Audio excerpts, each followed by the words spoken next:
Many know about slavery, but few discuss paper genocide. We did not all come from Africa, and most of us have Aboriginal roots that were stripped away due to reclassification and miseducation. As a native Black American and a member of the Muskogee Creek Nation, I understand the importance of tracing your lineage. If you want to learn how to trace your genealogy and apply for tribal citizenship, go to nativeblack.ancestry.com to schedule a consultation. They don't want you to remember this. You not no slave, you not indigenous. Fuck how they painted the Indians. You went to war with the French and the British. And quite frankly, you was kings, Merovingians. They took the women and men, made them prisoners, raised up the children to worship their images, set up a lab to the genes and they mixed them. And this shit get way deeper than your pigment. All right, ladies and gentlemen, boys and girls, thank you for tuning in for yet another great live stream. We got a lot of heavy-handed receipts we're going to bring from the back to the front, but before we do, we got to get the likes up. Smash the like button, share the broadcast. Shout out to everybody watching on TikTok. Shout out to everybody watching on YouTube. We are now simultaneously streaming to both platforms. And for those folks watching on TikTok who maybe catch a live stream late or, want to catch a replay, you can go to my YouTube channel, Mike TV, and catch all of these live streams over there. Now, while we wait for some people to pile in and start smashing the like button, first and foremost, I got to urge you guys to check out my website, nativeblack.ancestry.com. I've got a lot of historical resources. You can also book a one-on-one genealogy consultation with me if you need personalized guidance with your journey of discovery. We've got this tribal surnames tab where you can see if your family's last name aligns with any of the surnames adopted by the 5 civilized tribes. It's a common misconception that we get our last names from slave masters. Often we have ancestors who were never enslaved, so where's your last name come from? Definitely check out that tribal surname tab. We also have a book list of all of my primary resources. These are like sources that are, very hard to come by. Sometimes these books you can't even buy in the US. You got to import them from overseas, et cetera, et cetera. And I do update this book list weekly. We just added Judah P. Benjamin, the Jewish Confederate. Yeah, we be getting into it, y'all. We be getting into it. I've also got a digital archive, over 600 documents, family photos, newspaper clippings, book excerpts, Black Indian obituaries, you name it. All citing our indigeneity. You can download these to your phone, to your computer, share them on social media. We've got a few different tabs in the digital archive. Who's an Indian, who's a Negro? That's a essay that was written in I think the 1970s. It's about how Virginia Indians were reclassified as Negro during the World War II draft. Oh, yeah. Let's talk about it now. Who is Indian? Who's a Negro? Virginia Indians in the World War II draft. And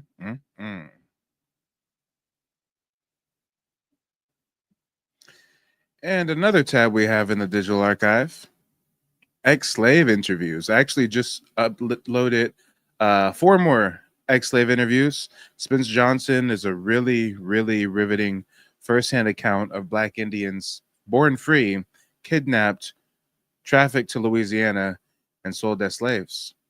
So I know a lot of us hear about the paper genocide. A lot of us hear about indigenous people being captured, enslaved, forced into bondage on their own land. But this is a firsthand account from an ex-Choctaw Black Indian slave, trafficked to Shreveport. And we've got many, many other firsthand accounts from ex-slaves as well. A few others, Black Indians also. So definitely make sure to check out the digital archive. Again, a lot of historical resources over here at nativeblack.ancestry.com. Make sure to tap in, guys. Now, what we're going to do is jam out to some music for a minute or two while we wait for the TikTok folks to get the likes where they need to be. Let's get the likes to 2,000 likes on TikTok. I'm sure we can do that expeditiously. As soon as we get the likes to 2,000, we'll go ahead and get this party started. They don't want us to be who we're supposed to be, but we are who we are, and that's the way that it's going to be. They don't want you seeking for the truth, and it's hard to find it hidden right in front of you.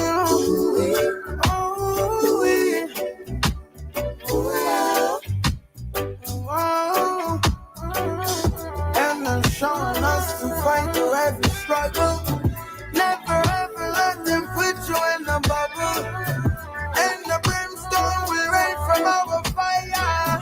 Tell me if that is what you desire. Control, control, control. Control, control. They want control of me. And they want control over me. Over me. We'll keep on. All right, over on TikTok, we just hit 1,000 likes. We just need 1,000 more likes, and we will officially begin tonight's presentation. Surviving, keep on surviving. They keep on fighting us down, but we'll keep on surviving. Keep on surviving. It's going through the ground. And guys, when you go to nativeblackancestry.com, you can actually download a free copy of my ebook, Reclassified, The Hidden History of Black Indians in the Southeast from Indian to Negro. So definitely make sure to check out the website, nativeblackancestry.com. We'll keep on surviving. Keep on surviving. They keep on fighting us out. That same bullet killed a mumba. That same bullet stole Fred Hampton's thunder. That same bullet put Sam Cooke 6 feet under. That same bullet took Medgar Evers out. Bobby, another Kennedy, split the nation of Islam up for the enemies. That same bullet traumatized would-be men, turned would-be revolutionaries into Barbie and Ken. That saw Peter in a heater. We lost so many leaders. Many niggas turned automatons, afraid to get shot down like Malcolm X in the Autobahn. That same bullet took so much young black potential just because they're black. They're perceived as a threat and containing that power in a premature death. Some just walk down the street, some for resisting arrest, some at home in their bed, some just for taking a breath, or for daring to dream, or for having success. This construct is tricky, it was made for a few. If you don't hold your peace, they'll come after you too. That same bullet is for population control, and we'll all have to face that dark night of the soul. If you gonna walk with your soul, if you haven't been told, you're gonna have to have faith. It's calculated and cold. That same bullet tries to control the appeal of men like Huey Newton, his man Bobby Seale. That same bullet even shot at Bob Marley for preaching one love is a single authority. And that bullet doesn't have to be literal. They'll try to take a man down just for being political. Assassinate character with the click of their thumbs like a gun to make the people go deaf, blind, and dumb. So overcome that we content with the crumbs. I keep reminding my sons that's how business gets done. And reminding my daughters to watch for verbal assassins. Should they decide not to cash and they like puppets, they control the strings, levers, and pulleys. And if seduction don't work, then they'll be back to bullying. Control, control, control, control.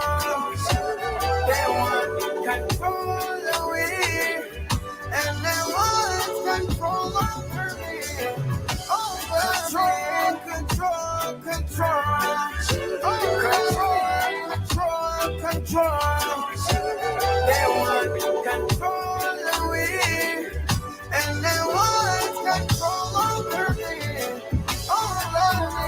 We'll keep on surviving. Keep on surviving. They keep on fighting us down, but we'll keep on surviving. Keep on surviving.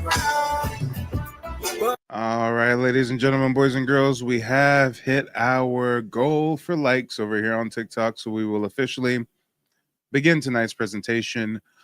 Tonight, I really want to discuss Papal Bulls, Dum Diversas, and things surrounding those religious edicts. So if there's anybody that's not well-researched on those subjects, have no fear. We're going to take a deep dive. Without further ado, let's get into the receipts, y'all. Let's get into the receipts. The books we read in school often report complete fallacies about history, sometimes by mistake, but often by design. We have always been taught that among the ways the Indians were subdued into catastrophe was due to the diseases brought by Europeans. Of those diseases, one mentioned most commonly is smallpox. However, according to several modern and ancient forensic geneticists and anthropologists, the real cause was never smallpox. The real disease Europeans brought to the Americas was salmonella, which is a literal horse of a different color. Oh, you know what? I almost forgot, guys. I almost forgot. Let me switch this around. We've got a little bit of a prompt prepared for you this evening. Not a whole lot of questions in the prompt, like some of the prompts you've seen me do in the past, but let me see if I can get this pulled up here, guys. Give me just a moment. We got to make this so that TikTok and YouTube can see it nice and clear. Let's see what we can do here. Let's see. All right. Here we go. Where's that prompt? Here we go. So, guys, you can answer this prompt in the comment section, or you can request to join as a guest. If you're watching on YouTube, you have to come over here on TikTok in order to be able to join as a guest. But tonight's prompt says Latinos, natives, and Africans are having an identity crisis. Not us. Agree, disagree, call in. So, guys, you know what to do. Let me know what you think about that. Let me make sure this prompt is visible on the screen so that as people come into the broadcast, they know what the subject is this evening. There we go. We got that lined up. Let's throw that right there. And let's minimize that. Bam. Okay, we're all set up on the TikTok now. We're good to go, y'all. We are good to go. Let's go ahead and pick up where we left off, shall we?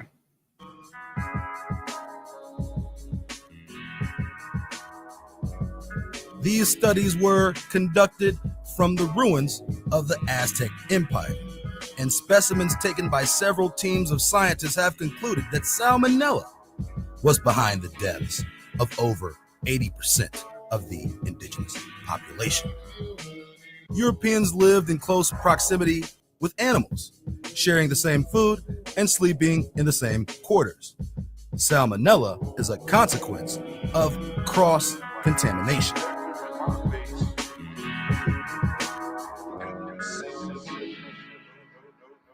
Animal to human intracellular pathogens that Europeans were quite immune, yet proved to be fatal to Indians. The outbreak, once contracted by the Indians, was a death sentence and also extremely contagious. The feral epidemic transferred from Europe was zoological in nature. In a realm of spirits, they were the beasts who sought to destroy, kill, and conquer by any depraved. All right, ladies and gentlemen, boys and girls, we already got somebody requesting to join. Warrior Human, go ahead, unmute yourself. Let us know where you're calling in from and what's on your mind. Warrior Human going once. Warrior Human going twice. Can you hear me now? Yep, go for it. Perfect. Okay. All these little videos you're showing and all the things it's talking about are not congruent with scientific facts. Can you be specific? Cite your sources besides. Okay, slow down, because you're getting ahead of yourself. When you say this little video, ma'am, we're watching a documentary. The documentary just started, actually.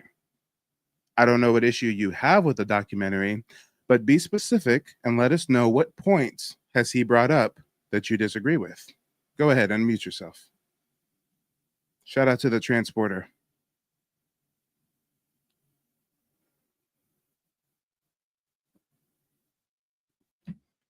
Go ahead, unmute yourself. Come on. You know how to unmute yourself.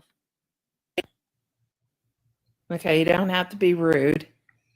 But anyway, they were talking about Salmonella. That people got sick from salmonella because they all lived close proximity, the whites, the natives, and the blacks. The reason why Native Americans got sick in the beginning is because the white Europeans never took a bath because they didn't know how to take a bath in the river. And that's a statistical fact. And it's documented in the NAR archives why that. Okay, ma'am, you said statistical fact. You said it's documented in the archives. Let's be specific. What date are you talking about? What era are you saying that indigenous people had European contact with Europeans that didn't bathe and then they got diseases? And why do you refuse to acknowledge that all this documentary brought up so far was that they brought salmonella? I don't know what issue you have with the filmmaker saying that Europeans brought salmonella. I don't know if you disagree with that, but what's the issue here?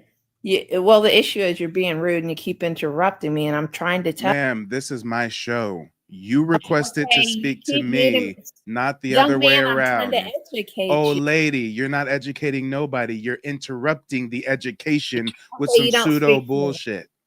You don't speak to If me like you that. come to my house trying to speak to me, you gonna bow down and kiss the ring, honey boo boo child. We're not on the res. You better act like you know where you at right now. Now we're gonna continue with our documentary while Tonto takes a puff from the peace pipe or something. I don't know what issue she has with the documentarian filmmaker bringing up that Europeans brought salmonella, guys. I guess that's a controversial issue. No, young man, this little video you're playing is wrong. It doesn't have the scientifical archival facts because actually it was Europeans didn't bathe because they didn't bathe in the river. So you're wrong, Mike. Nana nana boo. Bitch, what are you talking about? And y'all, I didn't invite her up here. She requested to come up. Ma'am, nobody wants to speak to you. Stick with you and your own. In our community, we have a saying, don't go chasing waterfalls. Stick to the rivers and the lakes that you're used to. I wonder what your tribe's little sayings are, but you need to adhere to one of them and know your place. Scheme necessary. There was no measure of righteousness within their intentions. Only wrath, gluttony, pride, greed, and lust were their aims. They thirsted for pleasure and relished the opportunity to enslave the children of Israel.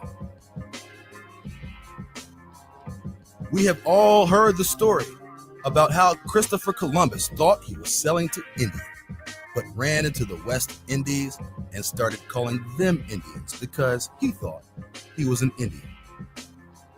Well, as we got older and learned more, or so we thought, more about history, we begun to adopt any reason whatsoever to discredit Christopher Columbus from the discovery of America. But somewhere lost in the manufactured rhetoric is a complete lie, which is the implication that Columbus had no idea where he was going or what he was doing is a complete lie.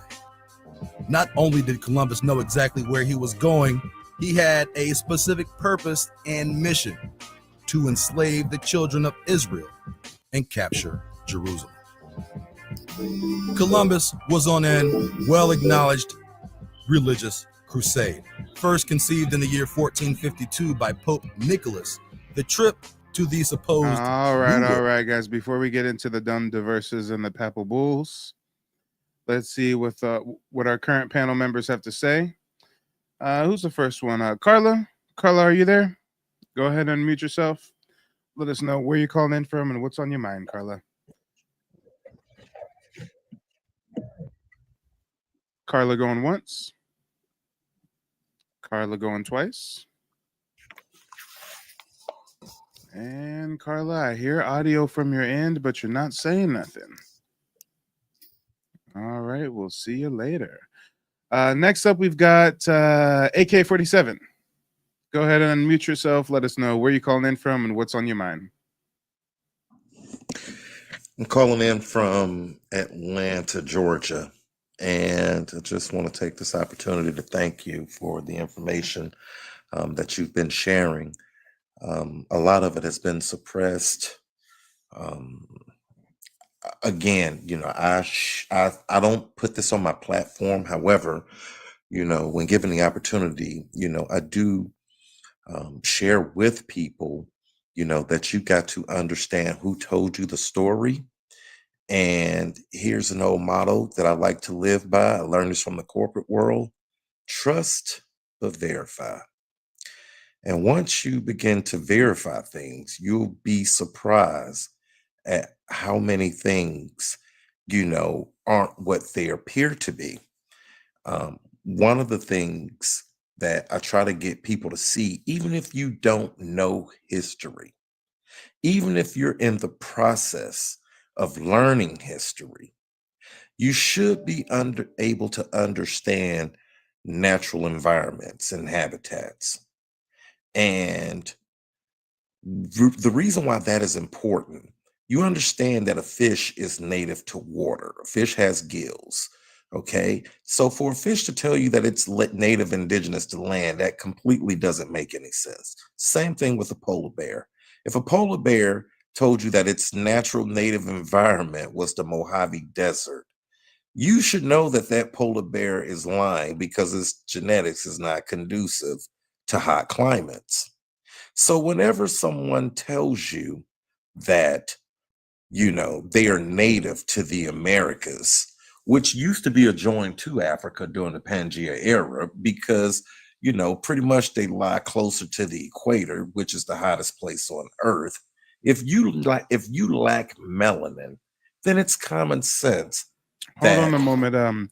Let's actually touch on that. So if we're just gonna, participate in a exercise of critical thought and lead credence to the Pangea theory, Pangea, right? Well, if you think about it, most of the Americas would be adjoined to Africa. I don't know that it would really be connected to Europe at all like that, huh? Maybe a part of like Canada, super far up north or something, maybe. But the vast majority of the landmass would be connected to Africa.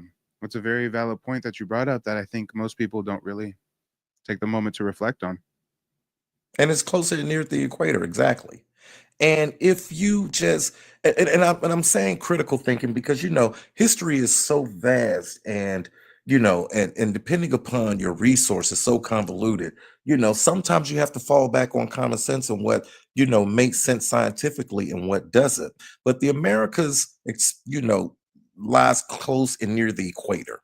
So if you do a simple Google, and this will nullify a lot of the debate tactics that a lot of people try to bring forth to you when you're shedding light on real history.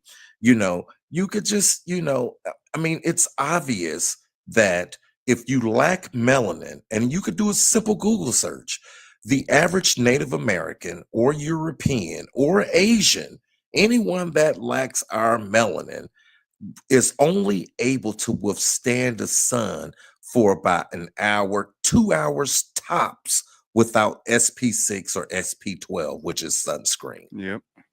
So how can this be your native environment, when you don't even have the genetics for it? And you're right. Expounding on what you're saying with the document, I have friends from India. I have friends from all over the world, right? India, that's actually called Hindustan. They're Hindus, and they are a form, and believe it or not, they're closer to Caucasians than they are black people. This why they have, the long straight hair.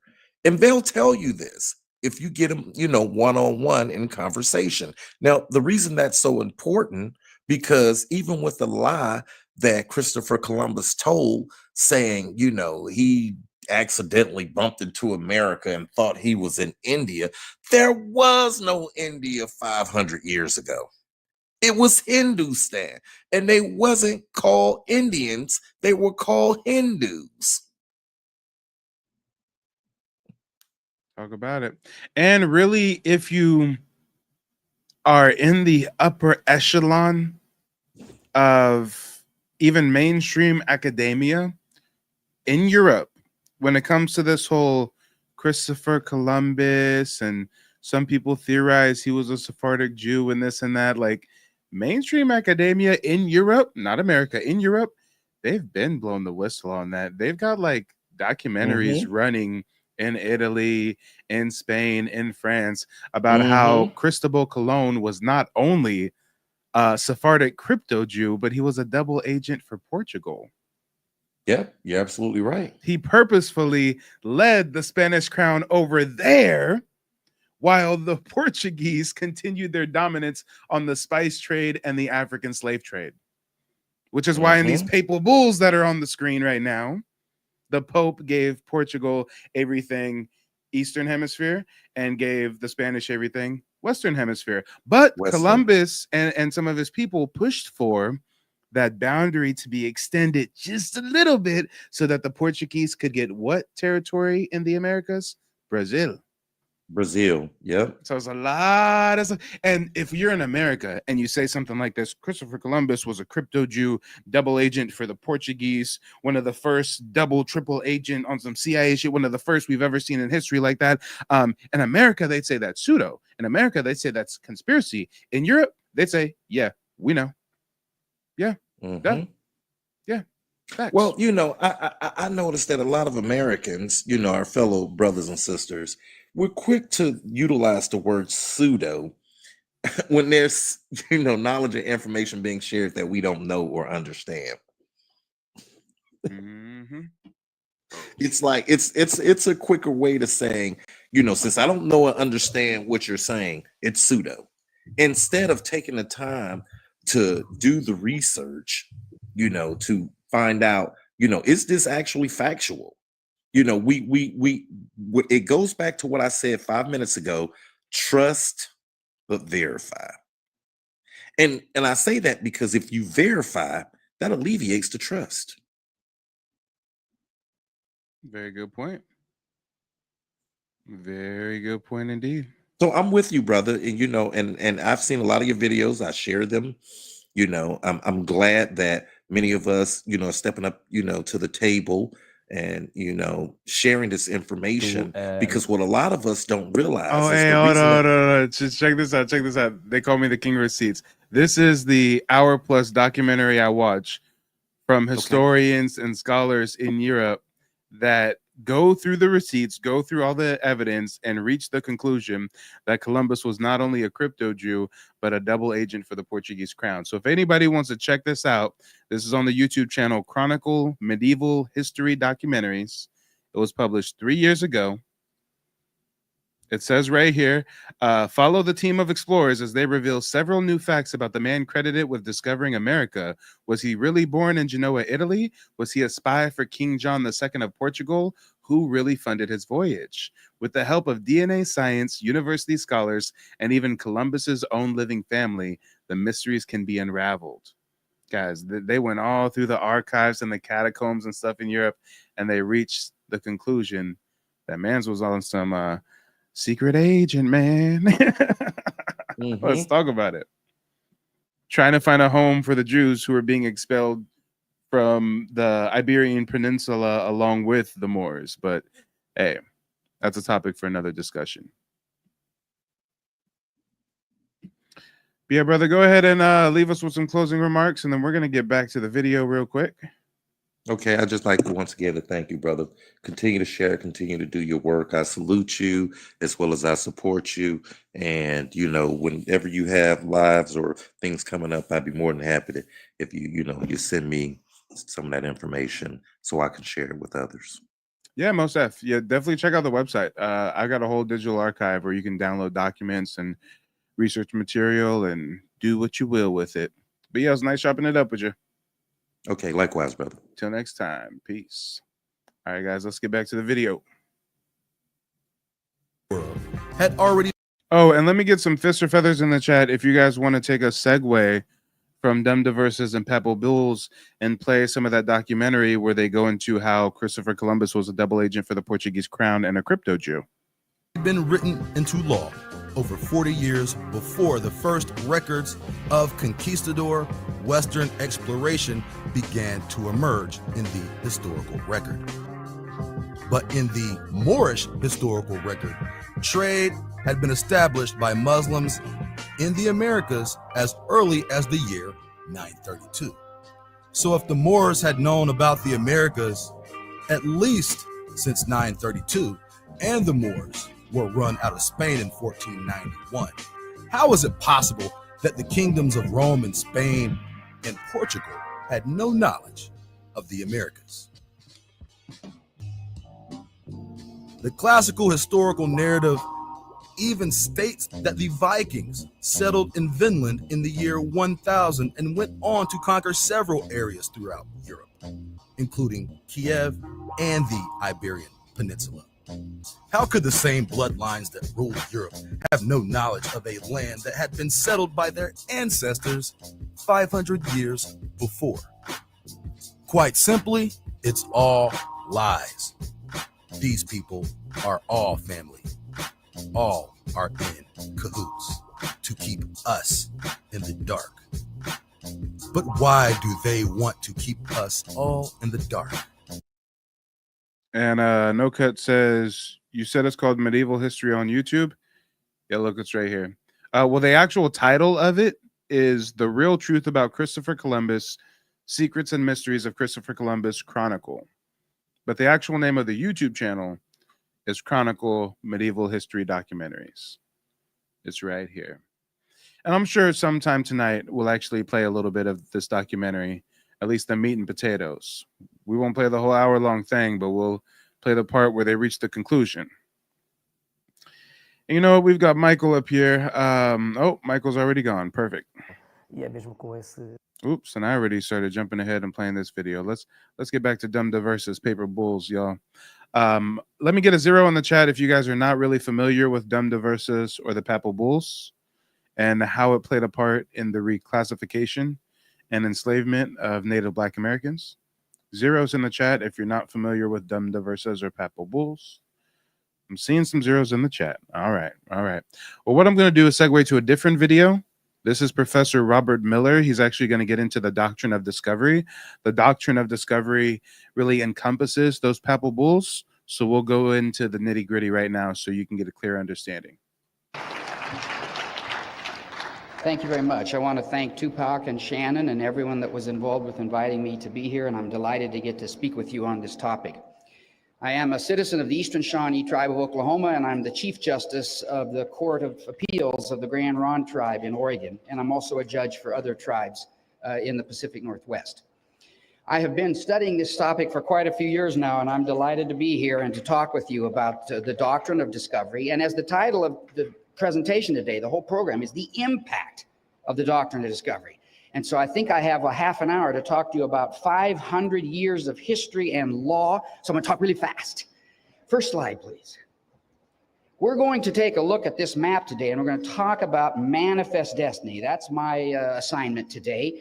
And that's what I wrote about in my 2006 book. And I described how the doctrine of discovery became manifest destiny. This American idea of what? I think most Americans know the phrase manifest destiny, but if you ask them to define it, they would not be able to. So that's what we're going to talk about. And we're going to come back and forth to this map several times because every one of those colored areas and the growth of the United States is explained by the principles, the elements of the doctrine of discovery. And my argument is that the United States adopted this international law of discovery that we're going to talk about and turned it into what we call today American manifest destiny. Shout out to In My Own Lane. In My Own Lane says great material. Hey, I'm glad you appreciate the content. Dr. Black Native Son says white T-man cosplaying # nope.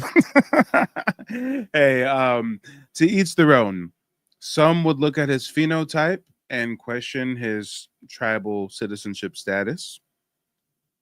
I would really more so want to hear what the law professor has to say about Dumb versus specifically, instead of being caught up on the fact that he's a bit paler than some of the other tribal members I've seen. But hey, to each their own. So we will come back and forth to that slide. Obviously, I live in the Oregon country, so we'll be talking about that. We're here now in this new Spain, what later became Mexico, and then what the United States acquired after the Mexican-American War. Next slide, please. So I'm going to very briefly describe the doctrine of discovery. Later, Steve Newcomb is obviously going to explain to us the European backgrounds and the definition of, or excuse me, the meaning of the doctrine of discovery and how it grows from ideas of domination. but I need to explain to you very briefly what the doctrine is, and then break it down into the 10 elements that I define describes the doctrine of discovery, and then we'll talk about how that became American manifest destiny. So in 1823, the first United States Supreme Court case to address Indian law issues was literally about what title, what ownership did tribes have of their lands. And this case was about what is now tribes in the area of Illinois and Indiana. It was, in fact, the Illinois tribe and the Piankashaw tribes, and it was their lands that were at question in this case. Of course, the tribe was not involved in the case. The tribes didn't have a lawyer in the case. These were two Americans arguing over lands that belonged to tribes. And here is what the United States Supreme Court ultimately held. This country, this court says, was founded and settled on the doctrine of discovery and of conquest. And I'll explain that in a little bit. But when Europeans walked ashore with their flag and their cross, folks. So I hope you guys are starting to connect the dots. Dum diversas, papal bulls, these are the religious edicts where they gave Portugal and Spain dominion to enslave and do whatever they want to quote unquote non-Christians. Well, the United States government uses this doctrine of discovery as a legal basis for their new manifest destiny, their new push to the West. And stuck it in the sand. When Meriwether Lewis crossed the continent in 1803 to 1806 and carried a branding iron. I was at the Oregon Historical Society 2 days ago, and they had the original Meriwether Lewis branding iron. And as he crossed the country, once they crossed the Rockies, Meriwether Lewis starts branding his name. It says U.S.CAPT, because he was a captain in the Army, M.Lewis. And they start carving their names on trees and sandstone cliffs, and Lewis starts branding his name. Gee, it sounds like he was sticking his flag and cross in the soil, doesn't it? He was claiming. Lala Locke says, yeah, right. They are the no-nonsense people who came here to take from the people of the land of Tamari. Hey, you know what? I'm not sure if you're busy right now, but if you're not busy, is there any way that you can join as a guest and educate me on this Tamari thing? I mean, I'm not sure if it's a fad. I'm not sure if it's a buzzword. I know I saw a couple videos from the immigrant dude who looks Haitian or something, but yeah, I'm not really sure about this whole Tamari thing. Yeah, I understand that some people are using it as an old word for America, but I just haven't seen any like documentation, any sources other than like the one dread-headed dark-skinned dude who is very passionately talking about this land was to America. Da, da, da, da, da. So if anybody knows about it and can educate me, appreciate it. The Oregon country for the United States, plainly, and using principles that Johnson v. McIntosh reaffirmed in 1823. So next slide. What did it mean when European countries showed up with their flag and cross? What allegedly happened to Native peoples? Well, here's what the court said. Native peoples immediately lost some of their property rights. They no longer were considered the fee simple absolute owner, which is an Anglo-American property law principle. When you and I buy our homes, we're the fee simple absolute owner. But this court said that by the magic of Europeans showing up, or Meriwether Lewis out in my area, branding trees, tribal governments somehow, crazily lost their full ownership and rights in their lands. And guys, most people don't understand that this is still how it remains today. You hear about tribes having reservations, you hear about tribes having land. Y'all don't realize they're just tenants on the land. They don't really have sovereignty like that. They don't really have autonomy like that. I mean, they're still begging for handouts from Uncle Sam, more or less. Some tribes are literally in a state of emergency right now. I mean, you hear of a tribe having a reservation, you think that that's their land. No, they're just tenants of Uncle Sam, of the federal government. Kind of like wards of the state to a degree. I mean, if they literally want to erect a new building or make a land improvement on the reservation, they have to go get the Secretary of Interior's permission. They got to go run it by the feds. I mean, I'm a member of a federally recognized tribe. I know. Take my word for it. Or don't. Look it up on your own. But when you hear about the sovereignty and land and stuff, I mean, it's not all it's cracked up to be. What else did they lose? Well, the court says they also lost some of their sovereign powers. They lost their international powers because indigenous nations were no longer supposed to trade internationally or engage in international diplomacy. They were now only supposed to deal with that European country that discovered them. How ironic that is, folks. As you know, Meriwether Lewis and William Clark, they were lost everywhere they went. Every Indian person they ran into, they said, where are we and what's up the road? And shout out to Know Thyself. Know Thyself says, all of my elders' parents in the 90s told me we've been here long before the pink folk came here. Yeah, let's talk about it. We got oral traditions citing our indigeneity, but we don't have oral tradition of being African. But oh no, we, American history, characterized that the natives were discovered. How ludicrous. But that is what we're dealing with. We have to understand the law of the United States, the federal Indian law of the United States, to understand the impact then of the doctrine of discovery on us today as Native peoples and on our governments. Let's see. So next slide. One more. So I break the doctrine of discovery down into 10 elements, and the pages, thank you very much, are handing out 2 handouts I brought. I obviously didn't bring enough, so I think they're making some copies. But I give you the elements that I think comprise the doctrine of discovery. How did Europeans make a legal claim under international law, under the papal bulls that Steve will talk to you later from 1436, 1452, 1455, that divided the world for Spain and Portugal? Wow. I guess I wish I'd have been Spanish or Portuguese back then when the Pope divided the world for just those 2 countries. But here's the elements that I argue make up the doctrine of discovery and how a European country, and later the United States, made claims over Native peoples. One. And guys, I urge you to check out my website, nativeblackancestry.com, especially tap in if you need one-on-one personalized guidance with genealogy research. You can even book a genealogy consultation where I teach you the 3-step process me and my family use to trace our heritage and get tribal citizenship with the Muskogee Creek Nation. Hi, my name is Frances Tuck, and I contacted Mike from Mike TV on YouTube because I wanted to find out about my family's Native American history that I believed existed. Through the research that I was able to do through Mike TV, I was able to find out that our name is indeed on the registry. I had a consultation with Mike today, and because of his advice and the research that he has done, I am now confident that I'm able to find my family's roots in the Native American History database. Thank you, Mike.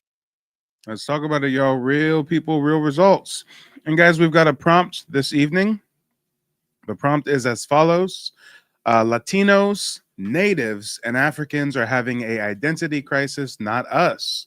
Whether you agree or disagree, I give you the floor to call in.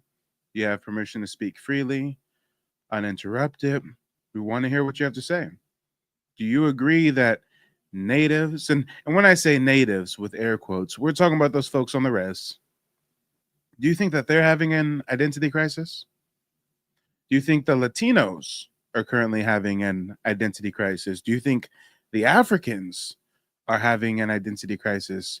Or do you think us Native Black Americans are somehow having an identity crisis? I mean, I'm sure many people have different thoughts, different theories, different perceptions.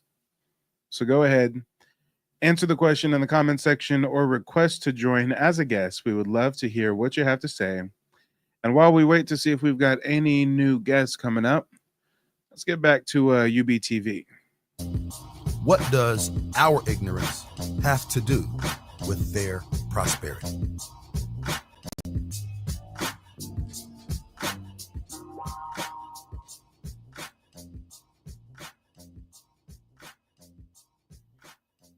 An Indian who is as bad as the white men could not live in our nation. He would be put to death and be eaten up by the wolves.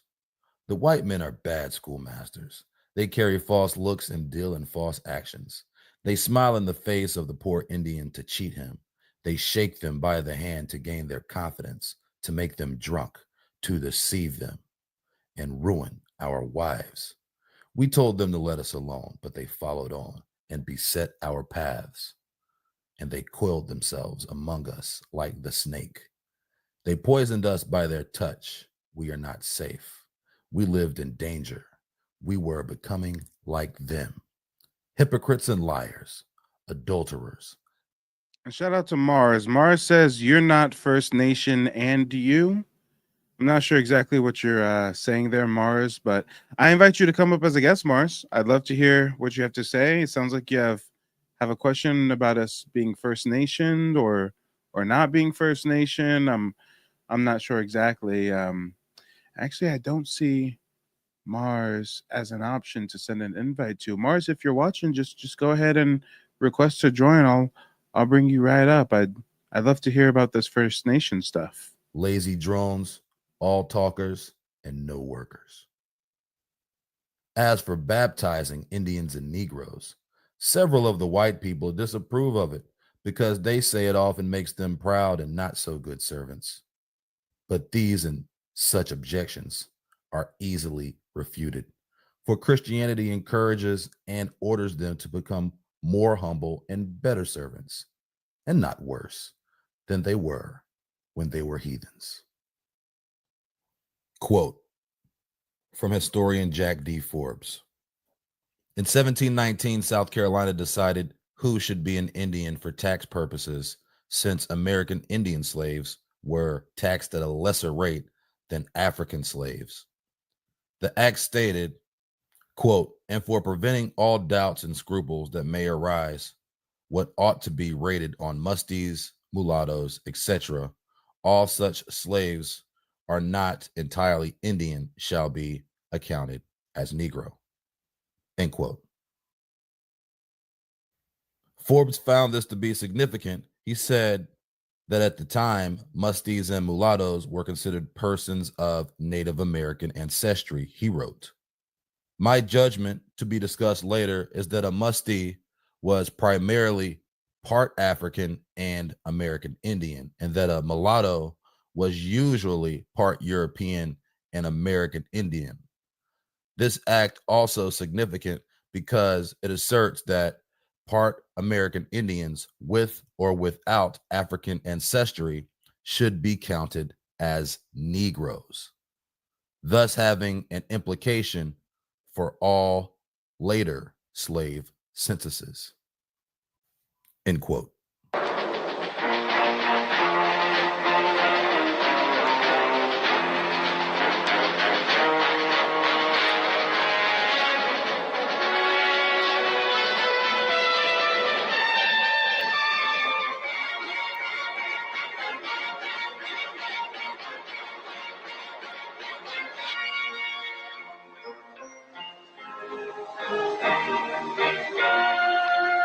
Some people have a deep, abiding respect for the natural beauty. Oh no, not the original Pretendian. Oh boy. Hey guys, we have a guest coming from the back to the front is Sarah Lee. Sarah Lee, let us know where you're calling in from and what's on your mind. Hey, I'm calling in from Houston, Texas. And Lay it on I don't know, us. just saw you were on live, so decided to see what you was talking about over here. Oh yeah, well I've got a bit of a prompt. I say Latinos, natives, and Africans are having an identity crisis, not us. Is that something you agree with or disagree with? Actually, I don't know about the other groups, but I do know when it comes to Africans, if it's pertaining to African Americans, we're not having an identity crisis. We're having an awakening. And I've been doing yeah, some. no. I said Africans. I didn't say African Americans. you're pertaining to Africans from Latinos, Africa. natives, and Africa. An African is only an African. You know, an African just means one thing, right? Yeah. Are they having an identity crisis? You know what? Probably. Probably. And it might be stemmed from our awakening and us shifting this, this historical narrative of who we are, because it shifts everyone else as well. Well, hey, I've got a little evidence to back the claim that the Africans are having an identity crisis. But the thing is, TikTok is weird. If I play a video right now, everybody will hear it, but the people on the panel can't hear it. So I really want you to be able to hear it. So how about you just drop down? I'll play the video Okay. and then request to join right back up. But I'm going to play a short clip that just really shows how these Africans are having an identity crisis. Okay. So yeah, as soon as I give you the verbal cue to request back up, we'll go ahead and pick up where we left off. But guys, check this out. The Africans are the Africans are definitely having an identity crisis, y'all. Let's check it out. Round with that fake history you are giving. Stop it. You call yourself Native Americans, yet you don't even know your tribe. Where is your tribe? What is the name of your tribe? What language do you speak? Your so-called name. My tribe is Muskogee Creek Nation. Our language is called Muskogee. Did I pass your pop quiz, African lady that's oh so angry about Black Americans getting in touch with their indigeneity? Native Americans. What language do you guys speak? Because every single tribe or every single country in this world have their own language. So if you are indigenous, just as Red Indians, or sorry to say Native Americans, they have their own language. They have their own tribes. So Madam so-called African, wanna be Native American, what is the name of your tribe? What is the name of your people? You coming up with some fake identity that is going to cause some crisis to our African identity. Oh, so when I say, hey, I think Africans are having an identity crisis, not us, and you hear the African woman say verbatim that us getting in touch with our indigenous roots is messing up their African identity, guys. Listen to this. I'm gonna play it back. We're messing with their African identity. It sounds like they're having an identity crisis to me. They have their own tribes. So Madam so-called African, wanna be Native American, what is the name of your tribe? What is the name of your people? You coming up with some fake identity that is going to cause some crisis to our African identity. Our identity causes a crisis to their African identity. Okay. So please stop it. Stop with the fake history you are creating. Please. It's serious, guys. You are really doing something that is wrong and is illegal. The fuck are you talking about? Deny Africa all you want. You are Africans. That is how you got to America. You can claim America because that's all you know, but the blood flows through your veins. That blood that flows through your veins. That blood that makes you sing good. That blood. Wait, if we have African blood that makes us sing good, why don't you Africans sing good? That makes you dance good. That wait. If we've got African blood that makes us dance good, why don't you Africans dance good? blood that gives you that rhythm. Wait. If we have African blood in our veins that gives us that rhythm, why don't you Africans have rhythm? That blood that gives you boldness. Whoa. If we have African blood in our veins that gives us boldness, why are Africans not bold?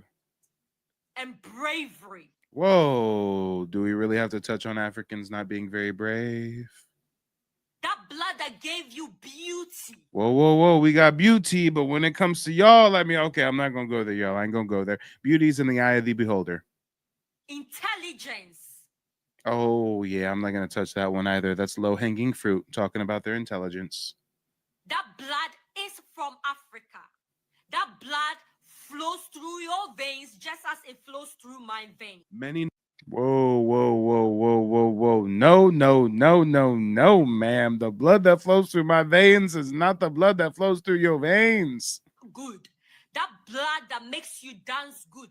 That blood that gives you that rhythm. That blood that gives you boldness and bravery. That blood that gave you beauty, intelligence. That blood is from Africa.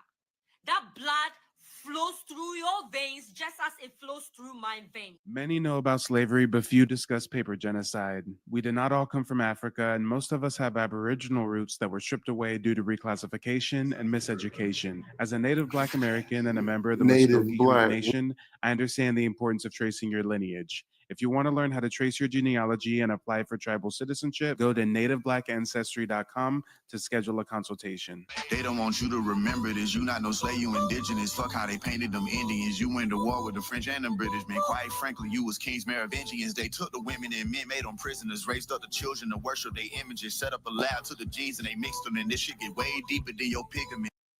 All right, all right. To the lady that was on the panel earlier, you can come on back. That was the end of that video that I wanted to play for you.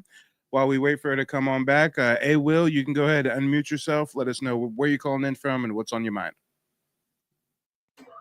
37, Kansas City. I don't think the people in the comment realize when you read off that little thing that says the European settlers' kids and the African slaves' kids, they didn't treat them no different.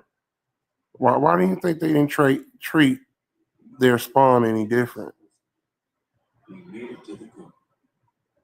Are you asking a rhetorical question?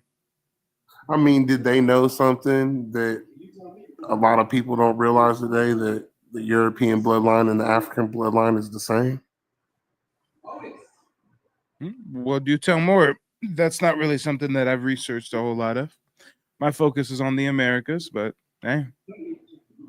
Well, at least that's what the Asian scientist that was doing DNA research discovered when he was trying to prove that Asians weren't African, and then found out that Asians and Europeans are directly African descent. Gotcha. Well, it doesn't sound that crazy. I mean, Asia and Europe is connected to Africa. It's really all one continent, right? Right. Mm-hmm.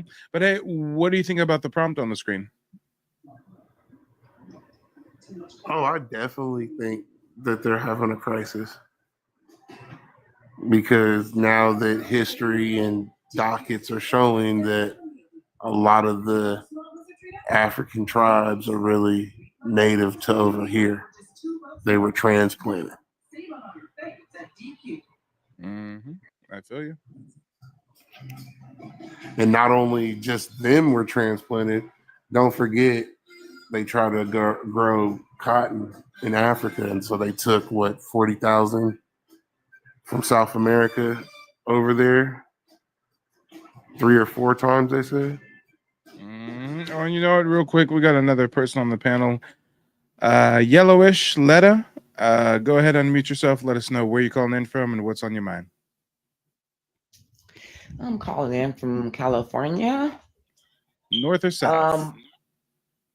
Watts, California. Okay. And we don't have to ask if you're a Black American, because we heard the smoke detector. That's funny. My husband's going to change that, okay? You know, he ain't never changed that damn battery. Stop it. It's okay. You don't even notice it. It's okay. No, but honestly, I've been looking into it too. I ain't never felt no ties to Africa, to keep it 100 with y'all. My family been always, you know, my grandmother's grandmother. I mean, my mother, her mother, and her mother's mother all was born here. So I don't understand. Like, they have erased so much from us and taken so much from us, right? So it made me start digging. So I went to the slavevoyages.com, because the guy said, if you look at the census from 1880 or 1870, he says the census records don't match up. He said it shows that it was Africans here, but it also shows it was a lot of indigenous African Americans, Black people here as well. So people, if they dig and did the research, it'll be found. And so I found another article. I ain't gonna take up all the panel, but I found another article that stated this was like in a book from, I believe, in the 1700s, and it said it was people on this land that looked like Negroes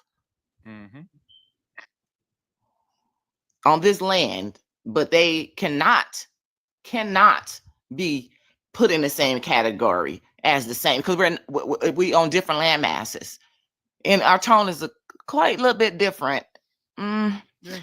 But they get black, I don't know. we get shades of brown, right?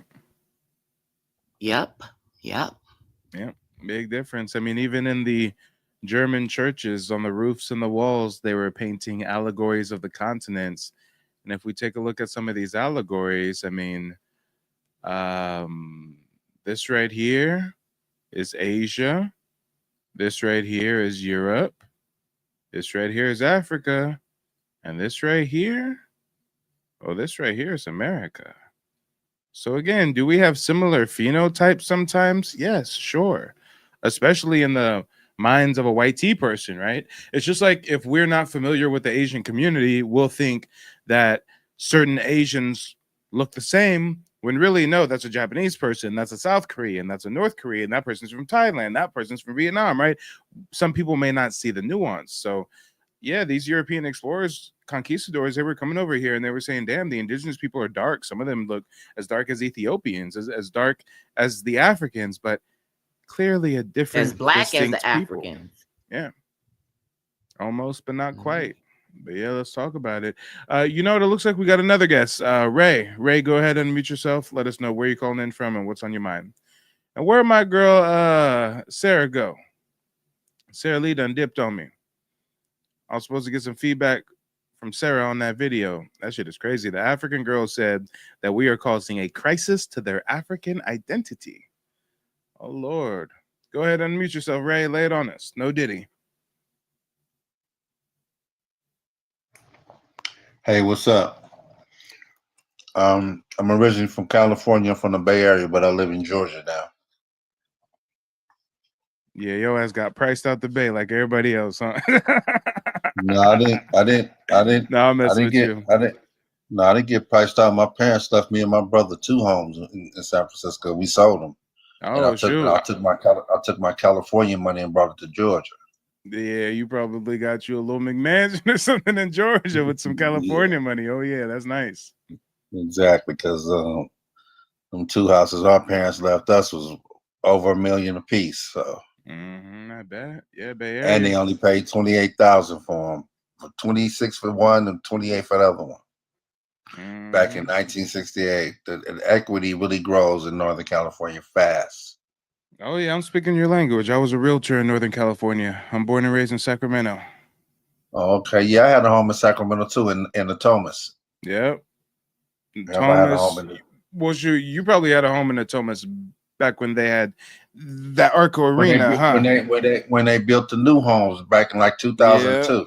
Yeah, right off that first exit. Right off that first exit, as soon as you cross the little Sacramento little bridge thing right there, what was that? West El Camino? Yep. Yeah, right on that West El Camino exit. Yes, sir. Yeah, that was back when they had not Cal Expo, Arco Arena. Yeah. Yes, they ain't got no Arco Arena no more. Arco Arena's finished. Hey man, do they still got the what is that? Crawdads? I think it was a restaurant sitting on the Sacramento River called Crawdads. No, it's not called Crawdads. It's called Joe's Crab Shack. There used to be Crawdads though. Oh, real? Yes, sir. Oh, I don't know about no Crawdads. I know about Joe's Crab Shack in Old Sac downtown. No, I'm talking not in Old Sac. It's sitting on the Sacramento River. And they got where they got some boats and shit parked right there. They got little slips for boats to park there. They got at the marina. And they got a bar where the boats could pull up and order drinks in a boat. They pull up to a bar and order drinks. That shit was fly.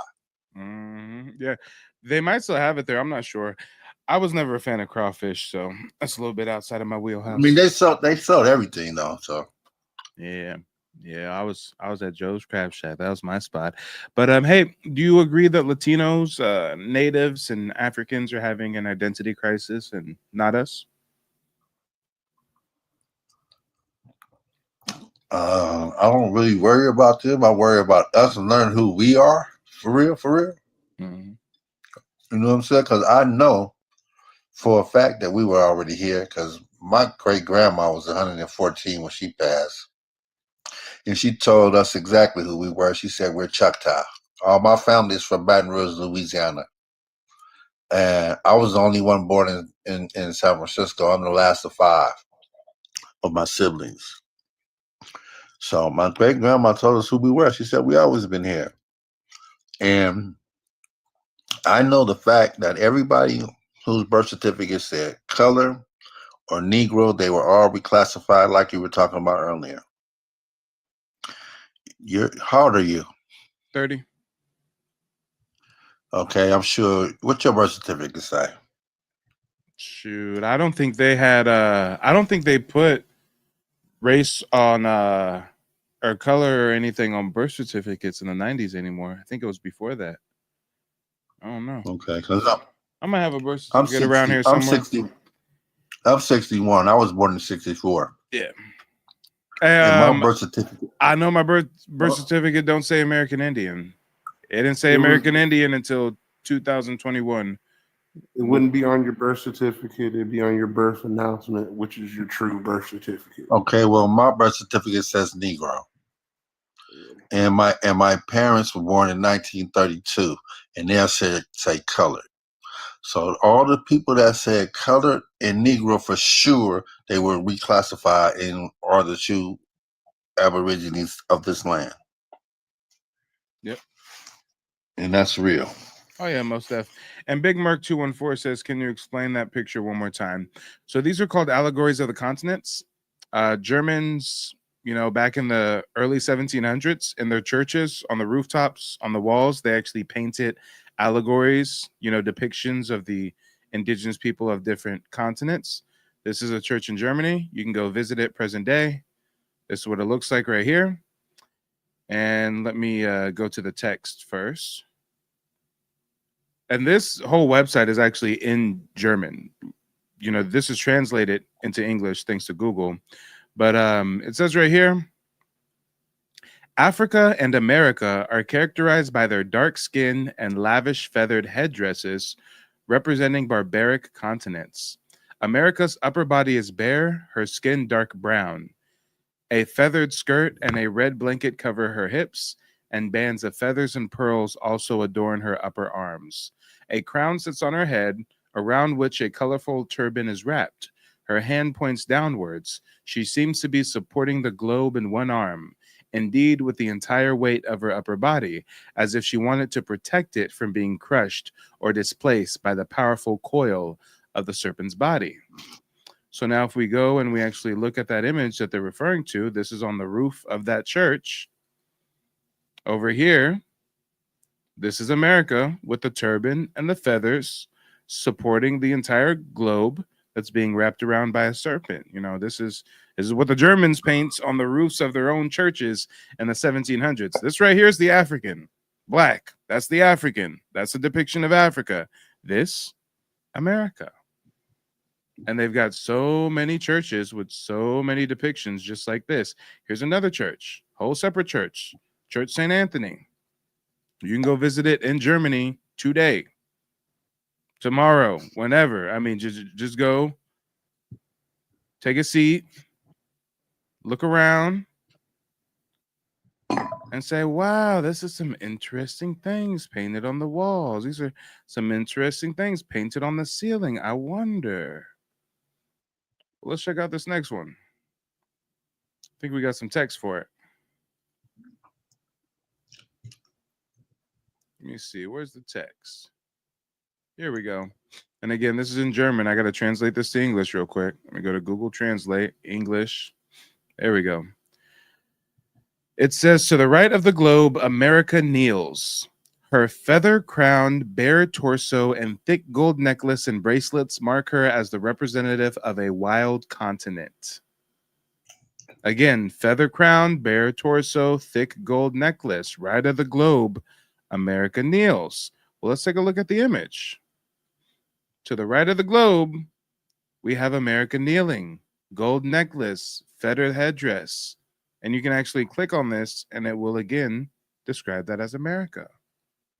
So hopefully that explains that for you. If anybody wants to look that up, these are called allegories of the continents. They have a whole book with hundreds of them. But real quick, we've got a couple more people requesting to join backstage. Let's see what they're talking about. Shout out to everybody tuning in. Tap the screen, tap the screen, tap the screen. Guys, let's get to 15,000 likes.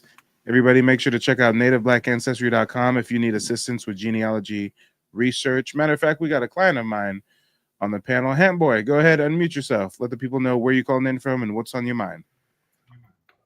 I'm from Wisconsin, Milwaukee, Wisconsin. I'm calling in. I seen that video. I was watching on YouTube. I had to come on TikTok. That lady kind of made me mad. Talking about we creating a fake history, and they having that fake history recreating this. It's gonna cause a crisis to their African identity. Yeah, messing with their African identity. It's like, what fake history?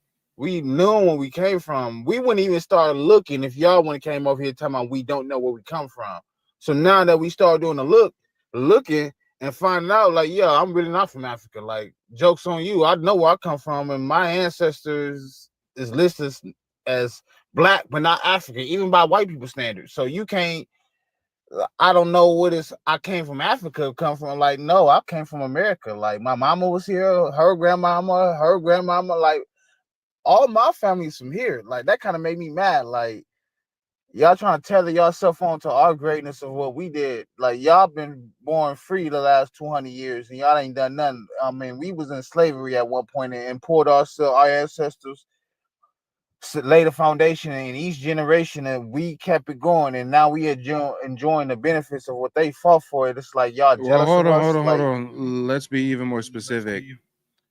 We've reached a modicum of success that they can only imagine while suffering bondage, disenfranchisement, Jim Crow, segregation, redlining, the Klan, reclassification, the list goes on and on.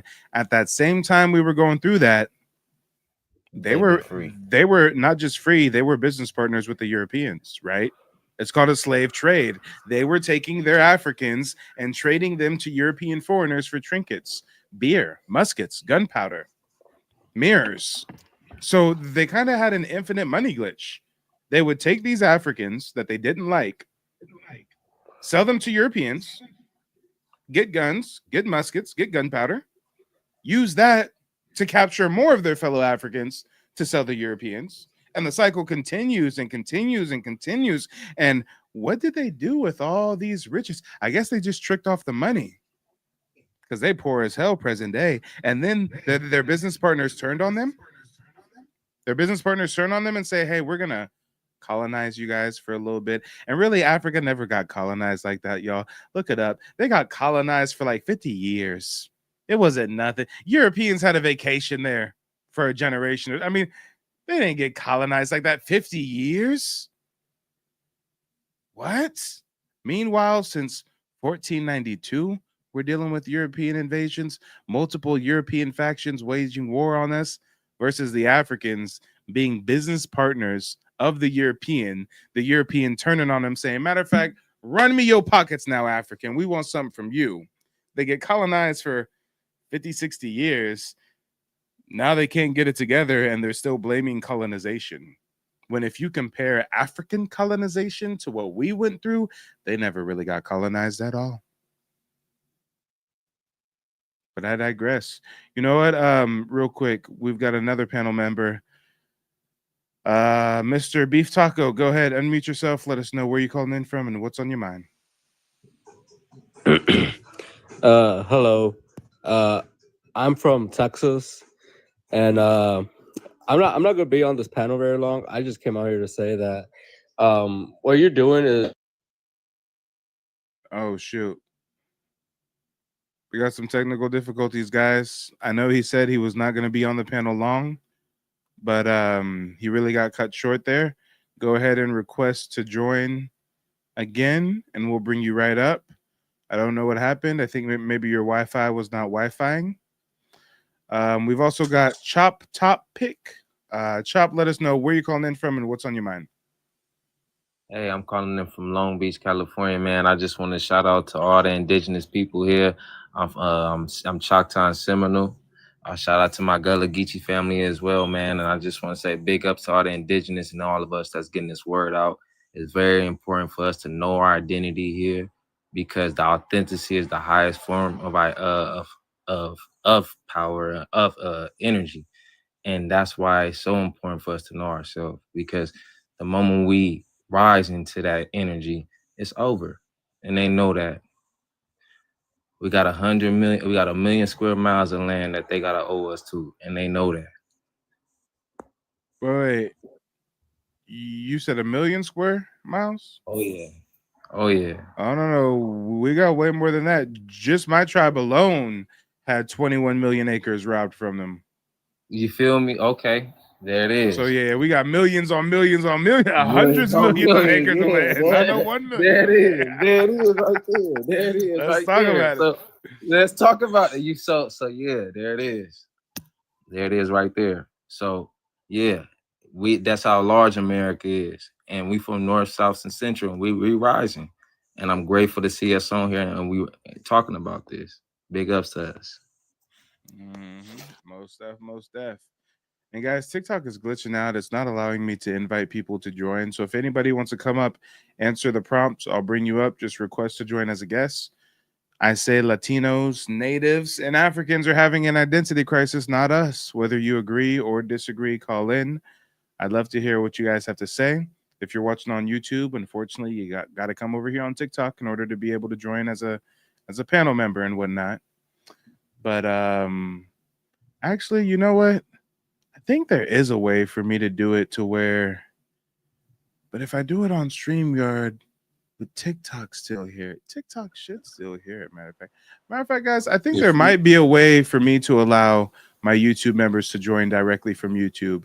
I'm going to go ahead and put a link in the chat on YouTube. Go ahead and click that link if you would like to call in.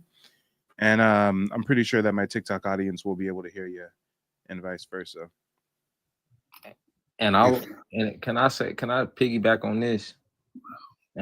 Anybody that's new to this information of their indigenous heritage and their culture and who they are, just walk bold in this. I want y'all to know that, like, even if you feel like it's not, this is who you are. So walk bold in that. When you're talking to an African, when you're talking to another person, and they ask you, "Oh, what's your ethnicity?" I'm indigenous. I'm from this tribe. And walk bold in that. Because the more you walk bold in that, the more and more confidence you're gonna build in your identity, and the more and more it's gonna instill into you your truth, and they gonna feel that, and that's gonna radiate through each and every single one of our hearts. Because they think we connected on this phone, but we connected on an energetic level, and this is why they fight so hard to keep us from talking and keeping us from connecting. It get deep for real. The more and more our hearts rise, the more and more we connect and rise on an energetic and intellectual level. Yeah, so it's for real. Yeah, but I feel you. Classy Basket says indigenous is a political term. Well, maybe you want to join the panel and educate us on that. I don't know why some folks get kind of caught up in the semantics. I mean, folks want to beef over using the word native, over using the word indigenous, over using the word aboriginal. I mean, I say do your genealogy, get your reparations first. How about the first human beings on this planet on every corner? How about that? Motherfuckers. All right, then. You just had to get that off I his chest, feel. y'all. You just had to get that off his Dang, I, chest. Hold on, y'all. Hold I on, agree hold with on. you. Real quick, Hey, real I quick. feel Wait, time like out, this. time out, time out, Man, time I'm out, gonna time say out. this though. Time out, time out, time out. One mic. I got a new panel member. I got to introduce. He was sitting on that. I could just see him right there smoking a ball, bro. He got some whiskey in his glass. He's like, this motherfucker. No, I'm joking. G-Man fam, go ahead, unmute yourself. Let us know where you're calling in from and what's on your mind. Yo, what's good, y'all? I'm from Florida, you know. But I'm Not Haitian though. to My be family's all confused Haitian. with Florida. Oh yeah, you know, my family's all Haitian. I'm just glad you guys are this kind of information. So I've been fighting everybody on those kind of informations, you know. Especially I'm from the island and everything. So when you say that you've been fighting people on this information, what specifically about this information have you been fighting people on? The information that we never was in Africa, the information that we are the indigenous people from this land, and also we need our restitution instead of, you know what I'm saying, every other thing. So I'm just glad you guys, you know, so are on the right path. That's all. I see. Well, hey, educate us a little bit about the Haitian indigenous perspective, because I do know Well, the that, Haitian, you know, yeah, the there Haitian was, indigenous was hold on real quick. I'm still talking. my bad. I do know that while a minority of the African slaves went to what would later be the US of A, there were millions sent to South America, Brazil, the Caribbean as well. So, you know, as a man of Haitian descent, how do you distinguish between any possible African heritage versus, you know, indigenous Carib or Taino or Arawak? All those people was from the mainland in United States, and so all of them was in the Caribbean also. But the African history never happened really how they you know, they saying it in Africa. Those African that came is was to mix the bloodline that we have. That's all they came as the Ottomans. You know what I'm saying? There was a black Ottomans. The Arabs Ottomans also that came to mix the bloodline as us. So most of us didn't come from Africa. Some of us came from the Guyana, the you know, like when the map was upside down, you know, from South America, aka the North. So most people like you think is Nigerians or Ghanaians looking in Brazil. Most of them was here already. So we've been having So problems with that more specifically, Pan-Africanism. though, hold on. More specifically, my question was, as a person coming from Haiti, how do you tell whether you have African heritage or whether you have Or indigenous through West lineage. Indies heritage? Or Through through the lineage? lineage. Okay. Yeah. And you Through have to do lineage. your genealogy also. Okay, I got you. So you did your genealogy, probably coupled with maybe oral tradition or something that your family passed down, and that brought you to the conclusion that you guys descend from indigenous people of From Haiti. indigenous people. And some of my lineage is all the way in the Brazilian Amazon, you know? So And the Brazilian Amazon. Okay, interesting. And actually, I do have a nice interactive map right here that tells us about the different indigenous communities of the Americas. Let's go over to Haiti real quick and see what these tribes were called and whatnot. Let me see. Can I So ask a question? Haiti. Just a moment, whoever that was. Help me out, our resident Haitian. I've been to Puerto Rico, but Haiti's what, right here? it's right here. Right here? Yeah. Okay, so on Haiti, you've got the Taino, you got the Macrox, maybe, and then the Seguyayo. That's how you pronounce it. And also you have the Arawaks also, and you have the Incas, which you guys say Incas, but it was the Inca. Yangas. Mm-hmm. What the potatoes in Haiti? Stop Say interrupting, what? Cujo. You'll have your turn. Just ignore him. We'll get to him in a moment. Oh, well, the potato was the one of the natural things that was growing in the Americas only. So yeah, exactly. AKA because But when the you talk West about Indies Central America, South America having a connection there, you're talking about probably these regions, right right? here, and we have to go to the Guyana Okay, also. which is like over Tribe. here, right? Yep. Yeah, I feel it. I feel it. All right. Well, hey, let me know. Do you think that the Latinos, the natives, and the Africans are having an identity crisis? Of course, they are having identity crisis because those are political terms. They get used for those. Africans, Black, Latinos, they all have those kind of identity crisis. Because we know some Latinos are not, indigenous also. So not some, most. most. Yeah. No matter how I'll much try to be they nice. want to get online and claim that they descend from Mayan princess and Aztec warriors, I mean, the genealogy says you descend from I speak Spanish Spanish also. Half of them today want to be Caucasian so bad it don't make no damn sense. True that. Well, they're the one who helped get the land. When we was fighting on Texas war and everything, they helped cultivate the land also. You got a point. Very valid point.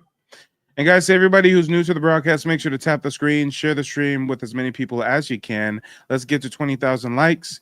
And for anybody new, make sure to check out nativeblack.ancestry.com. We've got tons of historical resources built out on this website, as well as some genealogy resources. So for anybody who's on their journey of discovery, make sure to tap in. But what's his name? Cujo, go ahead, unmute yourself. Let us know where you're calling in from and what's on your mind. Hey, bro, before you do that, you can go ahead and drop me down. I'm gotta go to work tomorrow, so shit.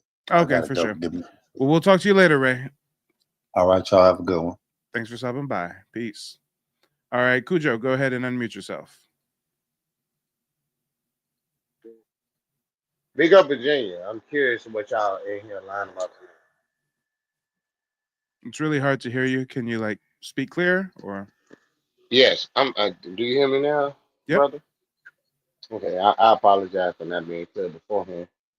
I just want to be clear on what you are in here lying about tonight, because you lie so constantly that I feel the need to confront you at all times because you're lying.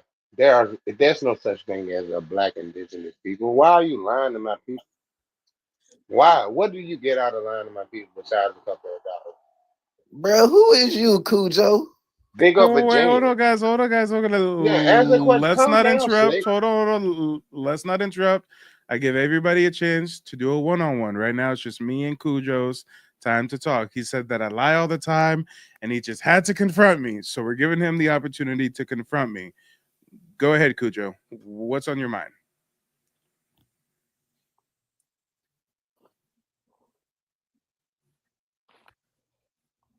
Go ahead, Cujo. Unmute yourself. All right, he's No, I'm here. You have my okay, there he is. actually All right, believing. go ahead. You have my people actually believing the nonsense that you spew about us not being African. We are an African people. Absolutely. We are an African people. Every single one of us descends from Maryland, Virginia, North and South Carolina, and Georgia to a lesser extent. Every single one of us. There's a reason we descend from those people. So I choose to confront you and those like you because I know you lying. And not only do I know you're lying, I know that you know you're lying. Like on some personal shit. You know what's up. You know that them Virginia Indians don't recognize you. You know they don't. My grandmother. Sir, before you continue, because there's so many points you're bringing up, you're correct. Virginia Indians don't recognize me or whatever you said. Sir, I'm not from Virginia. My tribe's not from Virginia. My tribe was from the Carolinas, Georgia, Alabama. They don't recognize you either. Parts of Florida. Sir, What don't interrupt or you will leave. Unmute yourself before you have permission to, and we'll just make you kick rocks. Now, I don't understand how you're going to make the claim. Yes, and now you're kicking rocks since you just unmuted yourself. I don't understand how you're going to make the claim that my tribe doesn't recognize me when I literally have my tribal citizenship card on the screen right now. I mean, if you're watching on YouTube, then you can't see the same feed that TikTok can see, but TikTok can see an image of my tribal ID card. Let me put it up for the camera for those who are watching on YouTube. So no, sir, my tribe definitely recognizes me as a member. Sorry to burst your bubble. And it's really unfortunate that he was so emotional, because if he was able to hold his tongue and not interrupt me, we could have actually got to some discourse. Like, sir, what part of Africa are you claiming we're all from? Africa's a continent, not a country. I bet you he wouldn't have an answer for that. Hey, sir, if you're an African, what African traditions, cultures, or custom do you practice here in America? I bet you he wouldn't have an answer for that. But hey, he wants to get up here. He sounds drunk, by the way. Oh, ahead. Want to get up here drunk, talking about y'all all from Africa. You lie, and I'm confronting you. We all from Africa. We have Pan Africa, yeah. Kuta Kinte. I mean, bro, go to sleep, Unc. Go to sleep. We've also got Minnie. Minnie, go ahead, unmute yourself. Let us know where you're calling in from and what's on your mind. Yes, can you hear me? Yep, loud and clear. Okay, I love what you're saying. I know growing up, I always heard that we had Indian in our family. And I was doing a little research on the Chickasaws, and I see that they do not accept the Black natives through registration. So how can you answer a few questions on how that would work? Once I do trace and I find a name in the Dawes rolls, how can I go about registering with my tribe? Or is it just about learning who we are as a people? Yeah, well, great question. If you need more like personalized guidance, I would definitely urge you to go to the website, book a one-on-one. But I'll answer as many of your questions that I'm able to, since you are here now with me. First and foremost, you don't start with the DOS roll. Most people get confused thinking you should go to the DOS roll, start typing in names. That's not really the way you want to go about it.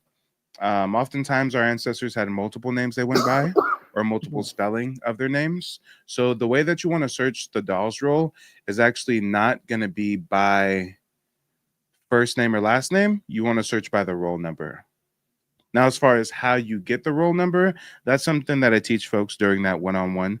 But to give you a high-level overview, you're going to search through dozens of tribal databases. So things like freedmen's records, bills of sale, land allotments, muster rolls, tribes, chiefs, and treaties. The list goes on and on and on and on and on. And then once you do find somebody on the dolls roll and you know it is your ancestor, well, you have to see what they're classified as. Are they classified as a freedman? Are they classified as by blood? As you already alluded to, some tribes disenfranchise the freedmen and do not allow them to get tribal citizenship. Some tribes let the freedmen get full tribal citizenship, just like a by blood member, right? So, it gets really complicated because each and every tribe has their own different, unique set of citizenship requirements, right? Is somebody coughing? Man, mute I'm just gonna put everybody on mute. Y'all got no decorum. I'm telling you, if y'all ain't talking, just stay on mute. Damn it.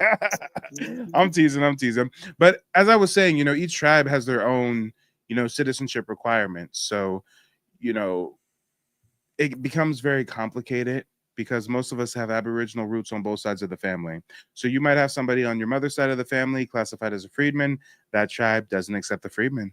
Then you have somebody on your father's side classified as a freedman. That tribe does accept the freedman.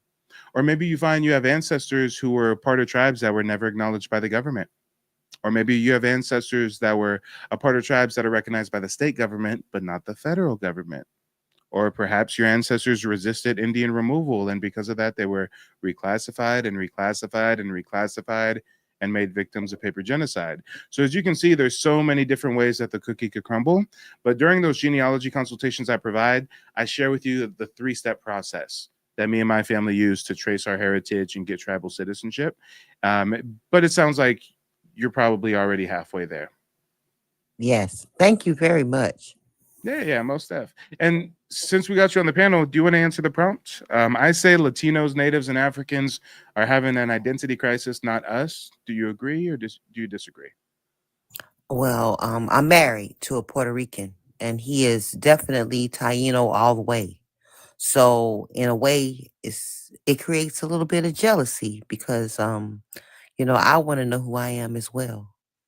So no, I think that African Americans are having the identity crisis. We're at a crossroads now. We're waking up and we're figuring out that our Hold grandmothers and our on, grandfathers, real quick.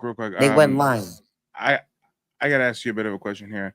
If I Yes. say Latinos, natives, and Africans are having an identity crisis, not us, and you say they're not having an identity crisis, we are, and you bring up your Puerto Rican Yes. boyfriend, I gotta ask you, Question. hold on, man, don't interrupt. Where does your Puerto Rican boyfriend fit on that racial category? Is he a Latino? Is he a native? Is he an African? Well, he's Puerto Rican, and his mother Puerto Rican is a was nationality, it's dark. not an ethnicity, right? His mother was Taino, and he's Taino all the way. You know, so Is and this I something he told you? yes, So yes. he said, I'm Taino all the way. He didn't say, like, Well, I know that he claims it. His mother says that she's Taino, and he is definitely believing it, and he knows it, and it's in him. and does he You ever know. speak of any Spanish heritage? Yes, he speaks of his Spanish heritage, but Oh, so Taino and Spanish, I got you. And does he ever speak of any African heritage?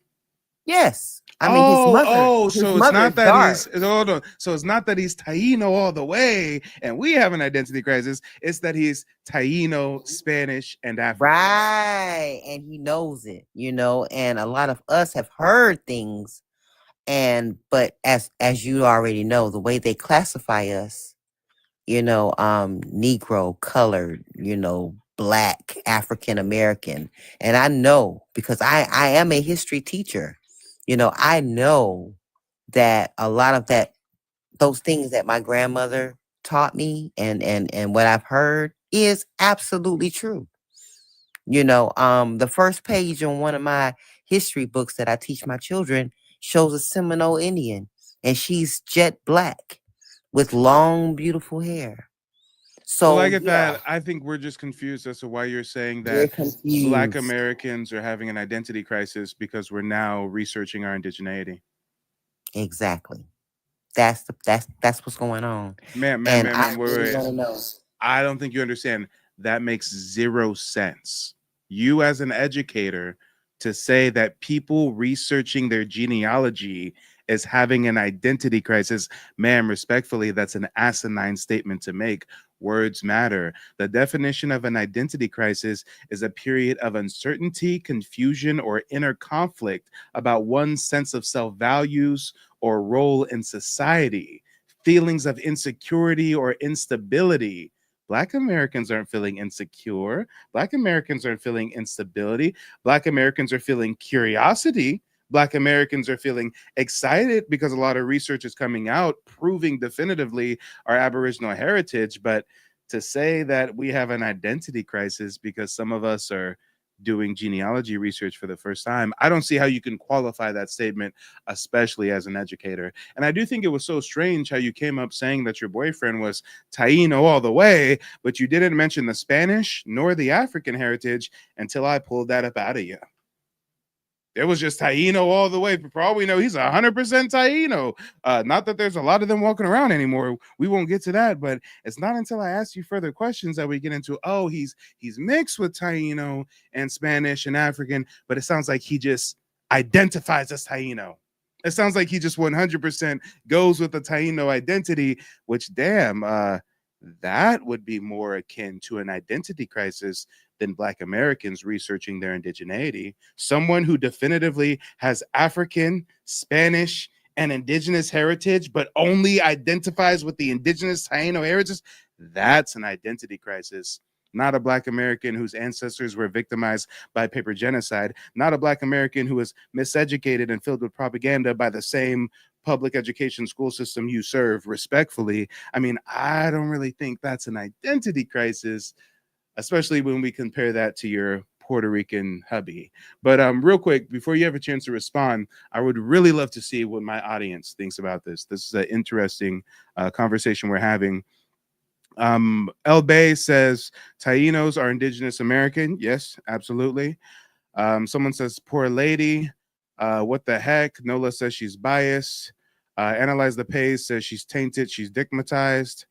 The chop says, Wait a bruh. minute. Uh-uh. Ma'am, Oh, I'm just reading comments. We're in a public space. You got to be able to take public comment. It's okay. We'll give you a chance to respond in just a moment. I just got to read through the comments. Someone says, Lord. Analyze the page says, our poor school system. Sister Moon says, we are not confused. Icon the nurse says, black folks aren't having an identity crisis. Chop says, how is that a crisis? Proud is cracking up. Icon the nurse says, where is she teaching history? Laugh emoji. Analyze the page says, this is why my babies can't be in public school. Hey, this is crazy to think that you got a Black American history teacher who may be educating your children, and subconsciously she feels that we're having an identity crisis. I mean, the more you know. Icon the nurse says she's the wrong person to be teaching history. And my own lane 7 says she's rambling, but she meant well. Yeah, above all else, I think she meant well. I think her intentions are pure. I just think that we can I probably have to speak? sharpen up. Yep, after I'm done reading through the comments, just like I said earlier. I'm halfway through. Chop says facts. Brian says you're silly. Chop says she hit us with the his story teacher. Hey. Nola says got her. Analyze the page says she sounds older too, kind of gullible. Sister's giving us skull emojis. We know what that means. Hamboy says, I'm awakening. And shout out to Hamboy. Hamboy's on the panel. Hamboy's a genealogy client of mine. And yes, when he hit me up to do his family's research and stuff, I never thought to myself, oh, this is a man with an identity crisis. I thought this is a person who's awakening, who needs some guidance. I mean, Nola says, I'm done. Yeah. Mastering Monday says, I think we're in shock. We're angry, hurt, etc. Okay, I feel you. I feel you. Well, Minnie, go ahead and respond to the comments and anything you want to. Oh, wait. Actually, I'm sorry. I totally neglected my YouTube audience. I got one comment from YouTube. Poison Ivy says, everyone is so damn rude to black women. Y'all dudes got no respect. Yes. Go ahead, Minnie. Can you hear me? Yeah. I respect your channel. I like your channel. Like I said, and I'm being very honest right now. I've always heard that we have Native American ancestry. And also we're bombarded with a lot of these slavery pictures, and we all came from slavery and this and that. So when I tuned into your channel, I began to think about the stories that I heard from my people. And I began to think hard about it and really looked at those surnames and saw a lot of my people's surnames in that registry, which made me say, well, they wasn't lying. I am possibly Native. So which made me want to consult you, book a consultation and learn more about me. And maybe I can confirm it and know that it's not, just stories. And for people to say that I'm gullible or I'm a horrible history teacher, that's terrible. That's a terrible thing to say, especially how oppressed we have been as a people, how they've cut things up, how they've changed our descriptions throughout time. To hear that is very disappointing. And yeah, I agree with the lady on YouTube. You guys are very hard on Black women. And it's sad because I really look up to your channel. And well, before you continue, Minnie, just a slight correction. I don't think anybody's being hard on you because of your race or your gender. I think it's because you said our community's having an identity crisis and they took issue with that. I think if you were European and a man, they would still take issue with that. I think if you were Chinese and a man, they would still take issue with that. I think if you're a Pakistani and a man, they'd still have a problem with it and probably have some slick comments to say in return. So please, above all else, I don't want you to get confused and think this has anything to do with you being black or being a woman. But go ahead, Minnie, continue. I just think it's horrible for people to criticize somebody for trying to learn about who they are. And that's it. I just want to know who I am really. And if that's a problem for some, then I guess it is. Yeah. And I think that we're coming to a common ground because you just said it's kind of messed up to criticize someone who's trying to learn who they are. Well, that's what we felt like you just did to us.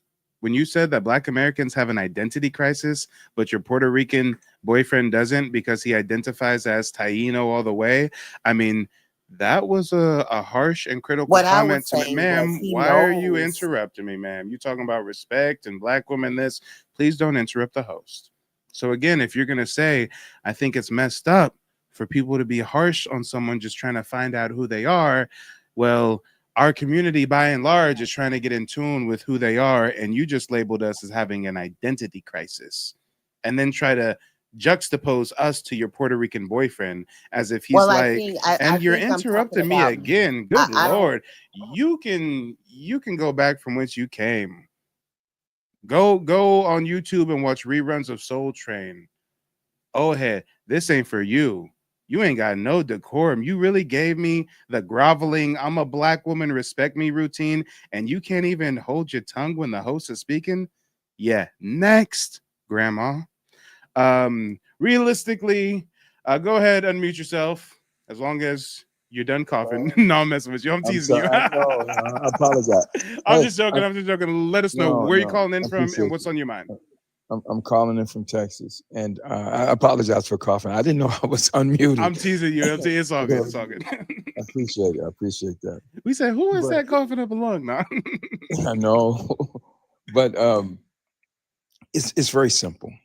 It's very simple. She's a history teacher, not to, attack her in any measure. But you can, as a history teacher, you would think that you at least go and look at the pictures of the early accounts and the early settlers as they, sorry, when they took pictures of the indigenous people, and you can look at those indigenous people and look at some has straight hair, some has fuzzy hair, some has kinky hair. They were all black skin, big noses. You can go to, there's one that I posted from Massachusetts Science Society, right? I haven't uploaded it yet, but the evidence is there and it's clear. It's right there. All you have to do is do a little due diligence and do a little research. Oh, wait, and real quick, shout out to Melanin. Melanin on YouTube says she's stuck on stupid. Yeah, guys, there was one person in my YouTube comment section that says, you're so rude, Mike. So I need some feedback. TikTok, YouTube, put a 0 in the chat if you guys think I just did her so dirty, and put a 1 in the chat if you understand where I was coming from. Give me some engagement. Give me some engagement. Cast your vote. But realistically, what do you think about the prompt? And also let us know what you think about that last lady. I mean, as much as we want to give our sister a break, she's the opposition. She in bed with the opposition. She get her checks cut by the opposition. We can't trust her. Respectfully, she's a member of the community, respect Black women, all that good stuff. But if we just gonna call a spade, you're a history teacher. You're working to program our children with this false narrative. And then the fact that she's talking about wanting to learn more about her. So, I mean, a history teacher should at least know her own family's history. And that's not to diss anybody, because we're all on our different journey of awakening. But I'm just like, damn, this is a strange dynamic. And it's quite simple. You hear the guy Cujo, he comes up and he said, Black people aren't indigenous. If Black people aren't indigenous, then there's no such thing. Black people have been on this planet before, and every human being comes from Black people. Now, whether it was from America or Africa, it's still open for debate.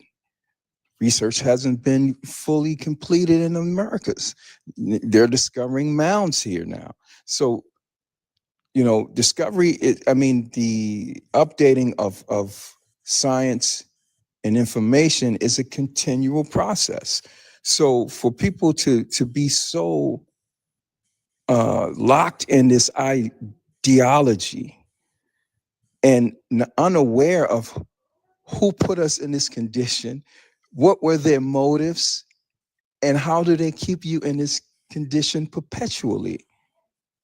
Yep, I agree. In perpetuity. So something has to be, this guy's elevator is not going all the way to the top, because if you don't have questions, if you're not curious, and if you just take the word of your enslaver or your captor and say, okay, I'll take their definition of who I am, when all the research is right there in front of your face, scientifically, anthropologically, I don't know if that's the right You said term. that right. Yep, anthropologically. And And actually, real quick, Errol O.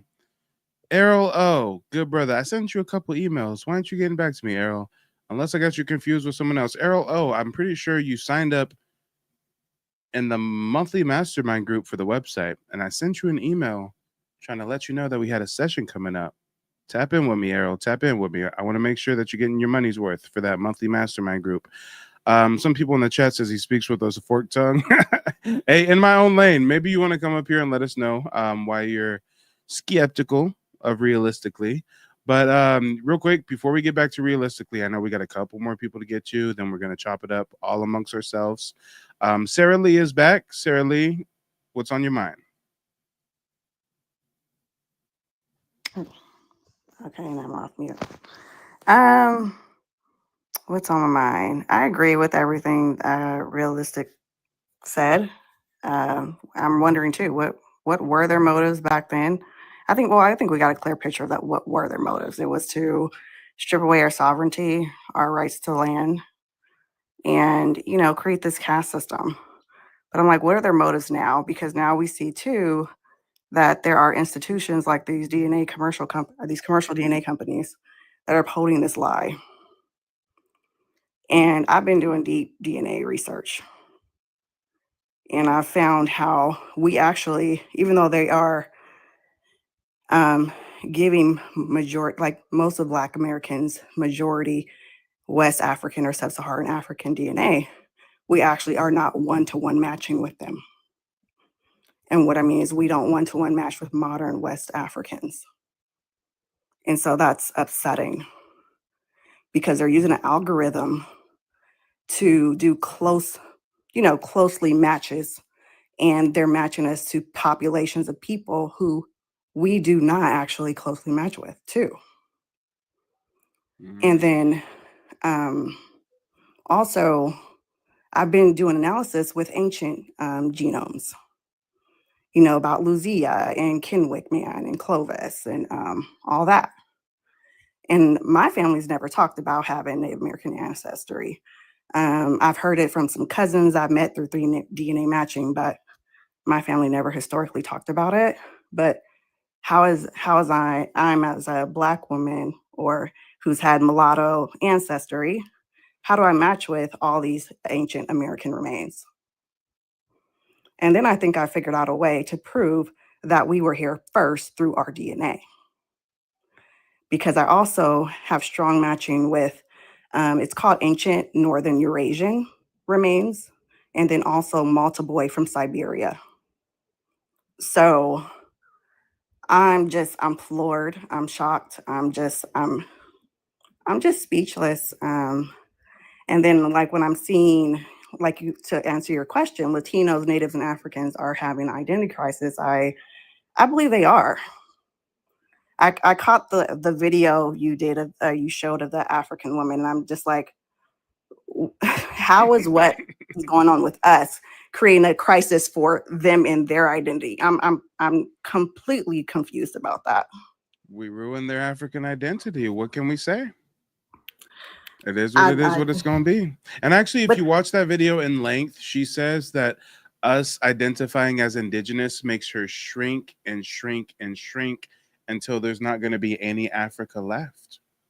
That's what she said. Africa is the largest continent in the world. Like, I don't get it. I don't get Hey. it. And then I see all these, comments from these so-called Native American people who are, being really hateful and racist. Keyword With- so-called. Shout out to all the Right, Siberian keyword Eskies. so-called. And I've been challenging them since I've been doing DNA research. I'm like, okay, well, you know what? Upload your raw DNA to GEDmatch. Give me your kit number. We can do a live and comparing your kit number or your kit to mine. Because I can prove I have ancient American and I have ancient Eurasian DNA, which is older. And I have Wait, and let's pause real quick. I think Minnie is still crashing out in my comment section. Help me out. Was Minnie the same woman who came on my panel asking me about advice on the dolls roll and stuff? Or was that a different woman? Help me out, panel members. Is that the same woman who was asking me about the dolls roll and? Okay, so everyone in the comment section says yes. Yeah, okay. Ma'am, if you thought that I was being rude before, you're gonna really think I'm gonna be rude now, because I'm gonna be very frank and very direct with you. I'm a professional genealogist. I told you your ass can go book a consultation, but instead I gave you game for free, and you still had such lack of decorum that you couldn't hold your tongue, and you had to interrupt and interrupt and interrupt the host. Miss Historian, you don't know how to research on your own, ma'am. You're coming to a guy on TikTok for help. I give you game for free, and you still get in your feelings and crash out. Why? Because the chat lit your ass on fire. Because the chat just called you out. You're digmatized by a Puerto Rican. You try to shit on us. Big up your Puerto Rican hubby, talking about he's all Taino. He's Taino all the way. But you didn't mention none of the African or the Spanish until I pulled that up out of you. And then you had the nerve to interrupt me. And guys, I just remembered that this the same broad who was trying to pick my brain for free 99, talking about, hey, Mike, how do you know about the dolls roll? And if somebody's on the dolls roll and da-da. Yeah, I'm so mean to you, huh? Answering your genealogy questions free of charge is so mean. Or was it the fact that we were calling you out because of your asinine comments, claiming we have an identity crisis because some of us are getting in touch with our Aboriginal roots? Ma'am, you have an identity crisis. You're a historian that doesn't know history. You're misleading our youth. You're a part of the problem, not the solution. Lord, shame. Shame. One more time for the people in the back. Shame. Damn, we got an Agent Smith over here crying, woe is me. Lord, oh Lord, oh Lord. I don't know, guys. Maybe she's pulling the kids to the side. Maybe she's pulling the black kids to the side saying, hey, you know what? Like, Uncle Sam is making me teach you this bullshit, but really, I want you to look up this video and I want you to read this book on your own time and know that not all of us come from Africa. Nah, she over there perpetuating transatlantic slave myths and then gonna get over here and tell us we're having an identity crisis. Ma'am, go to sleep. It is past your bedtime. You don't want these problems. Your feelings are hurt and it's only gonna get worse. It's not gonna get better. And the crazy part is, I didn't really have to like call you out your name or get wild or get belligerent. I just got to kill you with facts. And it hurt, don't it? But I digress. Sarah, what do you have to say? Especially about those that come amongst us and are so disrespectful yet extract. I mean, they extract knowledge, they extract wisdom, but then at the same time, they don't know how to reciprocate basic generosity, i.e., don't interrupt the host when he's speaking. But Sarah, what do you think about this? Maybe I was just so harsh on her, guys. Maybe I was just so harsh. Well, I came in midway, so I don't know what she was saying prior, but I feel like I don't know if she really understood the question. And I kind of still feel like she Hey, now she's in the comment section saying, and you are turning me away for wanting to know who I am. Ma'am, you're a grown-ass woman. You are too old to be in my TikTok live stream comment section crying about someone turning you away. You too old for this. Stop it. It's not a Yeah, good her look. word choice wasn't Ain't right. nobody But turning you away from nothing, ma'am. Go do your own research. Go work on your identity crisis. Go learn who you are. And maybe you should do that before you teach the youth history. But I digress. I digress. Oh, and I knew she was going to hit me with that, y'all. I thought she was going to hit me with the sooner. Remember when she was up here, guys, and she was like, "Yeah, Mike, I like saw your website, Mike, and I saw your tribal surname tab, Mike, and I was just thinking, like, I dreamed a dream that maybe one day I'd maybe like book a consultation with you, Mike." And like, I thought when she brought that up, she was gonna bring some old, "Oh, but now you're mean to me, but I don't want to." But guys, she long stroked us.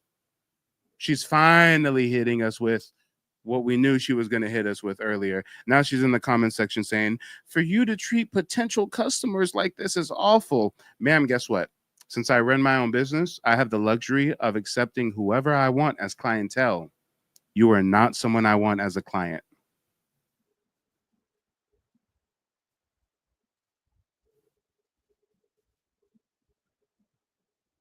Let it sink in. Do your own research. It's all good. No hurt feelings. Bye. Good night. Lay off the Alizé. Sarah, what's on your mind? I'm just gonna say this actually and hop off. I saw some comments about what I was speaking regarding DNA, and I see that a lot of people don't understand how it works. Yes, these commercial tests, they are inaccurate, they are limited, and they are very biased, and they're going off of a narrative, which is the slave narrative. But that doesn't mean that we cannot use DNA to prove our indigenous roots. And it's not through blood test, it's comparing our DNA to ancient remains. Try to do some research on it and pick up, you can create a free GEDmatch kit, a GEDmatch account of mine, and create a DNA kit. So if anything, I would offer to help people. If you cannot find paper trails, like it's hard for me actually, I can help people figure out or find where their DNA matches with ancient remains, which are here in America. And I don't know, one of these girls said that nobody's upset, or I'm the only one that's upset. I highly doubt it. People who've been lied to and are just now finding out about these things, I can't imagine not being upset. So maybe that's you, but that sure ain't me. I feel it. Yeah, that's it. I feel it. Well, hey, before we segue to the last 109, I got to hear from Handboy. I mean, Handboy is actually a genealogy client of mine. Handboy, did I just turn you off from using my services? Are you sitting here thinking, man, why did I hire Mike? He's so disrespectful to black women. No, I don't think it was disrespectful. It was just I think she at first I thought she meant well, but then she got very disingenuous when she was like, "We having an identity crisis," and she went to my boyfriend is her husband is Puerto Rican. She was trying That to kind of dick blew slap. me. No, she was trying to dick slap us with her Puerto Rican hubby's Johnson. Talking about you Yeah, guys have an identity crisis, but my Puerto Rican man, he's all Taino. He's all Taino. He's Taino all the way. He's Taino I all the wish way. What the fuck is a it, Taino all the it's way? it's What does that funny mean? because I just had a family reunion, and I wish I had a picture of my granddad, because I asked my a lot of people was wearing the family reunion shirts. When we had a family reunion, we wear a shirt. And I'm like, Granny, who's that Indian man that everybody ran around? And she was like, boy, that's your granddaddy. I said, God. Hey, shout out to I was Icon the like, well, Nurse. he Hold he up. don't look like he came from Africa. She was like, boy, we've been telling you for years that you got like you're not African. So I'm like, oh, okay. Well, I'm doing this genealogy or whatever, and then that's what they was telling me, that uh my granddad was Choctaw, possibly Choctaw Chicks. I can't which one, Mm-hmm. and my grandmother was Creek, and I'm like, wow, I didn't know that. That was so it's just wow. And it's just funny, like we have an identity crisis, and I don't know. It I don't sound understand. like an I don't identity understand crisis to how. me. Like your family passed down oral tradition of your indigenous roots. You're now researching it. I mean, Such a crisis. Such a crisis. We're all Yeah, running that's why around like I'm Chicken Little. confused. Like, what? I'm more happy and excited, and I just feel like once I get the proof that I'm just gonna rub it in people's faces like you're African. I'm like, no, I'm not. I think they want Africans want to claim to us because we did something, and they want to be more respectable. But all they have to do is just build up Africa, like Abraham trying. If stop looking west, to fix your problems, just build yourself up. Shout out to Ibrahim, whatever his name is. He out there Yeah, paving he's roads. doing it. Okay. He's not asking for no. He's not asking for no help. He put people back. He put his people on back on the farms. That he's building roads. He's building infrastructure, and he's not asking anybody for help. Like he using the resources. Hold on, real quick. Under his feet. I wanted So to I'm acknowledge confused. Icon's comment. Icon the nurse says the identity crisis and then trying to big up her husband over black folks didn't sit right with me. Yes, so y'all noticed that too. It was just such weird rhetoric coming from her. Come on. My man, he's Taino all the way. His grandma's dark skin. He's Taino all the way. So y'all are having that. Like, ma'am, I just got back from Puerto Rico not too long ago. Stop it. There ain't nobody running around who's full-blooded 100% Taino. There are a few Taino remaining. They over in the mountains. You ain't gonna find them in Old San Juan. Stop it. Yeah, I'm happy with it. I'm happy with so far, and I can't wait till you finish the research to find out like where everything. Like, I'm excited. So yeah, I don't feel like I'm having an identity crisis. I don't feel like I'm well, hey brother, lost after seeing how angrily I disrespect black women, I wouldn't be surprised if you didn't ask for a refund. Okay, you know, I'm so sorry that I disrespect our black queen mother elders. You know, I don't know what's wrong with Nobody me. disrespected her. We just, I mean, we black people, we gonna tell our jokes. Even when we tell you what it is, we gonna tell our jokes. I just think she ain't like that. We told jokes when we was telling them what it was. As soon I as she mean, read the nobody comment called section. her. Yeah, and nobody called her a bitch or anything derogatory. She was like, we told her a little joke, and we told you about yourself, and you ain't like it. So now you feeling victim. Like, yeah, you can't if you don't want nobody you know what? to It's criticize. clicking. Wait, hold on. Don't It's criticize her. clicking. It's clicking. Now she's in the comment section talking about, of course, the black man will be disrespectful. Guys, it's clicking. She was bigging up her Puerto Rican man over. She's a divester, y'all. She's one of these divestors. She's one of these, angry at the black man. I went and got me a Puerto Rican man. Y'all got an identity crisis. It's coming together now, y'all. It's coming together. I finally figured her out. But you know what? We do have another guest, the last one, 09. Go ahead, unmute yourself. Let us know where you're calling in from. What's on your mind? Last one, are you there? Yep, I'm here. All right, go for it. Calling in from Oakland, California, as usual when I do talk to you. But I just wanted to be quick and brief because I'm at work. Now, you and I believe we're family, just like the other guy. My lineage came from Henderson County, North Carolina. On my father's side, we're Creek. And then when we come back towards Louisiana, on my mother's side, we're Choctaw, Chickasaw. She was born in Chickasaw County, Louisiana. I get to my, sorry about that. Now, hold on just a second, Jay. Hold on just a second. If we're going to get on realistically for coughing, we got to get on the Hamp Boy for burping on the mic, okay? Make sure you mute yourself before you start belching on the microphone, okay, brother? Come on now.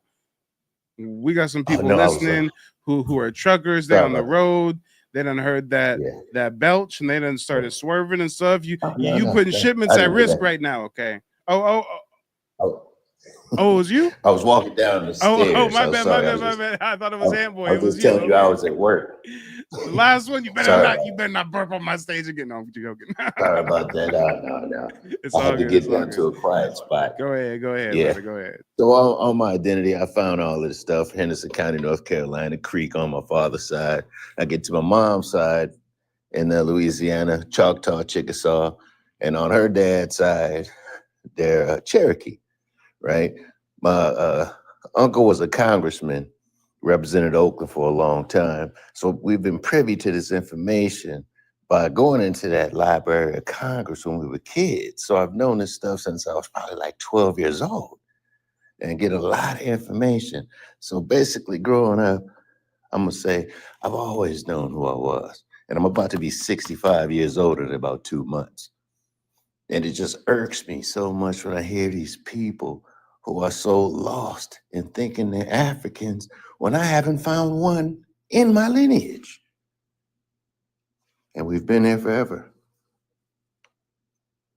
That's all I gotta say. I lost my breath too. My bad, I was on mute. Even if you did find a distant African ancestor, I mean, that'll make you an African now. Yeah, but I haven't found any. And I've been doing this for a long, long time. Yeah. I didn't see no boat history or none of that stuff. And even from my Mississippian bloodline, it's on the Mississippi people, we still haven't found any of that. I've seen some Caucasians in there because I even got the little freckles around my nose like you have. But I haven't seen any in all these years. And like I'm almost about the last one left outside of my children, and they have none of these features, and they do have the freckles around their nose too. So that freckle DNA has obviously been with us for a long time. Oh yeah, because it's a strong trait. Most definitely. And it's kind of a misconception that it comes from European admixture. You know, I've come across plenty of Black Americans who have freckles. Maybe not as many or as pronounced as some people who may be mixed with European, but you know, I still see some Black folks with some freckles. Oh yeah. And I appreciate you, man. I try to catch you every day when I get the time to sit down. Because I don't get much time to sit down at the job. So when I do, I sit down and listen to you, and I've learned so much from you. And like I've told you before, you know, it just does my heart just so much to hear you talk every day. I try to tune in every day. Yeah, well, I appreciate it, brother. Make sure to tap in YouTube. My YouTube channel is Mike TV. So, you know, if you ever miss a live on TikTok or you come late and you're like, man, I wonder what I missed, all of my live streams are over on YouTube to watch. I'm already on there. Gotcha. Nice. You already tapped in then. Hey. And you know what? It looks like we got Chop calling in. I think we talked to Chop earlier. Chop, lay it on us. What's on your mind? Not much, man. I was just tapping back in with you guys. But I would like to say this though, man, to everybody on here. Again, let's continue to just stay focused on the topics and really actually get some out of this shit. Cause, bro, if you're a history teacher and you struggling with your history, man, please, we got real people that's really trying to get genealogy done.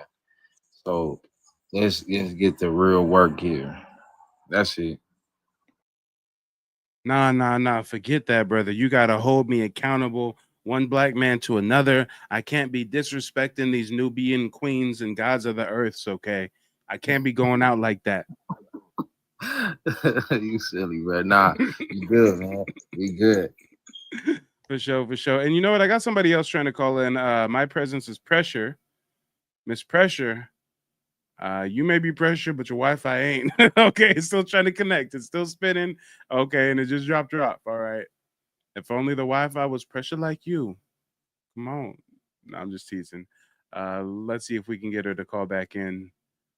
Miss Pressure going once, Miss Pressure going twice. Come on, they talking about identity crisis. Talking about identity crisis. She knows she pressure. She ain't got no identity crisis. She know who she is. She pressure. Her presence is pressure. Ain't that right, sister? Go ahead, unmute yourself. Let us know where you calling in from and what's on your mind.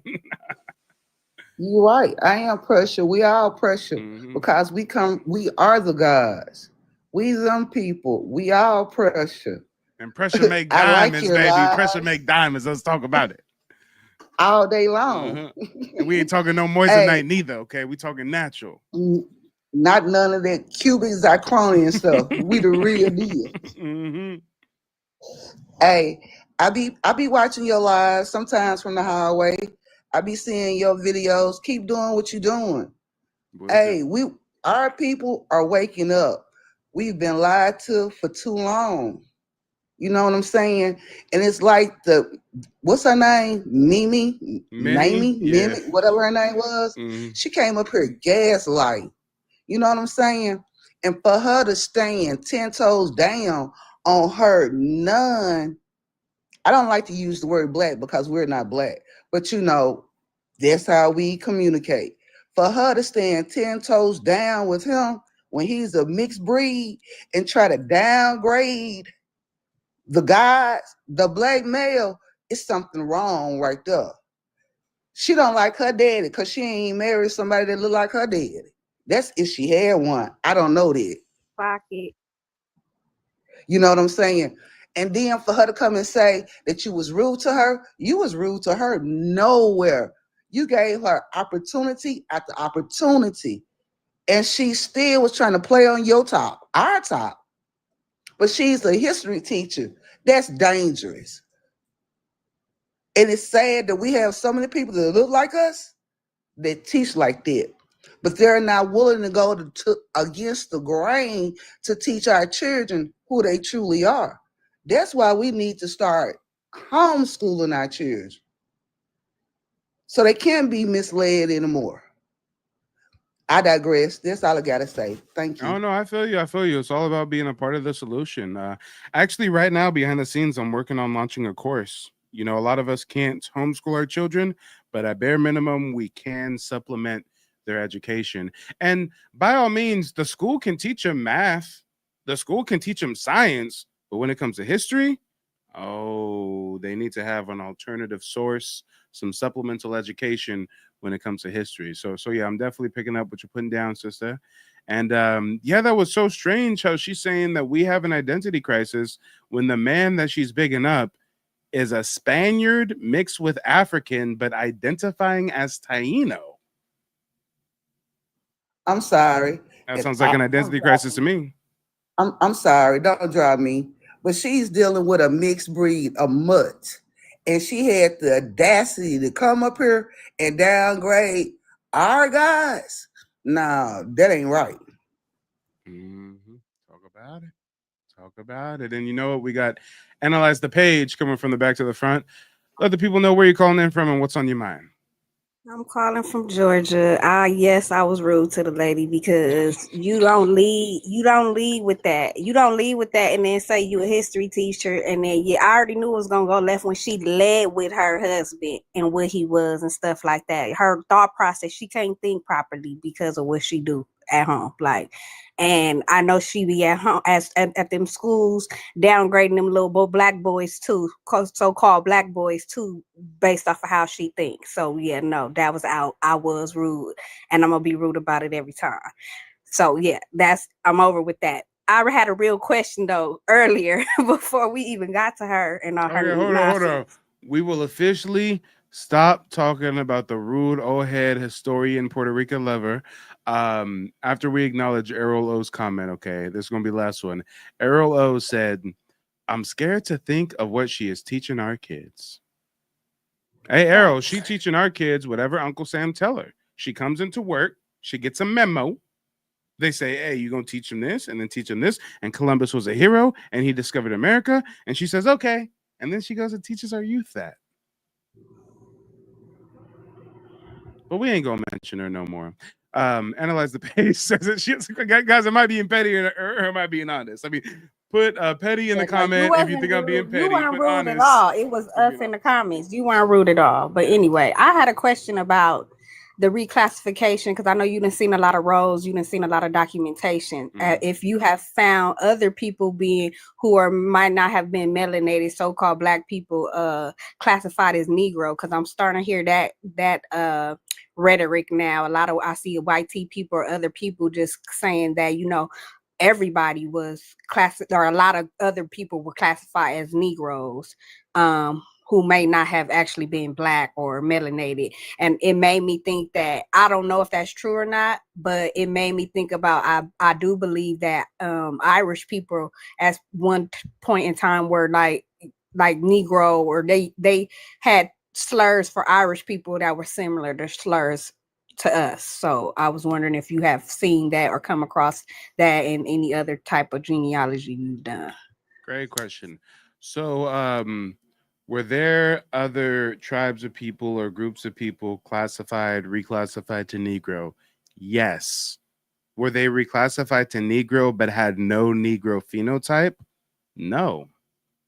How do you do that? Why do you call somebody a Negro if they present as a white T person? Why do you call somebody a Negro or a colored if they have blonde hair, blue eyes? That wasn't happening like that. And let's not get the Irish thing conflated. When the Irish came over, they were at the bottom of the European caste system. Guess what? They're still part of the European caste system. The European caste system is still above the indigenous and the African caste system. So, nah, the Irish were discriminated against by their fellow Europeans, but they weren't reclassified to Negro. Their documents were changed to Negro. Nobody enslaved them on plantations. No. Actually, what they did is they found a way to fit in to the white dominant society, and they started shitting on Negroes so that they can get accepted as white tea Americans. And that's how the Irish became white tea.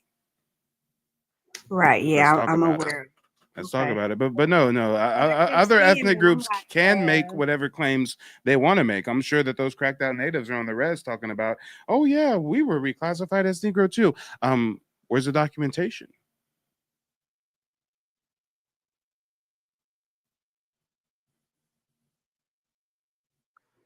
right. Yeah, so that was my only question. I had that earlier. I had put it in the chat, but I don't think you saw it. So that was my question. Oh 'Cause yeah, no, my bad. I must have missed it in the no, chat you earlier. good. You good. I know it's a lot going on. But yeah, I'm just starting to see people trying to use that. It's just like everybody's just using our argument, our points, and throwing them back at us at this point. So it's like, yeah, Oh all yeah, those groups are they having all sit into our identity live crisis. It's like streams. y'all can't Yeah. even come up with authentic terms. Y'all are literally using our own terms back at us, and it's just Yeah. like, come on, like it's ridiculous. Yeah, they And sit it's in on all because of our live streams. They take notes and try to figure out a way to debunk us, and still they come up with nothing. and it's Absolutely because nothing. again, and it's because again, like this is how powerful and how much it means for us to know who we are. Because the moment we truly really identify as indigenous people and really hone into that energy, all this shit is over with. Everybody gotta go. Everybody gotta go, and we gotta clean up our backyard. And it's time for us to clean up. And they know this. They know that once we really lock into and we lock arms fully into this indigenous aspect of who we truly are, it's over with. We Thanos. We the end game. Our knowing of who we are, not believing, but our knowing is end game. And that's what they afraid of. That's why they fight so hard to make sure we are misidentified. They fight so hard to make sure we don't know who we are at a authentic level, because they know just us knowing that our existence alone goes against the whole system. Just us existing goes against their whole system and paradigm that they created to shut us down. Yeah, I want Yeah. to say Real this. quick, I agree. Kilo Vasquez says, "Does anyone have a family tree?" I'm not sure if that's a rhetorical question or a literal question. I am a genealogist, so I literally create dozens of family trees a month. But yeah, that's a strange question to Was it a ask. trick question? Was it like a trick question? I think they Because might we all they have might be family trees. trolling. I don't know. I don't know. They be talking to themselves out loud. That's all, I y'all. Yeah. believe so because we got a mother, we got a father, we got a grandmother, we got a grandfather. They had a mama, they had a daddy. I don't know. They be Oh gaslighting wait, and hold on. trolling. So Kilo Vasquez says a family tree would validate a lot of stuff, and No shit for a the lot. sky is blue. Yes, yeah. And you know what also validates stuff? Having tribal citizenship, just like the citizenship card you see right there. I mean, it's just strange, y'all. I mean, I think some people just don't have the opportunity to practice socialization. Like just imagine we chilling at the potluck, we in the backyard, we smoking, we drinking right, and this dude just comes up. Hey, does anyone have a birth certificate? Or excuse me, wait, no, he didn't say birth certificate. He said family tree. Does anyone have a family tree? Because they don't have family Yeah. kids. They're very isolated people. We've got family trees. Why do you ask? Oh, because a family tree would validate a lot of stuff. Okay, yeah. Do tell more. Is there something you wanted to get off your chest? And it's I'm so sad they don't confused. even know what a family tree is. Hey, but you see how we talking amongst this? I love this shit. Like how we talking amongst each other, and we laughing and shit. Like this is what they afraid of. Because I swear, it's such a good time with us as a people. Like one thing we know as indigenous people is to have a good time and to speak the truth and live in it. Like I agree with that. That's And I right. also I want to say this to the prompt. You know, the Latinos, the natives, the Africans, what they have in common, they have caste system beliefs that they've been taught. And they figure that we are on the lower tier of that caste system. And you know it's been pervasive in the Latin world. They only now start recognizing the darker skinned people of those countries. This year, literally, they This president just year. did it. This year said the indigenous people of Mexico are black. 2025. Yes. So, and then you have the Africans with their supremacist ideology because they're so tribal, not to cast a shadow on tribal, but they live amongst other melanated people, right? Yet they fight amongst those melanated people. So you can't literally trust anything they say or anything about them because their ideology is totally different from ours. We've been forced and molded and what you say, you've been pressed like a diamond to have a different mindset. So we are more communal. And if you look throughout the course of our history, we've always been motivated to build communities for our people. And when we know the results of what happened after we settled in and we started creating commerce and dealing with our only community. So the history is there. How come that history teacher didn't know?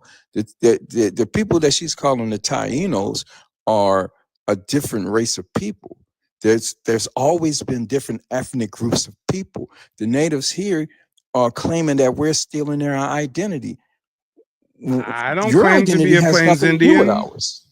I do not Exactly. claim to be from the plains. I do not claim to descend from the wanderers of Buffalo. No. I descend from the mound builders. Totally different ethnic Exactly. group. Totally different ethnic group, totally different race. We didn't So eat the animals. it's all propaganda. We didn't eat the animals. We lived and was one with them. We was one with nature. Propaganda. We was one with I think we essence. might have still been meat eaters though. But I feel you. Yeah, I agree because I think it was 1968 when when cannibalism was but known to be she onto something though, because if you really look back in our old pictures and like when we would get offerings, it would be a lot of fruit there. We didn't start really getting into blood worship and blood things until we got in contact with the Spaniards and these white tea people. We were people of nature and we had a respect and reverence of nature. And this is why we had the covenant of God, which is the covenant of nature. Because and real quick, someone in the comment section, Jordan says, we are not Native Americans. We come from Africa. Jordan, correction. You come from Africa. And I don't know why you coming from Africa is not good enough for you and why you have to take your heritage and your identity and try to force it on us. You're African. Be a proud African. Matter of fact, why don't you move to Africa? Leave us alone. But guys, we have a new panel member, Tamira Bell. Go ahead, unmute yourself. Let us know where you're calling in from and what's on your mind. Hi, I'm calling from Texas. Well, shout out to Texas. Lay it on Yeah. us. The prompt of the evening says Latinos, natives, and Africans are having an identity crisis, not us. Do you agree or do you disagree with that I statement? totally do agree. I'm not having a crisis whatsoever. Not a day goes by that I don't think that I'm what I am. I don't think that. But here's the thing. I can't speak much on it because I am just now trying to find out who or what tribe my people are from. Like I just had this long conversation with my mom, and I'm like, okay, so what was great grandma's name, and what was her maiden name, and what was her, going through our tree so that I can prepare myself to try to find out more. And so I do want to tell you that I appreciate you giving the information, because right now I'm scrolling on your page so that I can see what my next steps need to be. Oh yeah, most def. Well, I would definitely start by checking out that tribal surname tab on the website. Oftentimes we hear this misconception that we get our last name from slave masters, but oftentimes when we do the genealogy, we find our ancestors were never enslaved. So, most people are not aware that tribes during the process of forced assimilation adopted European-esque surnames. So, oh look, here's my last name Lane right there popping up under the Cherokee list, right? I mean, you'd be really surprised when you check out the tribal surname tab. But if you need more like personalized guidance, I definitely recommend booking a one-on-one. If you get value from these live streams and you learn a bit from my TikTok page or my YouTube, then just imagine what kind of gems I can drop on your family's heritage during a one-on-one 90-minute session. Yeah, no, I totally do agree, and you are very much so appreciated.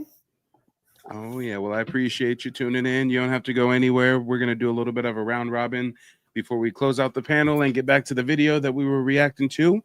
Let's start with realistically. Realistically, go ahead and mute yourself. Leave us with some closing remarks. What's on your mind? I mean, I know this broadcast took a interesting turn of events. I didn't think it would be one of our own people trying to claim we got an identity crisis. I mean, that Puerto Rican dick must be something else, y'all. I'm just saying. Pause, no Diddy, no baby oil. I'm just saying the Puerto Rican brother must have laid it on her heavy because she came up here caping for Mr. Puerto Rico. Realistically, you're still on mute. I know it's getting late. He may have fallen asleep. He might be asleep at the wheel, y'all. Realistically, going once. Realistically, going twice. And thank you for calling in. We'll talk to you later. Chop, go ahead, lay it on us. Closing remarks. Man, all I'm gonna say is, to Miss Precious, Miss Presence, my presence. I just want to say to all you guys, That's Miss I love Pressure right there. That's Miss Pressure. Yeah. All you guys, I want to just say I love you guys. Continue to stand on indigenous business. And my guy, native black man, I'm gonna be tapping in with you too, bro. We're gonna be chopping in on the back end of this. But I just want to say, you guys, shedding light to all you guys. Continue to stand on indigenous business. Like I said before, own your stuff in front of everybody. Don't tuck your tail for nobody. We walking on indigenous business and we standing strong on that all year long and from this time starting. That's right, brother. That's right. Thanks for calling in. Don't hesitate to click that button in the future. Peace. And Miss Pressure, lay it on us. Closing remarks. Closing remarks. I want us to understand that they took our names on. We didn't take their names on. They were the no name, no nothing people. And when they talk about the slave trade, the Slav trade, it was their people coming over 12.5 million through Ellis Isle, not our people. We always been here. Peace and love and light to the goddess, the original people of this land. I love you all. Oh, yeah. Feeling is mutual, sister. Wado. Talk to you later.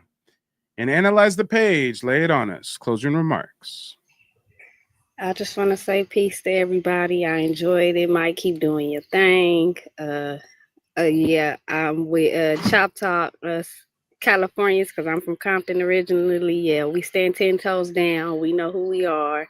Miss Pressure, keep that pressure on everybody, and just keep doing our thing. We ain't, they gonna come to us like they always do. So they gonna get on the bandwagon sooner or later, like they always do. So that's all. Y'all have a good night. Yep. Till next time. Thanks for calling in. Peace. And Miss Tamara Bell, I got a Love bone and to pick with you, appreciation. Missy. I got a bone to pick. Oh, why? You looking all pretty in your profile picture, and when we go to your profile, it's on private. Okay, we can't see nothing. For all we know, you're a 300-pound Mexican migrant coming up here to infiltrate the community. How do we know that you really are who you say you are? Oh, Okay. yeah, no. And you know what? This is the first time I've ever spoken on anyone's live too. Oh, I feel special now. There you go. I am just, yeah, no, but I feel special. But no, I don't really, I like to post a lot. I just go through and look at things that are funny or interesting to me and post things that make some people say, that's all. But no, I get what you're saying and I'm sorry. But It's all I'll have good. to put something out there of myself, I suppose. You have to put something out there one of these days. Otherwise, I'll just have to, be satisfied with speaking with you on the panel, which is good enough for me. Okay. Shout out to Miss Lady for calling in. But I gotta ask you, you said you're in Texas. Do you know where your people migrated from originally, or do you have long-standing ties to Texas? Long-standing ties to Texas, for sure. For sure. Nice. Sounds good. Like, yeah, East Texas type stuff here. And have any of your ancestors passed down oral tradition of any Indians in the family? No, but but when my people were speaking, I was very young and it just, I would hear something about Indian, but which one? That part, don't know. I feel you. I feel you. Got to do that digging. And that's what I'm excited to start doing, yes. But yeah, again, you are definitely appreciated. Love being on the panel. Oh yeah, well don't hesitate to click that button in the future. I try to go live every day, at least a few times a week. But yeah, there'll be plenty more opportunities for us to chop it up. But yeah, I'm gonna segue back into this video about dumb diversas, pepper bulls, and whatnot. Speaking of which, have you ever heard of the doctrine of discovery, dumb diversas, or pepper bulls? Nope, I have not. Oh shoot. Oh I man. know. Wait It's a okay, minute but now. at least I'm starting that part. Wait a minute now. No. It's not that it's a bad thing or anything. It's Okay. just that since you're not really familiar with it, I kind of feel burdened with purpose. I kind of feel like I gotta give you at least a little game on it, at least a little something. I mean, here, I am open. I like to run my platform like the Roman Colosseum. Okay, I give people the luxury of choice. So, guys, put some fists and feathers in the chat. If before segueing back to the video, if you want me to give a quick breakdown on dumb diversas, papal bulls, and how it impacts the reclassification of Native Black Americans. Let me get some feedback. We can get into it. Let's see what the people are saying.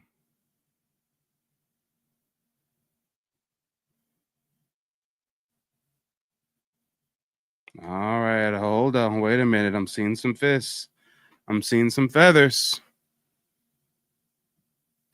Analyze the page says, you see how her demeanor is different from Minnie, and they were looking for the same thing. Oh, yeah, way different demeanor from Minnie. Thank you. Oh boy! Matter of fact, I was gonna say I don't know if you were even here for that mini experience, but it sounds like you probably were. I was. No, I was here for dang near the whole thing. Yeah. But that's the thing. I'm looking for, if I have questions, I'm inquisitive, all of that stuff. I'm not about to talk negatively about anybody or anything. I'm trying to find out myself. And you were trying to give her some gems and she just did what she did. You can only lead a horse to water, they say.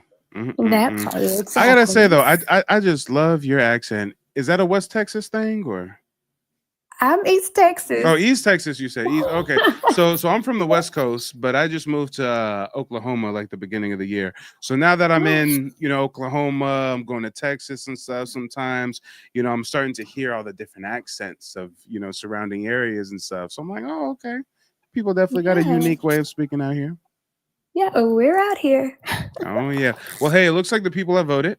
I'm seeing fists. I'm seeing feathers in the chat. Nola says Mike is in love. Hey, stop it now. You're gonna make me blush, okay? You're gonna make me blush. I'm trying to maintain composure, okay? Come on. Lord, oh Lord. Calling me out, guys. Jeez. I'm about to educate her on the doctrine of discovery and the papal bulls and dem diversa. This is professional, okay? And if you would like to meet up over coffee to discuss genealogy, no, I'm kidding. I'm teasing, y'all.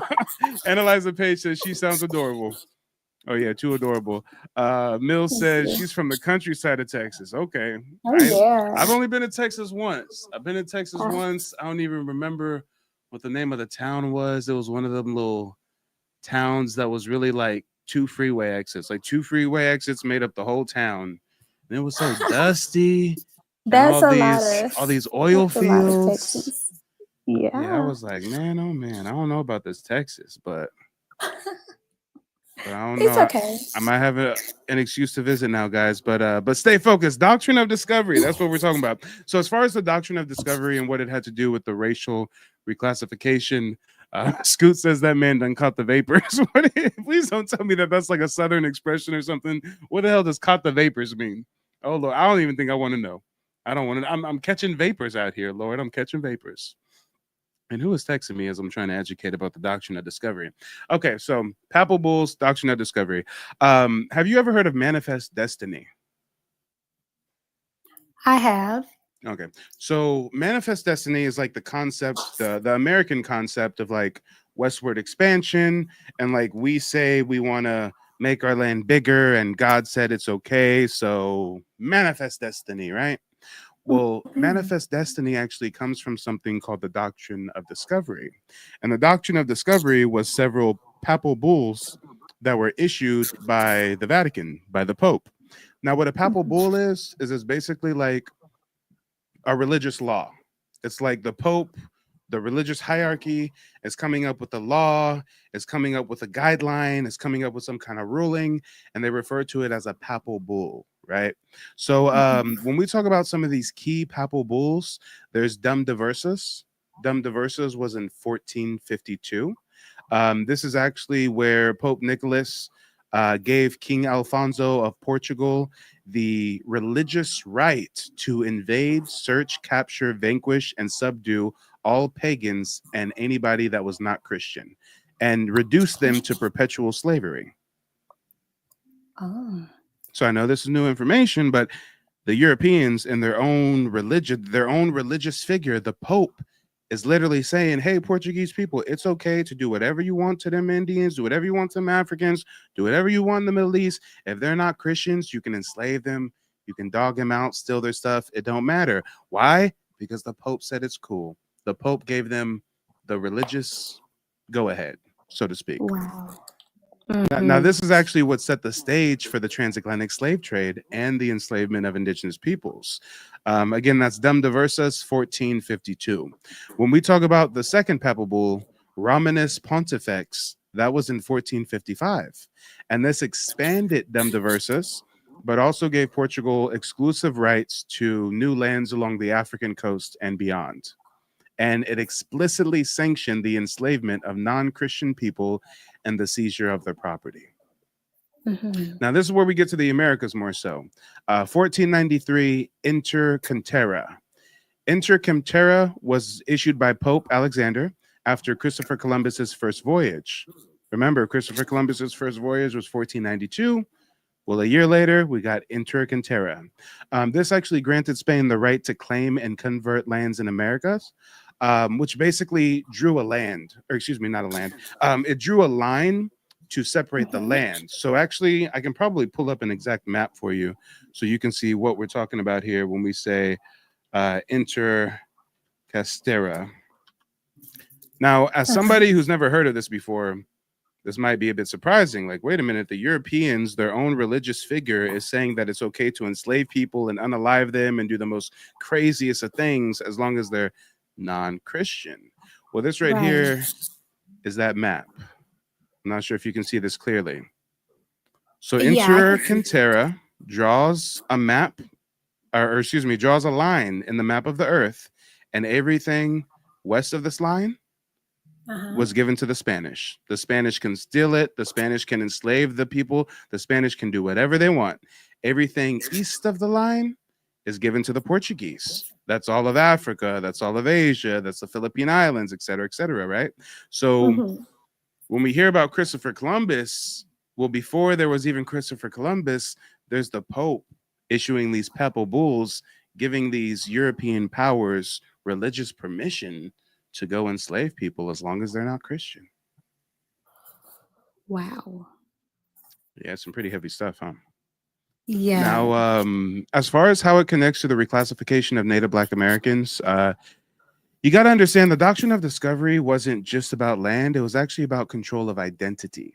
So if Europeans recognize Native peoples as sovereign or owners of land, then they would have to acknowledge treaties, property rights, and shared authority. So instead, they reclassified them to strip them of legal standing. So that's where you see these color-based caste systems. Early explorers like the Spanish and the English describe many southeastern tribes as black, tawny, copper colored. Over time, colonial laws redefine them as Negro, African, African American, right? And again, it was basically legal and religious justification. So, under the papal bulls, a Christian nation could enslave or dispossess any non-Christian people, and to maintain this justification, Native Black Americans were deliberately labeled Africans or as slaves, which stripped them from their indigenous status. Right. That makes sense. Mm-hmm. Now, another way that the reclassification plays a part is in the 1700s. I forget the exact date. It was the early 1700s, and a lot of British colonies, they actually outlawed Indian slavery. So, guess what happened? When a slave master or a slave trader got caught with some Indian slaves, and the government's like, yo, what are you doing? Guess what they said? Oh, no, we got them from Africa. These are Africans. We're good here. Nothing to see. So you see how there was a systematic effort to reclassify Native people as African to get around the banning of the Indian slave trade. So there's many little things like that that they're never going to teach you about in school that really plays a big part. Right. And shout out to the comment section. They're saying screen is frozen. Is it just me? I don't know if the screen is frozen for you guys. I do have it stuck on a still image right now. Maybe that's the source of confusion. My presence is pressure says, I have a real question I've been pondering on. Yeah, go ahead and ask your question in the comment section and I'll answer to the best of my ability. Chino says, what do you classify yourself as? Chino, I already gave you the opportunity to join as a guest. I sent you like a couple invites. So if you want me to answer your questions, go ahead and get on the panel and ask away. But yeah, Miss Tamara, what do you think about that? Dumda versus papal bulls, religious justification for enslaving and reclassifying our ancestors. Right. Anyone that's not Christian, do what you want, says the Pope at that time. Which is why what goes hand in hand with colonization, these religious organizations, Jesuits, friars, Quakers, Moravians, Protestants, Catholics, Christians, and what are they doing at the same time that they're colonizing? They're trying to convert the natives. Exactly. Yeah, it gets deep. Boy, this is crazy. Mm-hmm. But hey, before I bring up another panel member, let me see what the comments section is talking about. And if you have any questions about genealogy or, Native Black American history or anything, go for it. You can pick my brain while you got me up here. Oh no, I've already spoken a whole lot more than I anticipated. Perfect. Again, you are definitely appreciated. For sure. And I'm gonna get with my mom and let her know about your page and all of this too. Yeah. Well, hey, if you do end up booking a one-on-one, I do allow people to have guests on the virtual call at no extra charge. So, oftentimes it'll be like a mother-daughter duo or a Oh, that's son and his awesome. aunt and his dad or something, right? So we can definitely make it a family affair. I do appreciate that. Thank Yeah, you. most def. Well, hey, it was refreshing chopping it up with you. Make sure to call in the future, and you have yourself a You great evening. too. All right. Thank you. You too. All Everybody, right, have a great one. take it easy.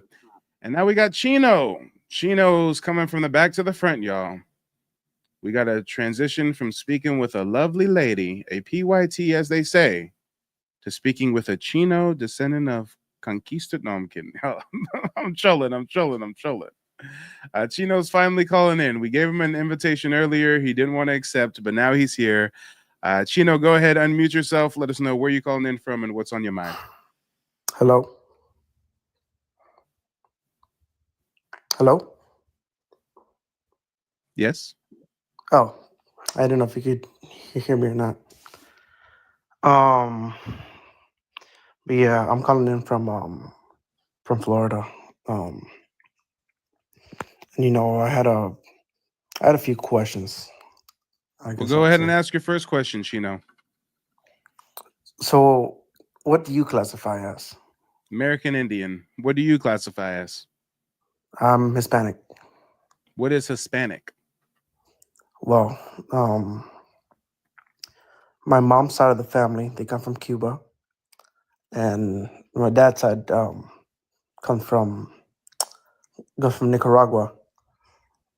I guess when I say Hispanic, I would say somebody like descended from Spanish blood, I would say.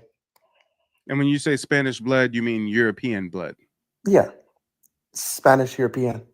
I got you. And you said that Well, your mother Spain, descends from Cuba and your father descends from where? Nicaragua. Okay. So if someone was gonna, try to get past this veil of being Hispanic, more specifically your Cuban and Nicaraguan lineage, right? What was the question again? Like if we didn't want to just lump you into this Hispanic identity, more specifically, we would say that you're mixed Cuban and Nicaraguan. Is that right? Yeah, yeah, I'd Okay, say so. I got you for sure. Well, do you have another question? Uh, uh okay. I guess in my oh, the next question I was gonna ask, where does the native black part like go into play? Like was it just like the mischaracterization from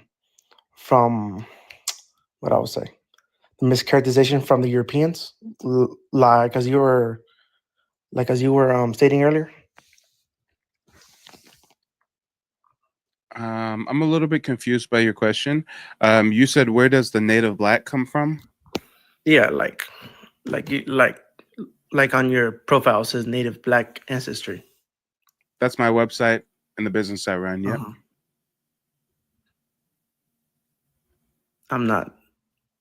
I'm not following. You don't know what native black ancestry means? No. Okay. So you know that there's something called Native Americans, right? Right. And you do know that Native Americans come in different ethnic groups, right? Right. And just like how there are white tea presenting natives or Asiatic presenting natives, there are also black presenting natives. Is Okay. that a concept that you can follow along with? Like black, I would say, as in like people of like darker complexions. Yeah, you can say melanated, copper Right. color, dark skin, Okay. brown. I mean, some would say I'm black, but I'm not actually the color of black, right? I'm more like a Right. caramel. So so when you say you're confused by the term native black ancestry, I mean, are you still confused or have I made it a No, little simpler? yeah, I understand better now. Perfect. I think in my confusion is like I was thinking like people that are like African Americans saying, "Oh, I'm not, you know, I'm not black, I'm native." You know what I'm saying?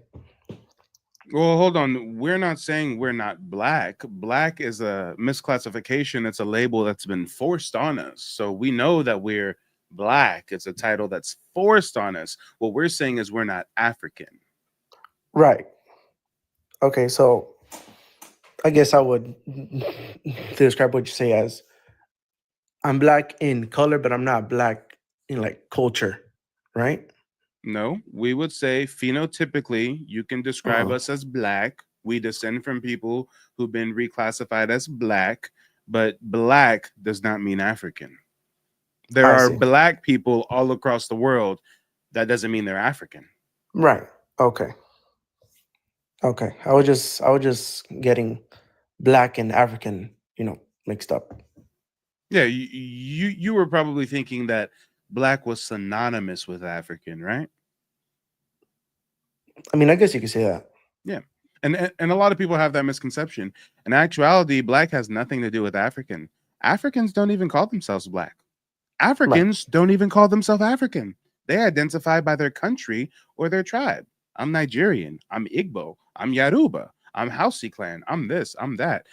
Black Americans were the ones who were forced with that, binary color code caste system, black, and we took it and made it something to be globally revered. So now there Okay. are others that try to cling to that term, and now there may be Caribbean folks and African folks trying to identify as black now that we've made it oh so fashionable. But now black is totally separate from African. So I got to Okay. ask you, do you believe that all black Americans descend from African slaves? I mean, the way you put it, no. Okay. Well, if we were just to, and again, I'm not going to hold you to any specifics, but if we're just going to pull out some like random numbers off the top of our head, do you think that like 50% of Black Americans come from African slaves, or like 60-40 or 70-20, or? I mean, by the way that you're putting it, I would say that, I would have a comfortable number to put it at, you know, I mean, it's like, just a guess. No one's going to hold it against you. I would say, what was the question one more time? What percentage of the Black American population do you think descends from African slaves? I would say 30%. Okay. So you think that 30% of us descend from African slaves and 70% of us descend from indigenous tribes of the Americas? Well, no. Well, I'm thinking of more of like a whole population of America type of thing. You know what I'm saying? I don't know what you're saying. In my mind, at least, there's only two options here, right? You got Black Americans coming from Africa, or you got Black Americans already being here. So if you say that you think Well, that okay, only okay, I understand. 30% I of Black understand what you're America saying. came from Africa, then where do you think that 70% came from? 70. Well, I would say the 70% can come from India, maybe South America, um, Bro, hold Central on. America. You think that some Black Americans come from India? Yeah, there's some. Yeah, be because there's some dark tone Indian people out there. You know. Sir, we're talking about Black Americans. You think that some Black Americans come from India? What do you mean by Black Americans, though? You don't know what a Black American is now? I'm I'm confused now. Do you live in America? Yeah, Do you know people that are regarded as Black Americans? I guess so. That's who we're talking about. You think those people come from India? Well, not all of them. You think a percentage of them come from India? Well, I guess not. No. It's not. I guess not. I'm not trying to gaslight you into changing your answer. If you think that they come from India, then that's what you think. And my next question would be, do you think they came from India as slaves? Do you think they came from India as free Indians? I got no idea how to answer that. So if you've got no idea how to answer that, that's basically like saying, I don't know. So if you don't know, then why would you say that you think any percentage of Black Americans come from India if you don't know?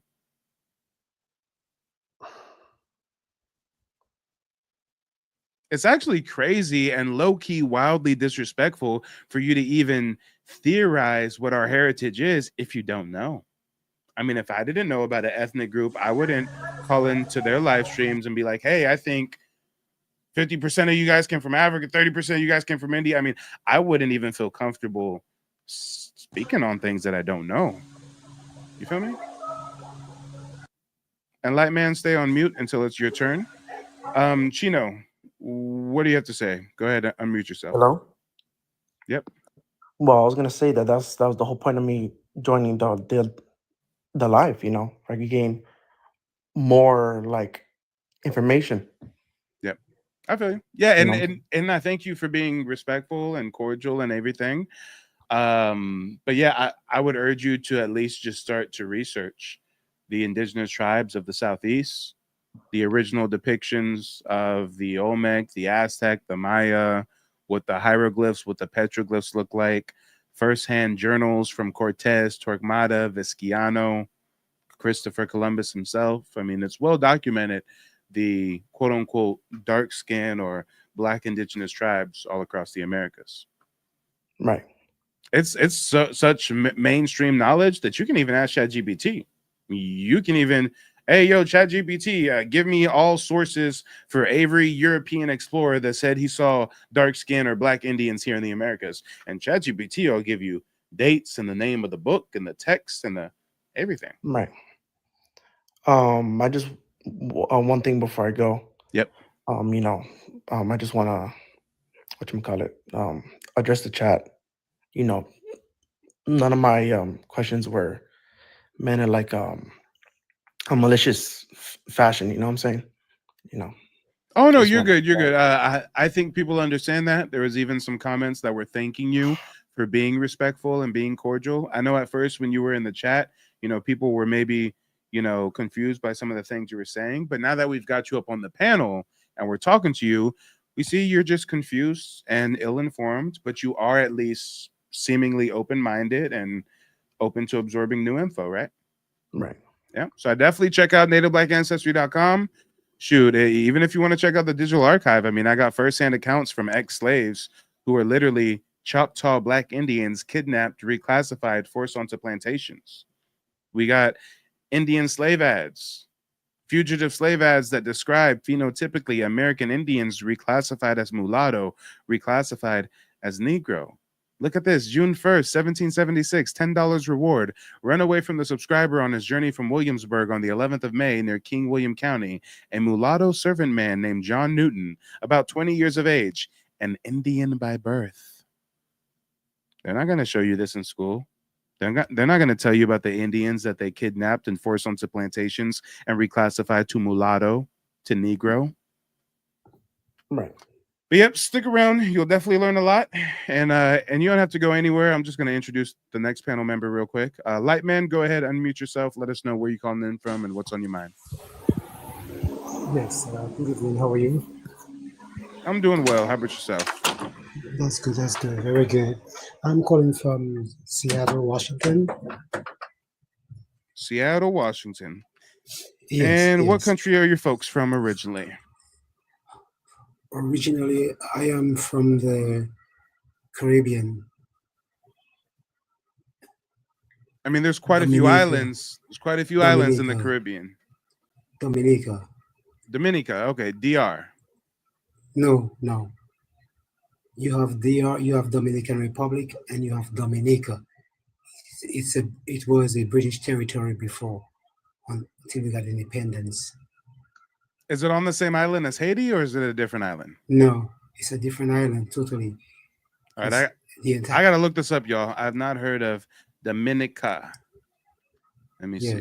It's a small island. Oh yeah, it's a whole island. Yep, it's in between Martinique and Guadeloupe.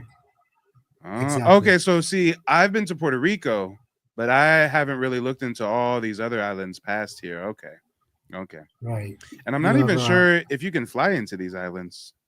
Yes, you can. You can? Okay. I'm gonna have Yes, to visit. you can fly from Miami, any part, Seattle, anywhere, Okay. into Dominica. Uh, in fact, right now they're actually building an international airport now on the island. It's incomplete right now, but they're working on it. Yes, but I heard you guys discussing about the African American, what percentage came to the United States and what percentage came from India. What I would like to add to that is that growing up as a child in the Caribbean, we were never taught by our parents that our ancestors came from Africa. Not one time, not one time. And the Caribbean is a part of the part of the Americas anyway. No matter what nobody say, the Caribbean is in the Americas, right in the mouth of the Americas. Whoever changed it, they did it, and for their benefit. But I can tell you, as a child growing up, I was never told that my ancestors came from Africa, and I personally have that understanding, and more being as a spiritual person, my connection with the universe is that we in the Caribbean, there is no difference between us and the black American, not the African American, like many people have been taught. We are not African. We are a different species altogether. And like I've been told by the Spirit, that we need to dig where we are. Dig where we are. A lot of teachers, they move to Africa, they go to Egypt and look for stuff. But our problem is we need to stop looking elsewhere. Look within. Look in your ground. See what you have in your ground here in the US. This is a great country. It is the greatest country or continent on the planet. And the spirit that hover over the United States, in it's like we are in the center of the universe, and we have been watched and protected. This land is holy, holy ground. And I give the most respect to the ancestors, to the creator of the universe, the energies. I give great thanks for my experience. I have experienced in this land. And anybody else want to say different with what I've experienced here in the US from the ancestors and the spirits of the universe? It is amazing.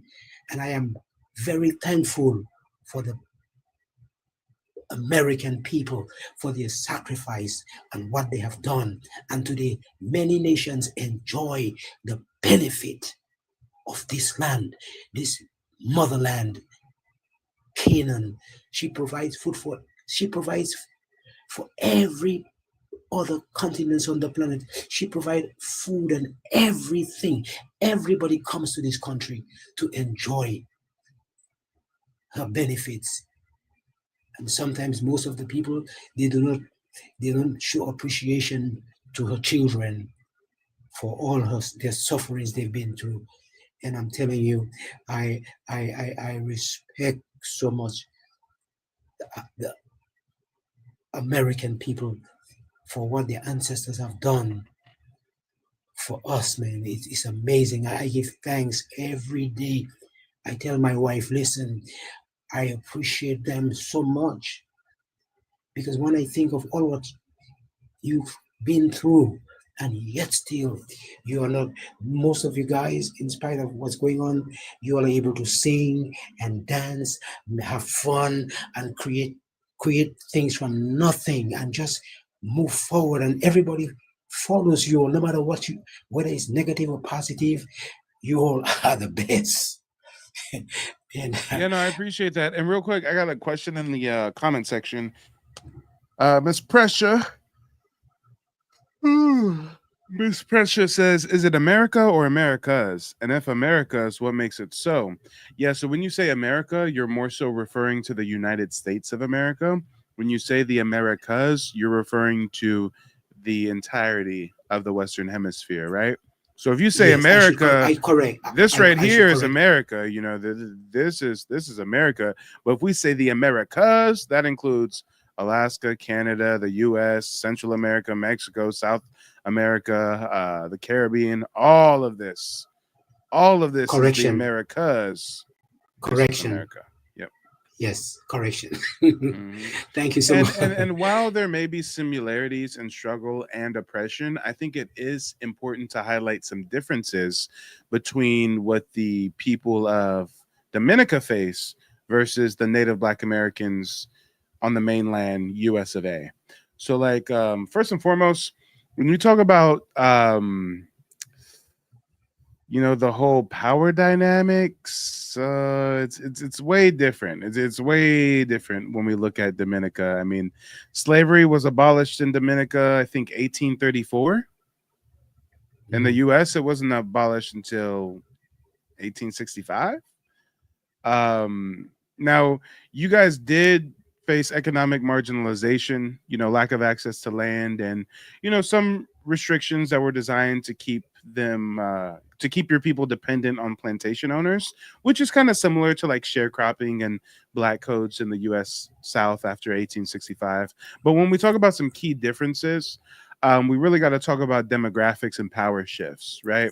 Because first and foremost, in Dominica, Black and mixed race people actually became the majority population, which allowed them to gain political influence more quickly after emancipation. Whereas Native Black Americans, we remain the minority in the US. Actually, we were once the majority, but they made us the minority because they just kept importing more and more poor Europeans. They just kept bringing more and more and more millions and millions and millions of poor little peons until now we're the minority in our own land. And you got to understand that we're facing a totally different type of systematic repression when we're the minority and there's a white majority rule. Whereas the island that you're from, you guys were the majority, right? Also, you guys did not face a Jim Crow system. Dominica did not have organized segregation like we had in the US. You guys did have classism. You guys did have racism. But since you had a majority Black population, it meant that the white tea supremacy was much less institutionalized after the British colonial withdrawal. Now, again, I'm not from Dominica, so you can probably, provide more insight to that. Maybe the British were trying to control things from afar and whatnot. But when we talk about early political power, Dominica was actually unique amongst British colonies because by the mid 1800s, free Blacks and mixed race Dominicans gained the right to vote. And they held office earlier than in most Caribbean islands. Whereas if we compare that to Native Black Americans, we had to endure an entire extra century of disenfranchisement after emancipation. And if we even talk about your guys' indigenous population, Dominica did have a small but very significant Cara population. I think they called them the Kalinago. Kalinago? Kalinago, yep. And there was much more intermixing between Africans and indigenous people in the Caribbean as a whole compared to the US, where paper genocide erased, much of our identity. But there are definitely some parallels. There's definitely some similarities. I just wanted to bring up some of the differences so that for the American audience watching right now, they can learn something new about the island of Dominica. Yeah, yes, yes. But now my only problem that I have, which growing up there as a child, as a young man coming up, I realized that in the United States you have the Blackfoot Cherokee Indians and as Negroid people. Now, when you tell me, I'm a person that I like to learn. When you tell me that the Caribs that are on the island, who are called Indians, who are living in some parts of the more or less like the western part of the island, uh, who are called Carib Indians, to me, my understanding is when I look at these people, what I see is that they look more like the Mexicans. So I don't understand what happened, why there is that shift, that change, whereas we were supposed to be called, or we are called Indians, West Indians, and then we have and Caribs, and then it looked like somebody else is carrying our names that we had one time. So the Caribs who are who they call the original Indians on the island of Dominica, from my understanding, I think they are more like Mexicans that came from uh, either some place from China, somewhere in the Caucasus Mountains, somewhere. But and they get the credit for being called Indians, and their hair structure is different from the Negroids. So I want to know exactly which part they came from, like the Mexicans who claim to be, or the people who claim to be American Indians or Native Americans, how they came into fit that category in today's Yeah, great times. question. Great question. So let me pull up the map again so I can give you some examples. So first and foremost, when we look at the Americas, Great Lakes region, East Coast, Southeast, West Coast, Central America, Caribbean, South America, that was all Black Indian territory. Where you have the Mongoloid Eurasian race come in is through that Bering Strait land bridge that existed at one point in time. And when those Mongoloid Asiatics came over, where did they settle?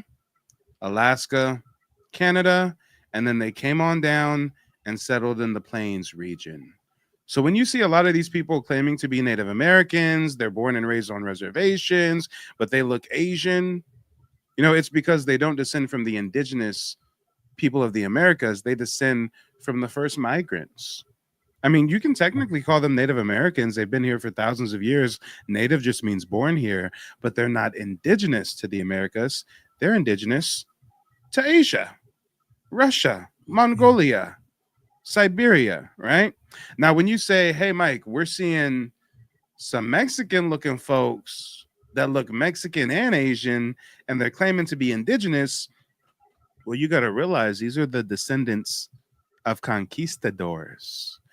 A lot of people don't understand that the reason why the Mexicans look like they got that Asiatic influence is because Mexico, Central America, South America, that was dominated by who? The Spanish. Where did the Spanish have colonies? They didn't just have colonies all throughout the Americas, they also had colonies in the Philippines. And they were importing Filipinos from the Philippines to Mexico, to Central America, to South America. Now, when you say, Mike, I see a lot of people looking Mexican, but they're claiming indigenous, but the Indians were really Black. Why are they claiming indigenous? It's because colonizers are going to do what colonizers are going to do. They do the same thing in the US, right? The descendants of the British that colonized the US, they're present day claiming to be American Indians. I like to use Kelby Kennedy as an example all the time. Good old Kelby Kennedy of the Choctaw Nation. Okay. This lady right here is a Choctaw Indian. She's the first ever tribal affairs advocate for FEMA. And she's a white tea woman with ginger hair. So when you say, hey, Mike, I'm seeing like these Mexicans and they're claiming indigenous, more specifically, what you're seeing is you're seeing Europeans in Central and South America claim indigenous when they're not. Just like in the United States of America, we have Europeans claiming indigenous when they're not. This is something colonizers do all the time. Okay, well. And I get these Mexicans calling into my show all the time. They call into my show claiming they're Aztec, they're Maya, their great great grandma was a Mayan princess or an Aztec warrior. But really, when we get into it, they're just ashamed of being descendants from Spanish colonizers. Remember, we're in a paradigm shift. 10 years ago, it was fashionable to be of Spanish heritage. Back then, people were still believing Christopher Columbus was a good guy that discovered the Americas, right? But now we're at a different time socially. Now we know Columbus wasn't cool. Colonization is bad. Now it's not cool to be a descendant of European colonizers, which is why the Mexicans are having an identity crisis claiming they're indigenous, which is why in the US they're trying to change the school curriculum to not teach about slavery so much and not teach about this and not teach about that so that their European children don't grow up knowing the sins of the father. But this is just textbook colonialism. The same exact thing that you see happening in Central and South America is the same thing that we're dealing with. How did Mexico get its independence? Same way America got its independence. A lot of people out there haven't looked up Mexican independence. Put a 0 in the chat if you've never really researched Mexican independence, if you never really knew what was the series of events that led to Mexico breaking away from put a 0 in the chat if you don't know much about it. And I'm going to quickly show you how it's the same shit, different flavor. How did the British Americans break off? They had a revolution. Was this an indigenous uprising? No. These were descendants of British colonizers saying, hey, we want to keep the money for ourselves. We don't want to send the riches back to Britain. Guess what the Mexican Revolution was? The same thing. It wasn't an indigenous uprising. It was descendants of Spanish colonizers saying, you know what? We don't want to send the money back to Spain no more. We want to keep it and do our own thing. That's all it is. American independence, Mexican independence, European children rebelling against their European parents. That's all that's about. But I digress. Hopefully I answered your question, Lightman. Yeah. It was really perfect the way you answered, and I really appreciate you for the job that you're doing. And before I leave you guys, I just want to say thank you so much. And that I don't know if what you know about apparitions. Apparitions like ghosts? Visions? Something like that. Yes. I don't know if you believe in that, but I just want to say that I have received some very important information via baking pans. That images show up in some baking pans, and a strange looking being like a woman appear in a baking pan, and she's holding thousands and thousands of melanated people in her entire body. And then in the center of her womb, the Washington Monument is protruding from her womb, coming up to her neck, and above the obelisk of the monument is a face of a black man with a big nose in the baking pan, engraved in the pan.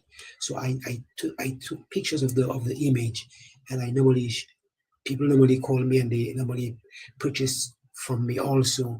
But it's not about money, it's about knowledge, and about that we are not alone in this universe. We are being protected, we are being watched, we are just not alone.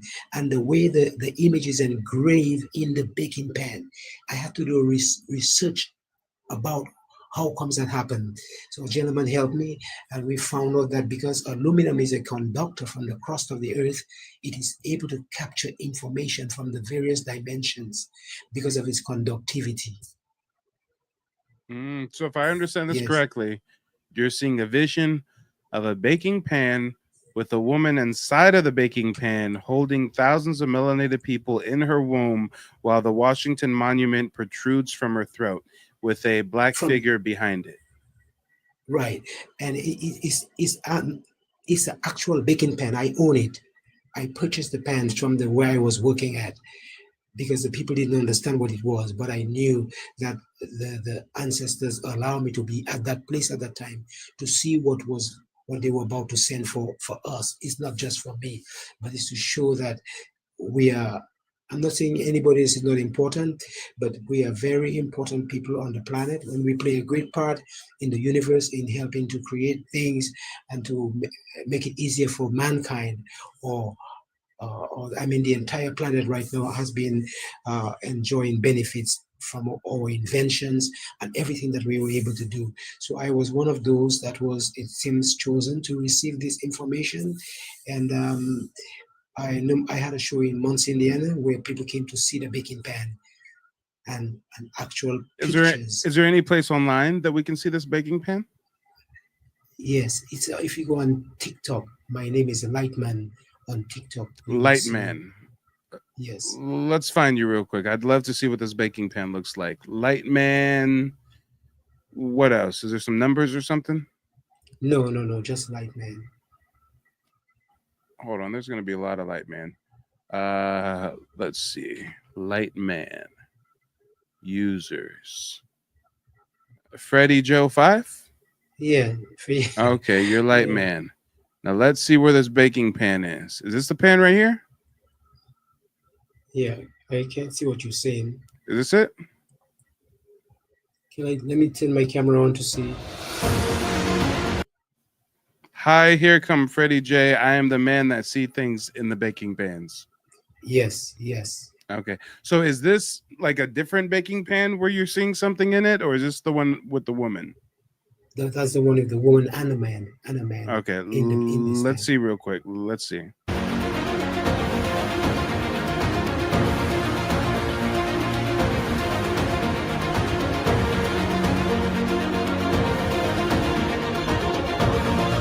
All right, ladies and gentlemen, boys and girls, give me a little bit of feedback. Let me get a 0 in the chat if you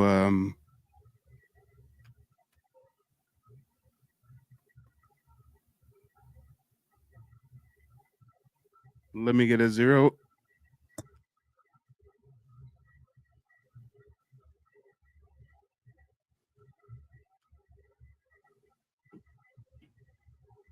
Let me get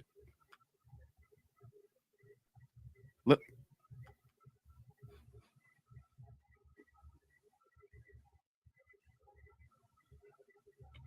Give me a 0 in the chat if you do not see anything.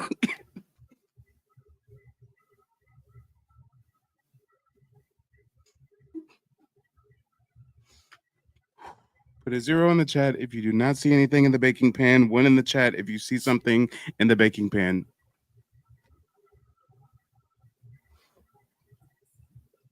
Can you look at? I have actual posters of the picture, which I blew up. Yeah. Let me go to those pictures. Is it this one? It's a Right picture here? of I believe so. This one? Where's the one? Yes, I think so. I'm seeing some baking pans. Is this a picture? I mean, I'm seeing a lot of artwork. Yeah, the picture is pretty. Okay, if you look, you'll see there's a picture of a face of a woman look like the Virgin Mary, in the same composure, the head of the image. Because I've got quite a bit of pictures in there. Yep. You said there's Mother Mary or something? What? Yeah, it looked like, yes. Is it this one? Everybody get up. I can't see the ones on your screen that you're seeing. Shout out to LEB. LEB says that baking pan just needs a good scrubbing with some steel wool. No, you're gonna destroy it. Listen, let me see if I can send you a real picture of what's in the pan, because remember the image is pretty small, so I have to blow up the pictures. So what he's Shout saying out to Lyron. Lyron says, how do you identify her without having evidence of her image? That's why I have most of the pictures of the image. So like this is a baking pan, right? Right. And when you look at this, hold on. When you look at this baking pan, what do you see? I see two images. A gentleman is in the back with a cone hat on his head, engraved in the pan, and in front of him is a being looking like a woman right in front. And I've got all the baking pans. Like, let me explain. The reason why these images were able to enter the baking pan, because aluminum is a conductor from the crust of the earth, so it has the capability to receive information. Hey, shout out to Honey K. Honey K says, not going to deny how he receives his messages. Yes, absolutely. And what are for his eyes are not for everybody's eyes. But yeah, definitely shout out to him and his art that he does. It looks like he even has his work in some galleries and whatnot. So yeah, kudos to him. Do you have some closing remarks real quick before we segue back to this video? Yes, the person who just made that. Ruby, stop, Ruby. I've been trying to keep my composure, Ruby. Stop it. You're gonna ruin everything I've been fighting for, Ruby. Come on, Ruby. And please, and guess what? But Ruby does have a very valid question. Let me say it before Did you Ruby buy start. Did you buy the baking pan like that? I purchased the pans with the images. And guess what? And this is, like I said, this is to show that we are not alone in this universe. We are not alone. We're not alone. You're right. And guess what? I used to be an epileptic. I used to have seizures. So I'm not going to come and bluff anybody on this platform. And I got healed. Okay, it's from since I was 15 years I got healed from seizures. So I know what I'm talking about. I'm 64 years old. I haven't got no time to play around and to come on platform to get any notice. I'm just showing that the universe is watching everything that we are doing, and we need to get our lives together. We need to understand that everything that we're looking for on the outside of us, it is within us. Everything that we're looking for is within our souls. We just have to awaken ourselves, look within, and that's the message that is all in there. So it's not just a matter of scrubbing the pan. If you get information from the ancestors or whoever you think that is sending you this information, you're going to have some respect. And I have great respect for ancestors and the great spirits of the universe. And all things are possible. So it's not just, and like I said, I respect people who have the visions and what happened there, because you do not know where someone has been to, what someone has been through, and why they were able to receive such phenomenon. The Catholic Church, little white kids in France, they say they see the Virgin Mary appear and then she disappear. They have no evidence. But guess what? They make millions of dollars today by just what they say that the kids had seen. But here I am as a melanated man who received this information, this celestial information. You want to tell me to go ahead and scrub it? No, I would use no steel brush or whatever to scrub it. That's right. Don't you use no steel brush. Don't you scrub that thing. We are the baking pan. That's right. You're a baking pan. I'm a baking pan. We're all a baking pan in the oven that we call life. Exactly, because our bodies came from the earth. And aluminum came from the earth, so we're all one. We're all a part of everything. Nothing is outside of us. We are part of everything. So I'm glad I see you were trying to hold your composure. Just call me the baking pan man from now on. I was doing so good, and then you had to hit me with the call me the baking pan man. Come on, I was doing so well, y'all. I was doing so good, and then he got me at the end. He said, "Call me the baking pan man." I'm done. Yeah, I can't. Of course. I can't. But it's legit. It's legit. You know, I spoke to a company in Muncie, Indiana, and when I explained to them what this is worth with the Madonna, it is the Madonna. How much is it That's worth? what's in. They said the image in the pan is worth. You could bend your head down again. It's $1 million. Man has $1 million image in his baking pan. What y'all talking about? Guess what? Do you know I've I've been getting for one picture of that image. I get like $400 for one picture of that image. No joke, no joke. So if your people on the platform wants to order a poster, like 5 feet poster of that image, I got it. I got t-shirts of the How much images does it too. cost for me to get an image of the baking pan? It would cost like $150. Only $150, y'all, and you can get a Madonna on the baking pan. Wait a minute, is this the black Madonna? Yep. Okay, guys, $150, and you can get one of the world's only black Madonnas in the baking pan. That's legit. It's legit. Anyone can reach me at any given time. It's in fact Day I'll or be doing a night, display. he's trapping them I'll be there. pans, y'all. Jesus Yeah, of I'll be there. Nazareth, Mother Teresa, Oh no. Virgin We're Mary, not. Black Madonna, Buddha's in the frying pan, Dalai Lama's in the frying pan, Odin, ruler over Marcus Midgard Garvey. and Asgard, is in the frying pan. Marcus Garvey. African Malcolm. Orishas are in the frying pan. Ogun, Oshun, Alegba, Baba Yaga. Michael Jackson is in the frying pan. Let's go.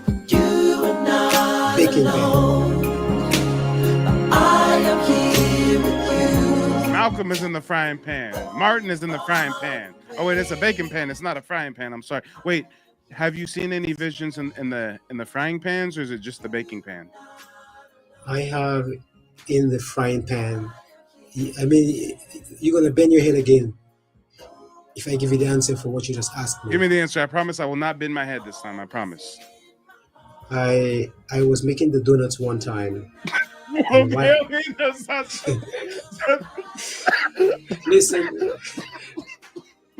Listen to me.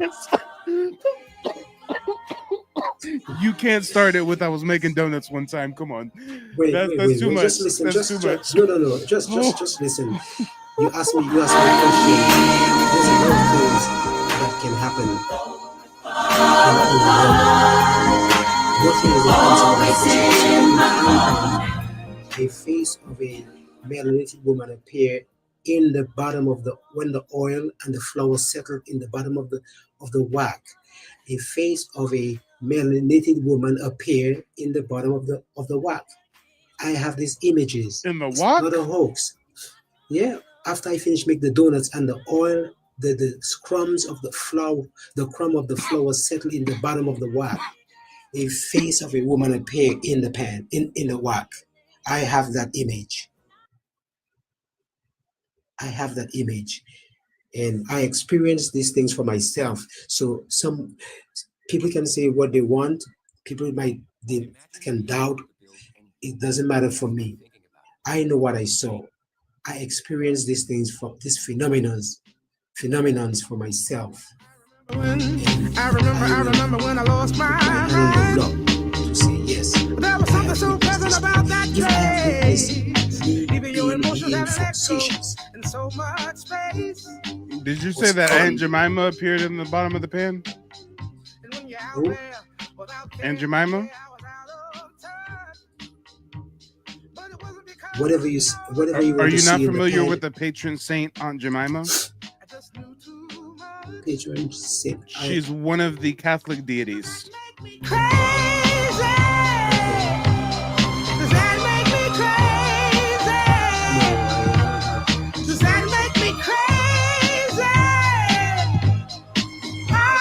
At least I don't know if you saw the images that I told you that I have on there on TikTok, but those are for real. Those are legit, like I say. Yeah, so, no, we definitely see it's for real. This right here is a real baking pan, not to be confused with a fake baking pan. No. And you know what? Hold on, I'm seeing something here. I'm seeing something. Something is speaking to me. Hold on. I see hair. I see eyes. I see a mouth, but the mouth and the eyes are expressing sorrow. The head is tilted to the side. This woman is in pain. This woman is in distress. This one, hold on. Orishas, come to me. Ancestors, tell me who is this woman in distress? Who is this? A name is coming to me. This woman's name is Minnie. This, oh my God, guys, I'm seeing Minnie's upset face in the pan.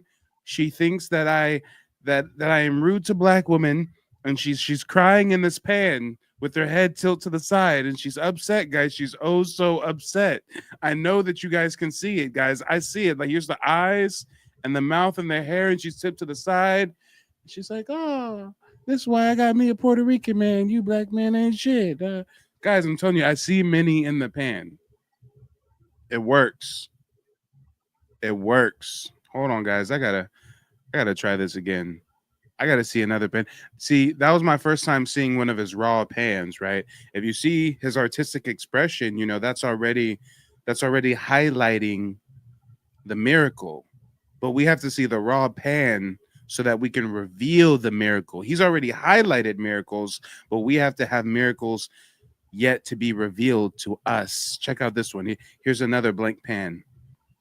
I'm going to disregard the painting on the bottom because that's highlighting the miracle he saw, and we are getting different miracle downloads than he is, okay? You know, he's from Dominica. We're from the southeastern tribes. You know, we're picking up something different than what he's putting down, guys, okay? I'm seeing something in this pan. I'm seeing something. All right. Okay, it's coming to me. It's coming to me. Okay. Okay.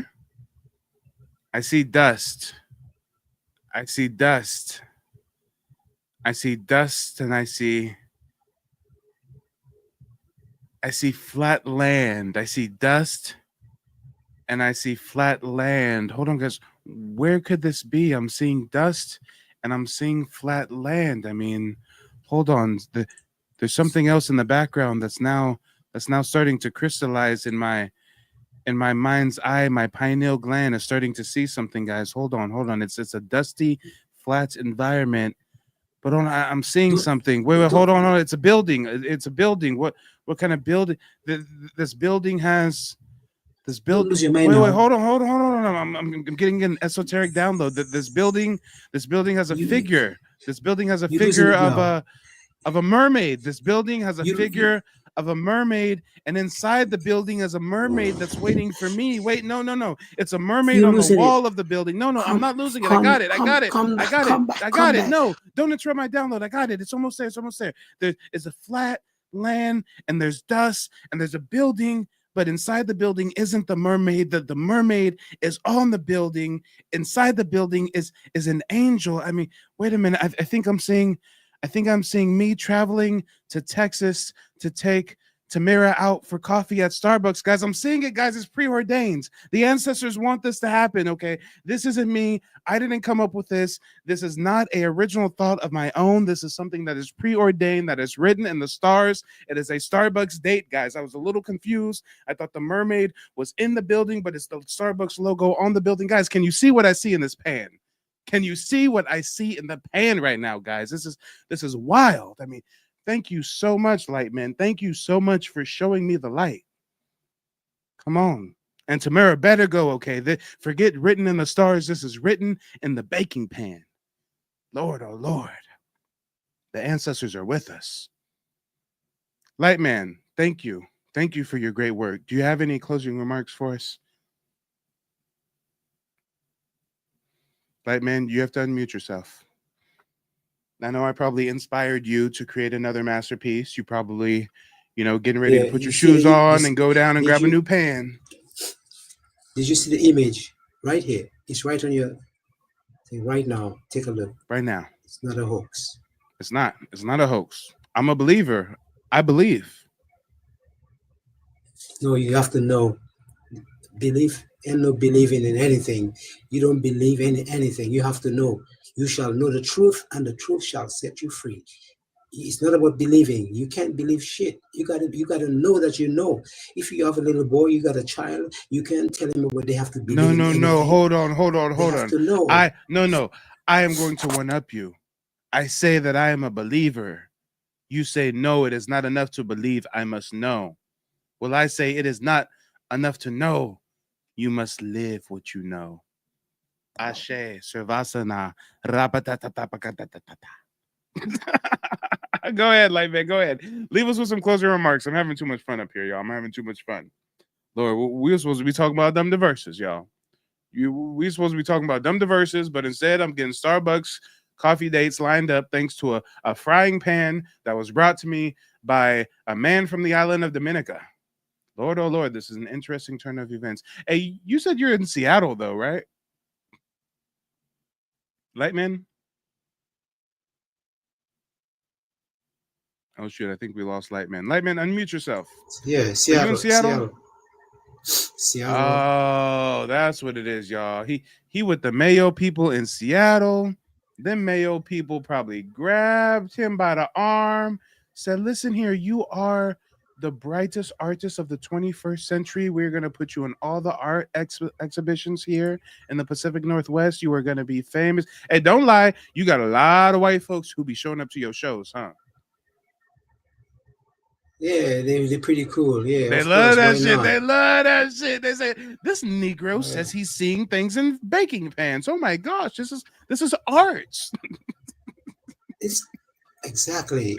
It's celestial art. Get your money. Get your money. Celestial art in the donut baking pan. Whatever you got to do to get your money from them white tea people, do it. Okay, hustle, do it. My man is flipping dirty fucking pans, y'all. He flipping pans into artwork, y'all. He getting to the bag. Your countrymen would be proud of you. Went from the West Indies to Seattle. You out there getting it in. Okay. Get your coins up. Yeah. My man goes to the Goodwill, gets a pan for 50 cents, sells it at the art exhibit for how much? You said 150, right? No. Some people give like $400. So, that's what I'm talking. I'm in the wrong business. For a poster. I'm in the wrong. Hey, I'm in the wrong business. Forget y'all. Forget about genealogy. Hey. No. Forget about genealogy and tribal citizenship. I'm selling out. Okay, I'm a sellout. I'm gonna go get me some pans. I'm going to the Pacific Northwest, and I'm gonna get to the bag, y'all. You telling me I can buy a baking pan for like $1.50 and flip that over to $400? You know, yo, I'm about to be the I'm about to be Denzel, American Gangster with the shit, y'all. I'm starting to, they gonna hit me with a Rico. They gonna hit me with a Rico. How much I'm gonna exploit that lick right there, y'all. I'm telling you, they gonna ban me from buying baking pans. I'm gonna have to send mules in to go buy my baking pans for me because the block gonna be hot, y'all. I'm telling you. But go ahead, close remarks, brother. If you want to, you can Google my name, Silfred Joseph. I own a patent for an invention. I'm an inventor. I'm not just anybody. I'm an inventor. Silfred. We know you're an inventor. You invented baking pan art. Hell yeah, you're an inventor. No. I've got something else besides the baking pans. I own a patent for an invention. You got something besides the baking pans? Exactly. Wait, hold on. Wait. You're telling me the baking pans are just the beginning? Yeah, I have other stuff. I don't know if the people are ready. I mean, a lot of people are not spiritually awakened to even decipher the messages in your baking pans. So I don't think that they're at the stage of awakening to get access to the rest of the esoteric knowledge that you're trying to disseminate through your artwork, sir. I don't think they're ready. I think their pineal gland is too calcified. Wow. They're not ready. They are drinking fluoride water. You don't understand. They're drinking fluoride water and they're eating Kentucky Fried Chicken. They're not ready, damn it. They're not ready for the awakening. So what can we do to avoid that? What can we do? It's not just a matter of talking just said. We will do what we must do. We must take those baking pans and we must flip them and we must get rich. And then we will figure out the next step from there. I'm thinking about $500 a year annually from the baking pans is a nice start. Yeah. 500,000 US. What you mean? Okay. Well, guess what? The baking pan, anybody wants wants to rent the pan in their business, so people can come and see, can view the pan. I'm willing to list the baking pan. Okay. Whoa, whoa, People can whoa, whoa, literally whoa, come. whoa. You are giving a very generous, exclusive opportunity. You're saying that you're going to allow people to rent your religious baking pan? Exactly. You can actually, and I have a hardcover Whoa, whoa, book time out, time was out, time out, written. time out, time out, time out, time out, time out. You're telling me that you're going to allow them to absorb some of the spiritual energy in your baking pan so that their ancestors can give them a message? Yes, it's available. It's available. The baking pans are available Oh my God. for people to come and see. Listen, Wait, I wait, wait, have hold about on. How much does it cost to rent the spiritual baking pan from you?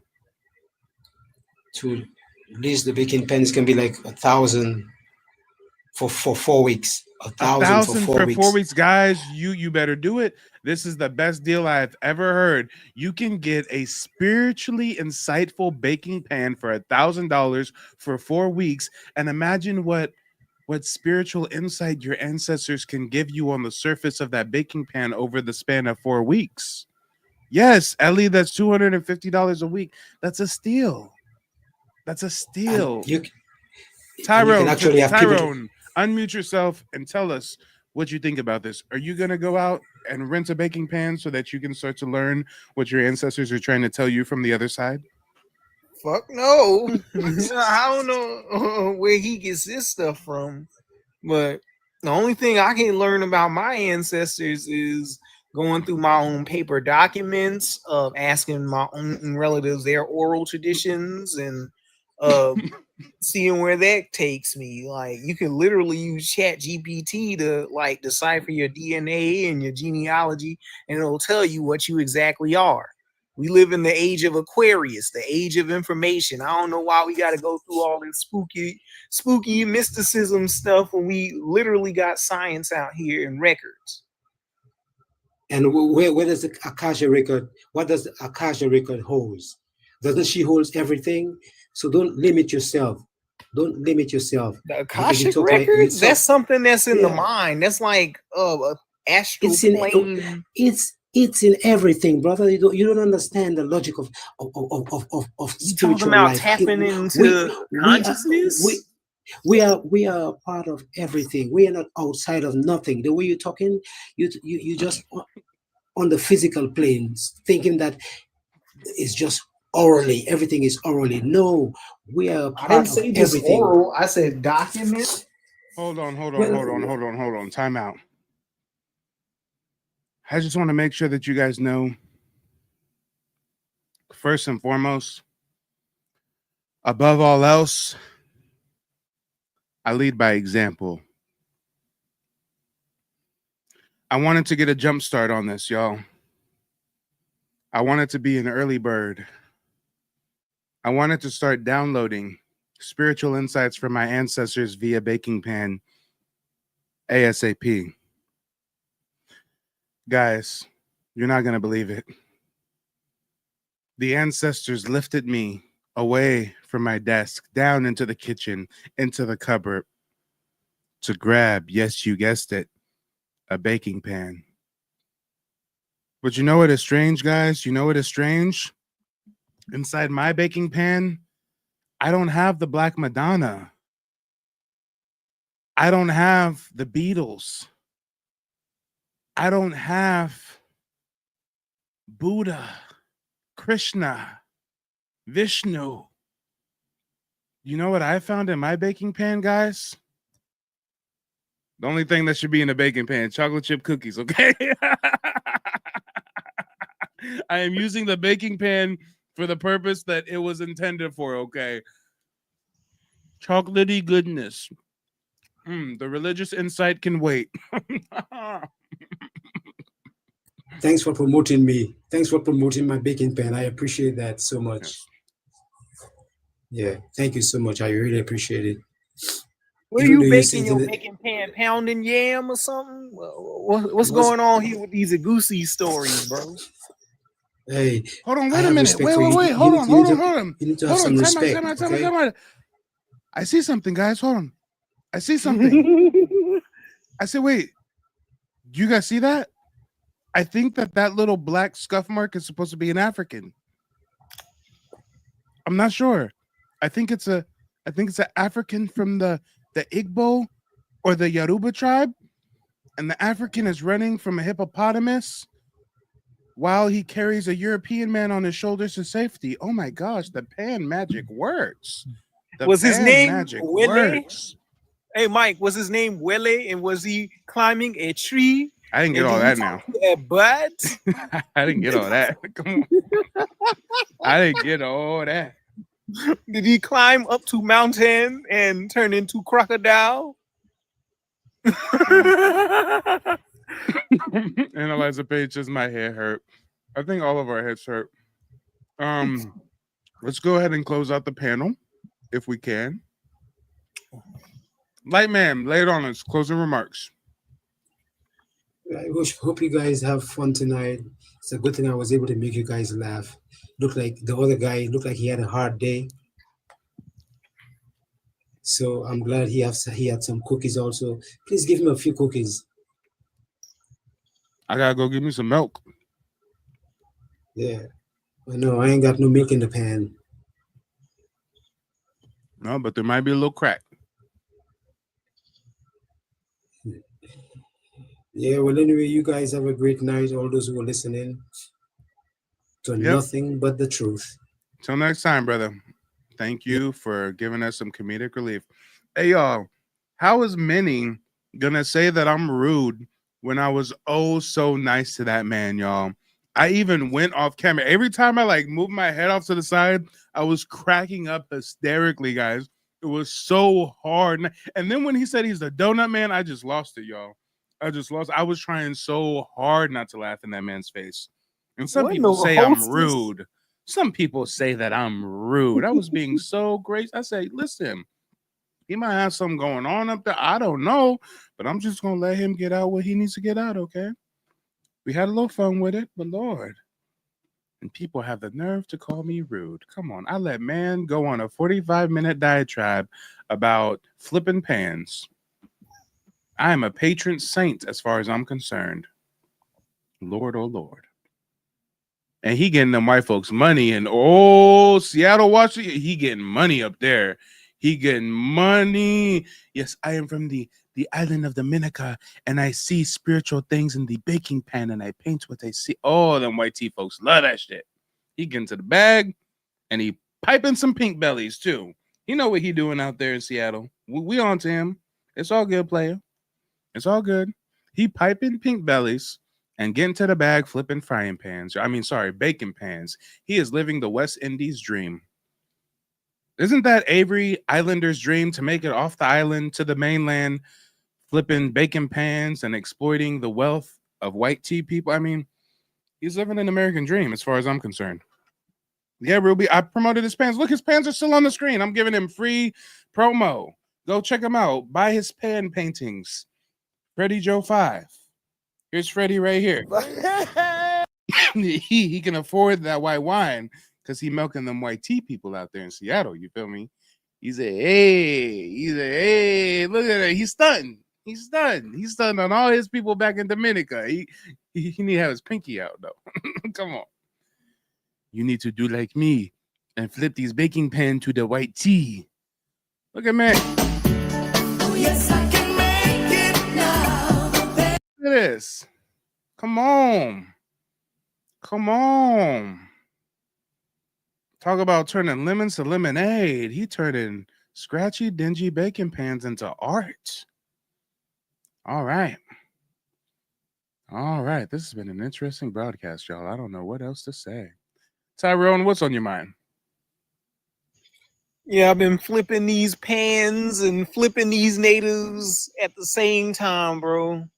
Like, I just came across, what's this goofy? Joya or something like that? This dude don't even know that the Seneca were enslaved and also became slavers. I had to teach him on his own history.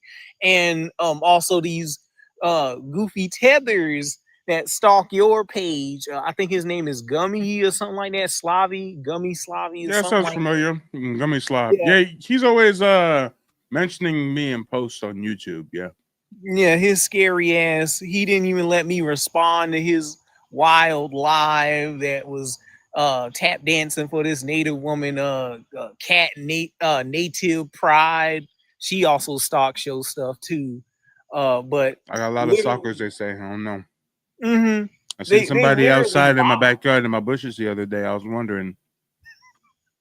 Yeah, she over here saying, "Oh, report Mike," but you got your Fed recognition, so you can't be a pretendian if you got your stuff. You're getting papered up by your tribe. Hey, forget about federal tribal recognition. I got pan recognition. Okay, it's written in the pan. It's written in the pan. It says I'm going on a Starbucks date with Tamara, and I'm gonna be rich and famous, and Pan Africans are gonna lose their steam. Yes, it's written in the They pan. losing Steve. Like, for real though, bro. All they can do is misquote science. They bring up stuff like what's it? They're trying to say that race is real, which giving white supremacists a field day by just reneging on like actual what science says and trying to place Black Americans into this African only box and appropriating our culture, literally going to Google AI to try and Africanize our stuff. This is what that dude that was stalking you was doing. Damn. I couldn't even get a word out, and he tried to claim that Jack D. Ford's book is pseudo. This is his claim. Yeah, He ain't provide a source, none of that shit. That's wild. But hey, I gotta wrap up this broadcast in a little bit. So leave us with some closing remarks, and I'm gonna segue back to this video. Then I'm gonna roll me a bean burrito with lots of salsa verde. Wink, wink, wink, content. Well, to land my plane for tonight, yeah, don't get your foot off these people's neck. Keep debunking them, because these people don't have anything else but to spread more pseudo and anti-Black American hate speech and all this other stuff. Keep helping out the people. You're doing the right thing, and I'll land with that. All right, till next time, brother. And make sure next time you're baking something, before you spray that pan or rub some oil in it, just take a good hard look. Maybe your ancestors are trying to tell you something. That was once this country. And some people don't. People start pollution. People can stop it. Write for Pollution Booklet, Box 1771, Radio City Station, New York.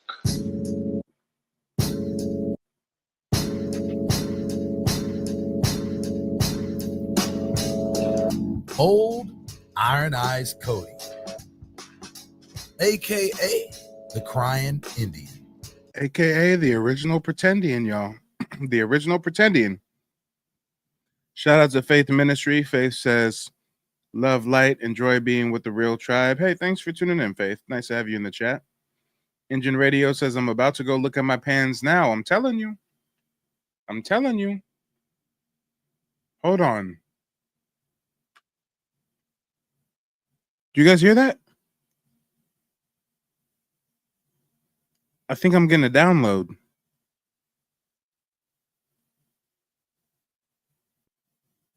Oh, shoot, guys. The ancestors just told me the reason why they call it Pan-African is because they looked in the pan and the image told them that they are African. Oh, shit. That's why they call it Pan-African. Oh. Iron Eyes Cody is known for being the face of an American Indian. With over 30 movies and television shows to his credit, he became the face of an American Indian. How are you, Iron Eyes? You look great. How have you been? Oh, I'm doing fine. Iron Eyes, your father, Silent Films. His name was? Plume Cody. Thomas Plume Cody. Thomas Plume Cody. Uh-huh. Do you remember the first? He was a technician for. He was a technical MGM advisor at MGM Studios. Yeah, he brought me out here when I was about almost 8 years old to teach a boy in a thing called Squaw Man with Lupe Velez, and she's gonna marry an Englishman. Although surprising as it may sound, old Iron Eyes wasn't actually a Native American. Day says he looked like a pure white tea man. He's Italian, so yeah, European nonetheless. We got an Italian cosplaying as Native, and the folks on the res don't ever speak about Iron Eyes Cody, right? The folks on the res don't never speak about the original pretendian, Mr. Italian, Iron Eyes Cody. I mean, why don't the folks on the res speak about stuff like this? Because they descend from folks that are cosplayers. In fact, it came out later that he was of Italian ancestry. Many films. Oh yes, John I made Wayne. about 8 with John Wayne. At Republic Studio, about 8. About 4 of them with. I wonder how they could have ever figured that out. I did a series with Randolph Scott. Yeah. Working with these great stars, looking back at your career. Oh, I liked them all. They treated me perfect. I liked them all. I was never shy. I was one of them guys that speak up. You know, I like what I'm saying. You know. There was no racial, no problems at all. What? Why would there be any racial problems when he's a white tea man? There was no racial, no racial. No. They knew I was a white tea boy just like them. Oh, come on, y'all. Come on. Englishman, 4 of them with. I wonder how they could have ever figured that out. I did a series with Randolph Scott. Yeah. Working with these great stars, looking back at your career. Oh, I liked them all. They treated me perfect. I liked them all. I was never shy. I was one of them guys that speak up. You know, I like what I'm saying. You know. There was no racial, no problems at all. What? I was never Did she nervous. just say what I thought she said? I was never nervous in anything I did. All the 5 movies I made with Disney, like Johnny Goes to Camp 3 years ago, I did all. Did he just say all the 5 movies I made with Disney? Hey, we all know the role that the Disney Empire played in the racial reclassification. Damn, I didn't know Disney was putting out these Iron Cody movies. He just said Disney, y'all. He said 5 movies with I gotta look it up. Hold up. Iron Eyes Cody. Iron Eye Cody Disney film. What the fuck kind of Disney shit was he in? He appeared in several Disney productions. Disney came out with the film Westward Ho, Light in the Forest, Ernest Goes to Camp. He also appeared in Disney television projects like The First Americans for the Mickey Mouse Club. What?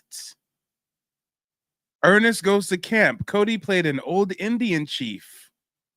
In The Light in the Forest, he played an Indian Kologa. In The First Americans, he hosted this Disney series for the Mickey Mouse Club, telling stories about Native Americans. We got a fucking Italian telling stories to the Mickey Mouse Club about Native Americans. Damn. Well, that I'm nervous and I got a bad back. 200 films you've done, I got 285 films. 285 films. Guys, that's a lot of films for just a regular actor. Do you see the psyops at play? Do you see the program at play? Do you see how he was placed in over 280 films so that he became the face of what it means to be a Native American? Whole time, man's is Italian. Spaghetti and meatballs. 85. That's definitely more than 30. Drinking. Did you guys used to drink together? Cody managed to keep up this ruse throughout most of his professional career. He denied being Italian until his death. However, after he died, it was revealed that he was not a Native American at all. Fox picked him up, took him over to Fox, and I'm over there with Fox with him, whatever. Then I went forward with him and everything.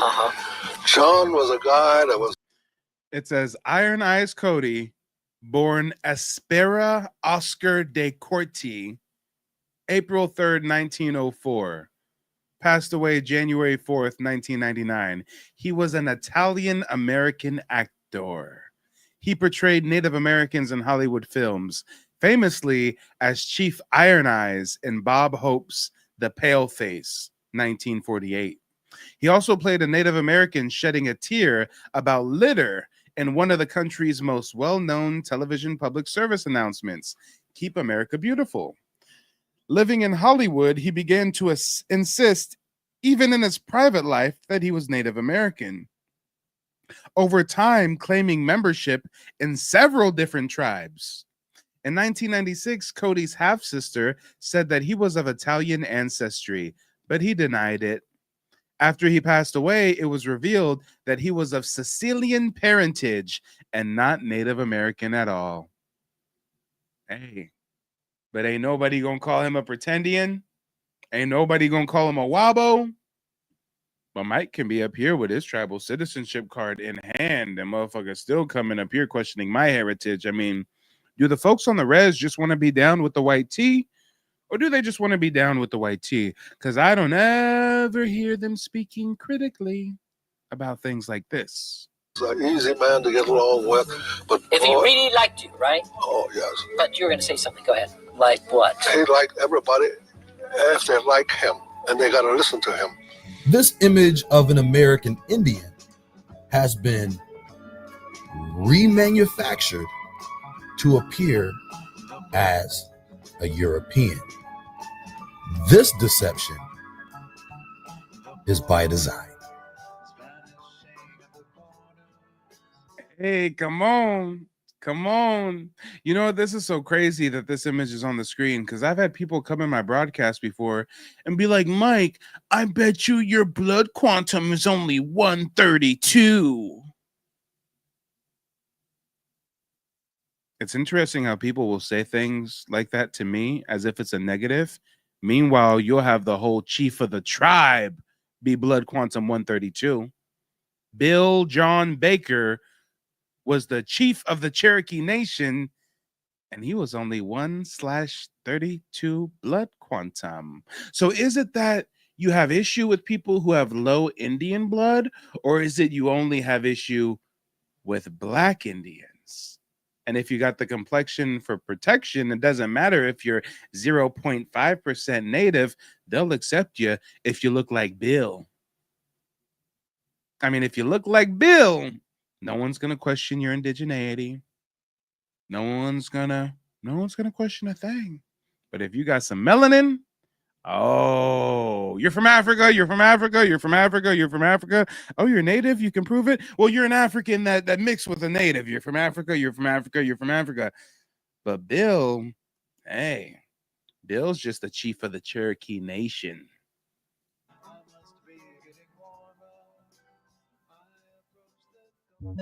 Beginning about 1767, some of the ancestors of the Melungeons reached the frontier New.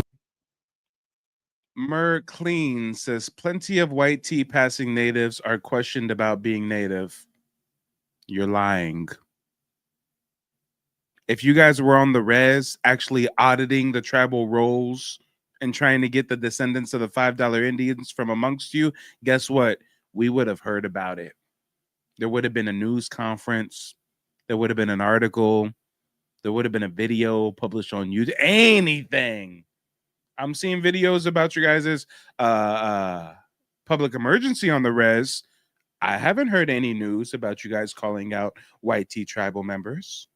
But when I shed light on this, y'all want to get in my comment section claiming, oh no, we have issues with the white tea members. We promise, Mike, take our word for it. We're totally against them, but we don't see any evidence of that. River area, where they are listed on tax lists of Montgomery County, Virginia in the 1780s. From there, they migrated south in the Appalachian Range to Wilkes County, North Carolina, where some are just listed as white on the 1790 census. They resided in a part that became Ashe County, where they were designated as Other Free in 1800. Subsequently, it would be later determined by geneticists that the Melungeon people have part Portuguese and African ancestry.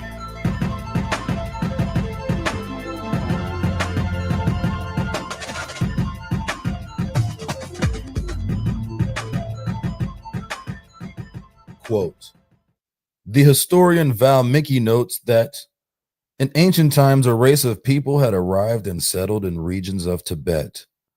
These were given the name Naga Maya. This is historical, not a myth or a legend. This same race later took its civilization to Babylonia, Acadia, Egypt, and Greece.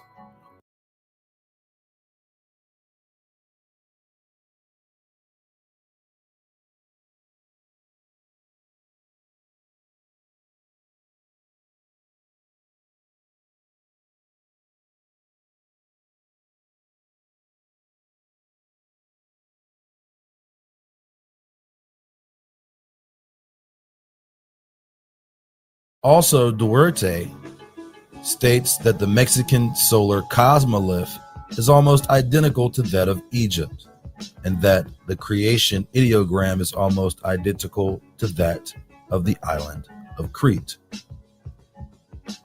James Churchward, quote, a notable fact is that we can find Mayan words in all of the languages of the world. In Japan, 20% of the Japanese language has Mayan roots. In India, a great portion of the spoken languages come without a doubt from the Maya. And all of the European languages are permeated with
Maya, especially the Greek, the alphabet of which is made up of Mayan words.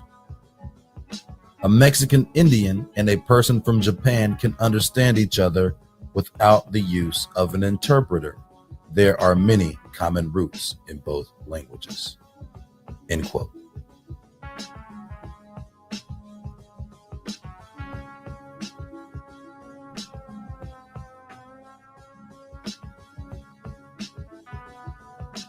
Now, there are people out there, especially in US academia, who love to dismiss the tens of thousands of artifacts showing ancient Middle Eastern languages and customs here in North America as fakes.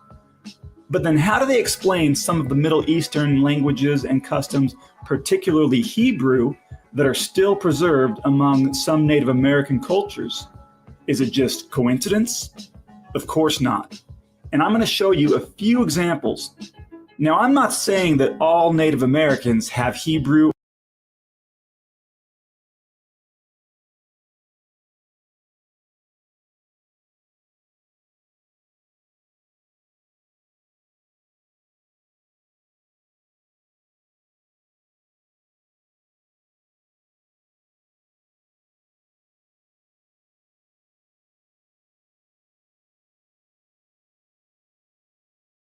or other Middle Eastern ancestry, but there definitely are some.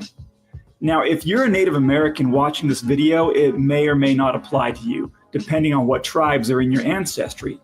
If it does apply to you, I'd love to hear what you have to say. So let's get into it. I'm going to start with the name of God. Here are two columns. One column shows the name of God in Hebrew and various pronunciations of it. The other column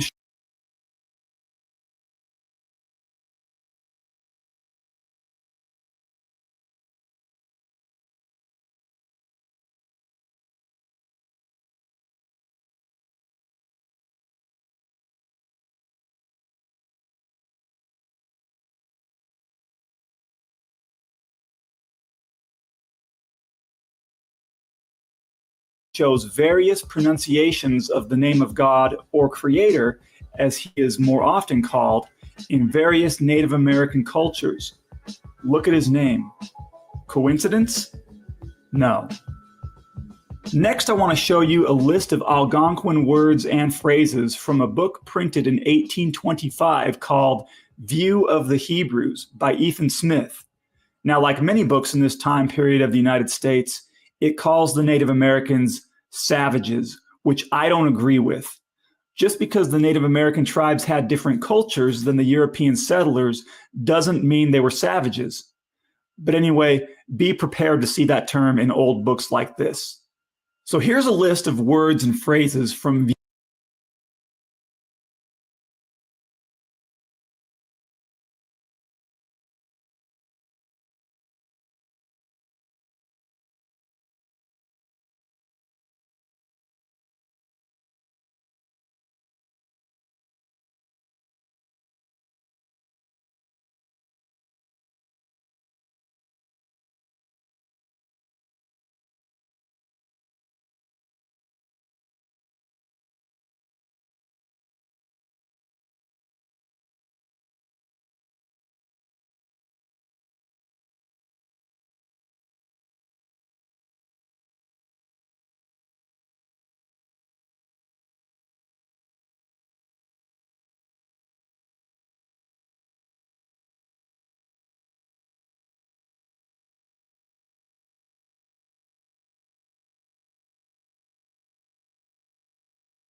savages, which I don't agree with.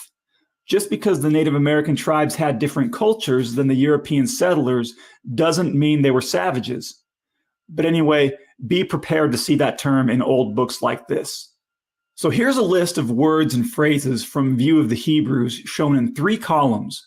The first column is in English. The second column is from Algonquin tribes originally from the eastern United States before the government took their lands and forced them onto reservations. The third column is Hebrew or Chaldaic, which are both Semitic languages. Obviously, columns 2 and 3 are spelled out with English letters so that the reader can try to pronounce them as they actually sound. Look how similar these words and phrases are that have been preserved in the Algonquin languages. Some are exact, some are near exact, others are very similar. And look at the type of words and phrases. A lot of them are biblical. This is the real deal. Linguistics like this are not coincidences or fakes. View of the Hebrews is a very informative book, and I suggest you read it. It has many more examples of language, customs, and beliefs preserved among Native Americans that tie into Middle Eastern ancestry. Another excellent book is The 10 Tribes of Israel by Timothy R. Jenkins, printed in 1883. There are many other old books like these. I'm going to give an example of an account from the 10 Tribes of Israel. It's on page 16, and I'll just read it for you here. It says, "The following is from Alexander's Messenger, published many years ago in Philadelphia, Pennsylvania."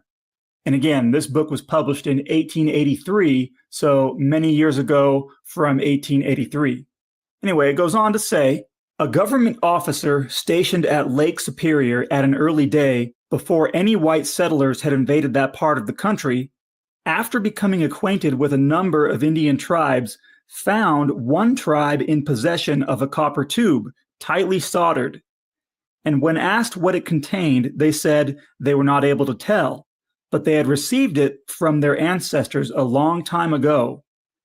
The officer finally prevailed upon them to let him open the article, and when he did so, he found it filled with parchment, with inscriptions that he could not read. But by sending the parchment to Washington City, where it was examined by competent Hebrew scholars, it was declared to be part of the 5 books of Moses." So that's the first 5 books of the Bible. Here we have another link in the chain proving that Hebrews were here many years before the white man came to this continent, and that the present North American Indians are their descendants. And again, like I said earlier in this video, I'm not saying that every single Native American tribe has Hebrew ancestry in it, but there definitely are some tribes with Hebrew ancestry in them. Anyway, this book, The 10 Tribes of Israel, and also View of the Hebrews, are filled with awesome stories like this. And like I said, there's many other old books like these out there. You just got to go looking for them and read through them. Quote from William Penn.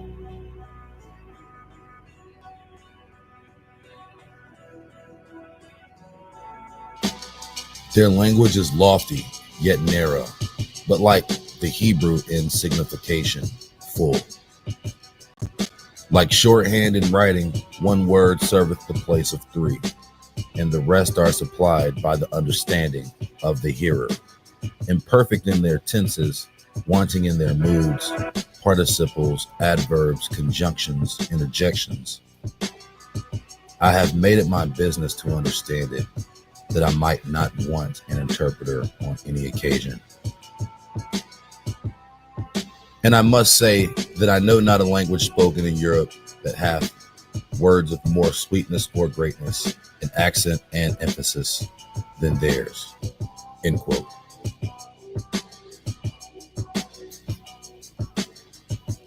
Quote from The Word, Volume 17, by Harold Waldwin Percival. Quote, "As we find that the Greek language was composed of many Maya words and roots, so in the Greek temples we see embodied the religious conception of the Mayas that are likewise symbolized in the architecture of all the civilized nations of antiquity. So it has come to pass that the ancient Maya architecture culminated in that of Greece, which serves as a model for many of our public buildings." End quote.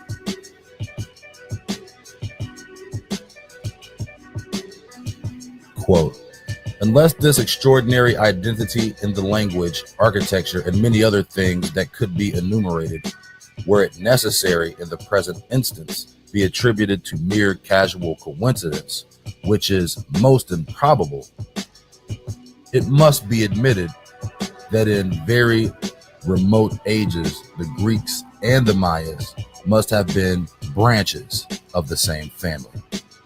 End quote.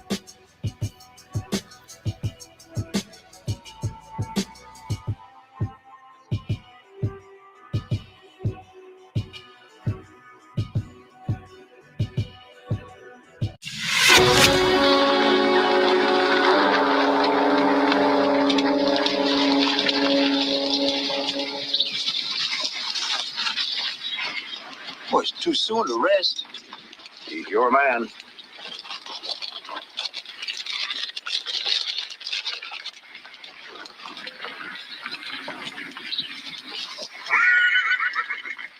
What now? Well, I'm trying to figure out where those that took them horses of yours going to meet up with those that took your daughter. If I was an Indian, And you ain't far from it.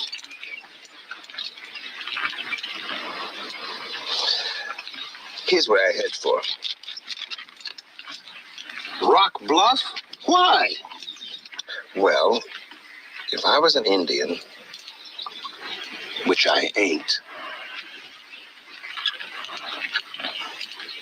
I'd rather be looking down on them that's coming than looking up.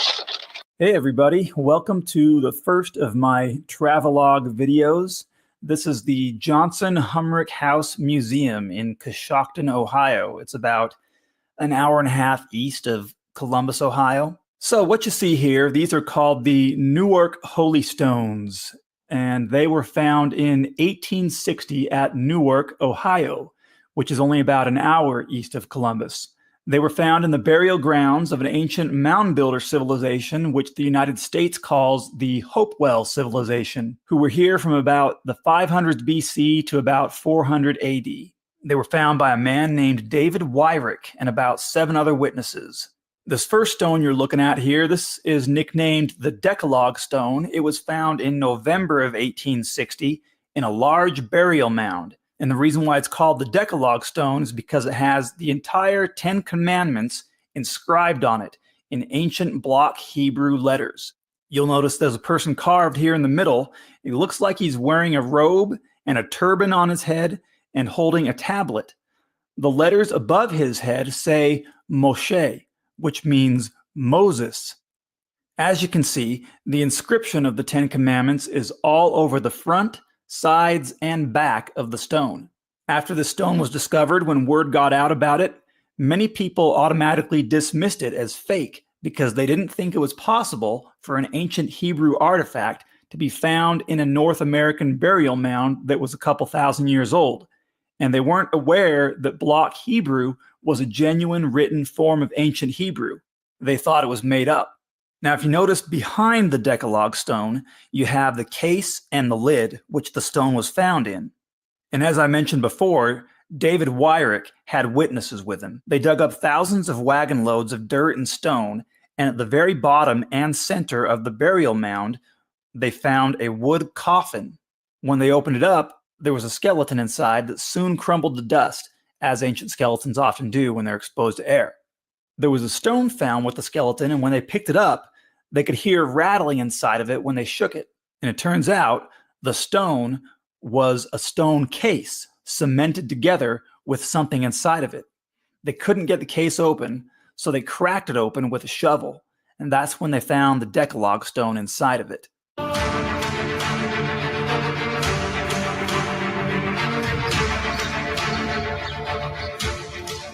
This is the Decalogue Stone with the 10 Commandments written on it on all sides of it. And this is a stone box that the Decalogue was found in. Okay. So when it was found, it was enclosed in this box and you couldn't even see the stone inside. The box is carved out inside exactly to fit the Decalogue Stone. Well, who's that guy? Well, this figure here on the front that's wearing a robe and a turban and holding either tablets or a breastplate, and over his head in these Hebrew letters it says Moshe or Moses. Oh. So must be Moses. Okay, that's Moses. All right. Who delivered the 10 Commandments. 10 Commandments. Okay, well.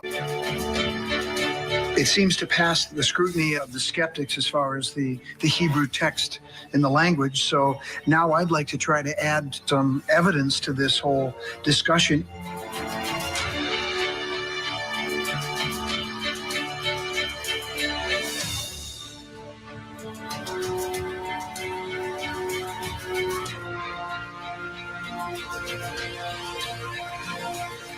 This thing is polished after it was carved. It's scratched like I would expect. Well, it fits snug. So the box in itself took an awful lot of work. I mean, if it was really a forgery, you wouldn't go to all that much trouble to make a box for it. So I think that speaks to its authenticity, that someone really was, this is very important to someone. This is a lot of work, and it's polished. It's got the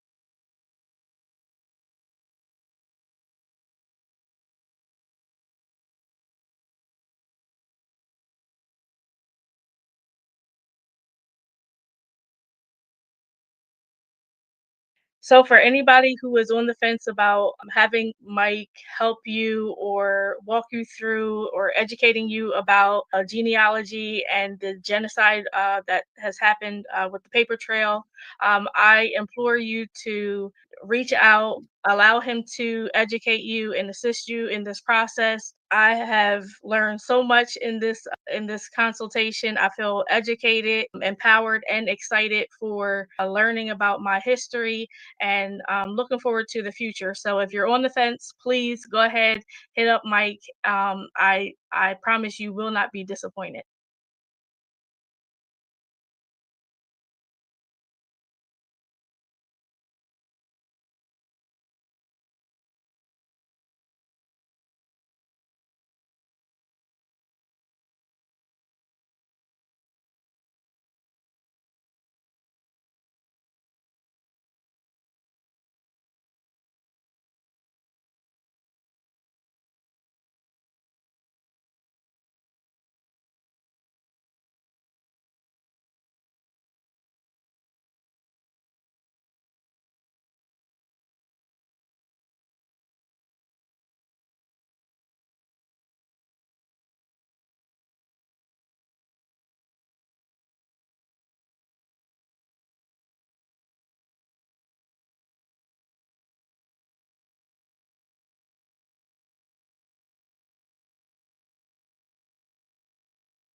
detailing of the grooves. It wasn't made, as far as I can tell, from modern machinery. Geologically, I don't see any problems here that would make these things obvious hoaxes. So the skeptics have rejected this. Well, that's been a factor, but Hebrew is an odd thing to find here. The fact that it's odd doesn't mean that it's not genuine. What it boils down to is really the problem with these artifacts is that the academics don't like them because they don't fit the paradigm. And unfortunately for them, you can't dismiss things simply because you don't like them. Right. And so the evidence to me seems clear. There's no reason not to accept these as genuine, legitimate artifacts.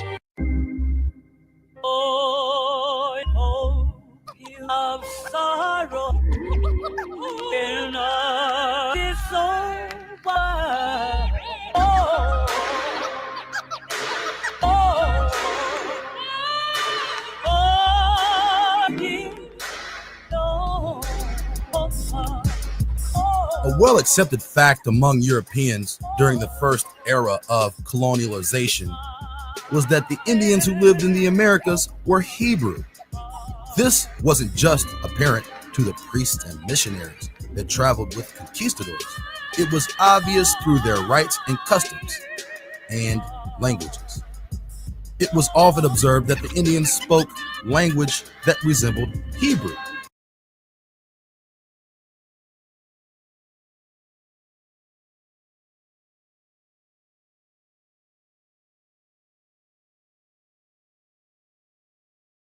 World for Spain and Portugal.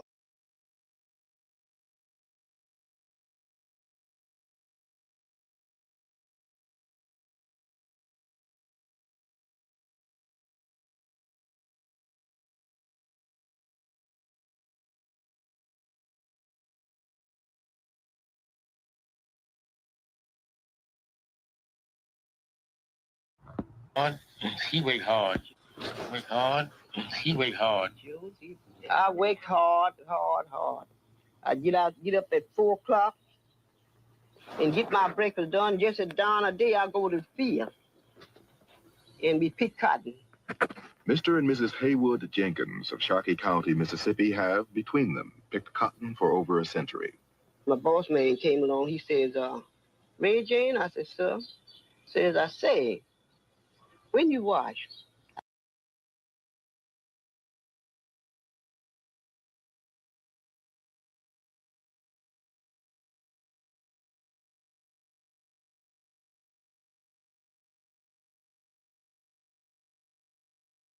I said, I washed last night. He said,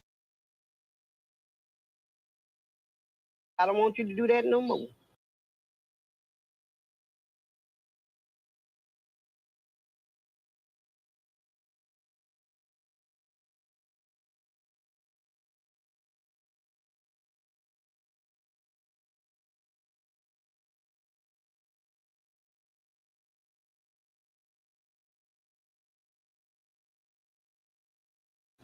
That's by aging, you know.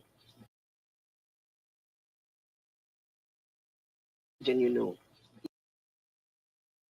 Aging, you know. Last night. He said, I don't want you to do that no more. That's by aging, you know.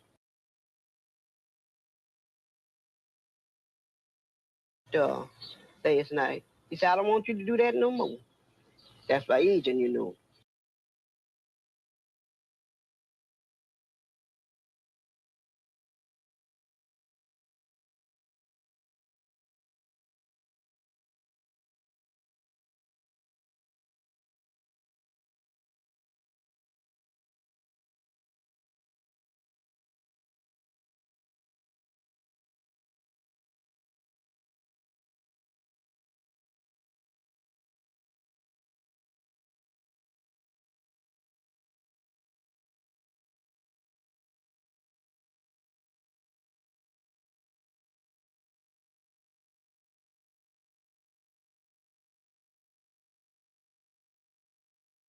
I go to the field and we pick cotton.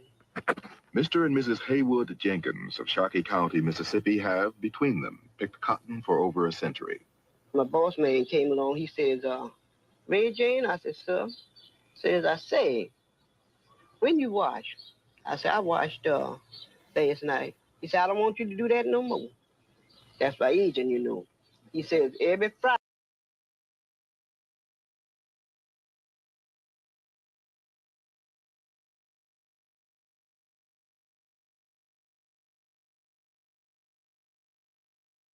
Do that no more.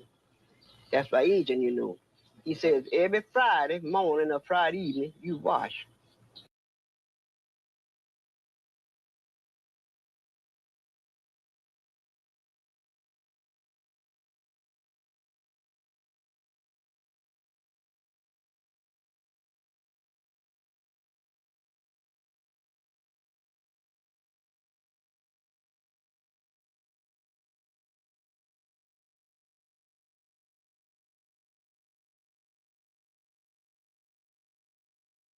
He said, I don't want you to do that no more. Mr. and Mrs. Haywood Jenkins of Sharkey County, Mississippi have, between them, picked cotton for over a century. My boss man came along. He says, Mary Jane? I said, sir. Says, I say, when you wash? I said, I washed last night. He said, I don't want you to do that no more. That's by aging, you know. He says, every Friday morning or Friday evening, you wash. And let all the children stay there with you until you get through. When you get through, then y'all go back to field and wait. Now, the agents was mean, some of them. Some of them was mean. They want to hook the colored people. And that time, the white man come along. He says, hey, but you ain't in the field yet? He just had started applying. He said, yes, I just not had to eat my dinner. God damn it, you ain't doing a goddamn thing. Says, God damn it, I ought to take this damn stick and frail the hell out you. He said, no, he said, if you frail the hell out of me, goddamn, I frail the hell out of you. Make me feel bad if I was under them, you know, how mean they was to treat us like that.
This was subsequently proven by pre-Columbian linguists who say many of the native languages of the American continent were indeed rooted in Hebrew. Quote, "Their singing and dancing in 3 circles around their sacred fire appears to have been reference to a like religious custom of the Hebrews." End quote. The name that the people of the land used to personify the great primordial spirit was the title Yohewah, which was more completely rooted in Hebrew than the title Jah or Jehovah, since the letter J didn't exist in the original Hebrew and phonetically sounds completely different than the phonetical pronunciation of Y. Going even deeper, the people of Israel were passionately dedicated to ordinances of their fathers in recognition of a covenant they had with this great and mighty spirit. In this understood description alone, the probability of a distinct connection between the Indians and the lost tribes of Israel is all but concluded. Even the tabulation of chronology was consistent with ancient Israel, yet completely in contrast to how any other nations reckoned their calendar. Beyond a shadow of a doubt, the growing knowledge of the indigenous Indians, being the tribes of Israel, started to become a notorious rumor among many academics by the year 1832. These people, often dismissed as savages by Christians, were uncaringly exterminated as a matter of sport. And this information spread across the upper levels of society. Measures had to be taken to ensure the public would remain unaware that the Indians were indeed the lost tribes of Israel.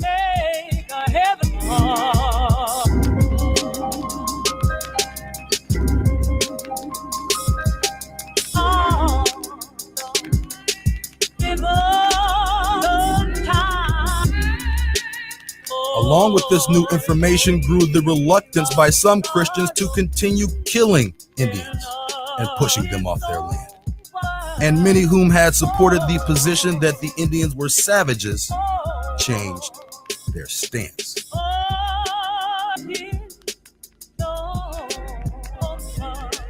But this secret information never caught wind in mainstream ideologies. And over time, the face of what would be known as an Indian or an American, from the 1832 definition, changed to what we think an American is today.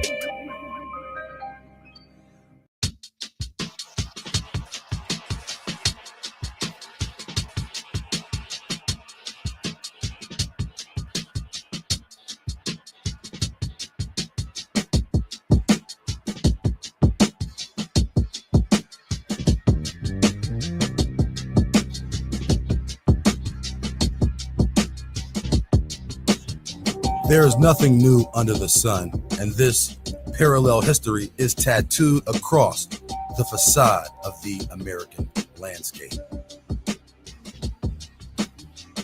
Works and histories attributed to ancient Babylon, ancient Greece, and ancient Egypt were indeed refabrications of cultures that thrived in America first.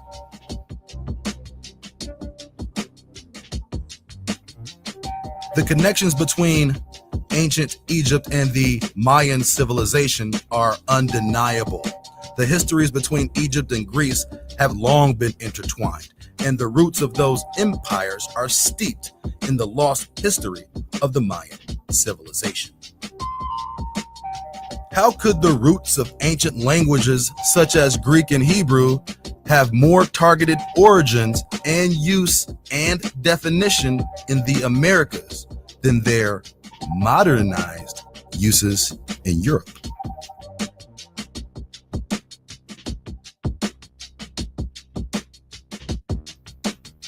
At what point did Europeans realize the Americans fathered their entire history and that their illustrious narrative was a concocted forgery designed to promote white supremacy?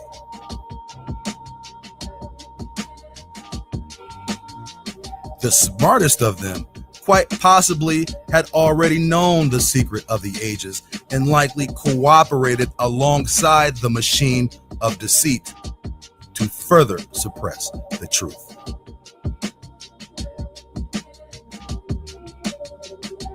This suppression of the truth would be enacted on a massive scale, and great lengths were exhibited in order to conceal the historical significance of the land given the purposely mislabeled designation, the New World. The elimination of pre-Columbian American achievements were of the utmost importance to the invading heathens.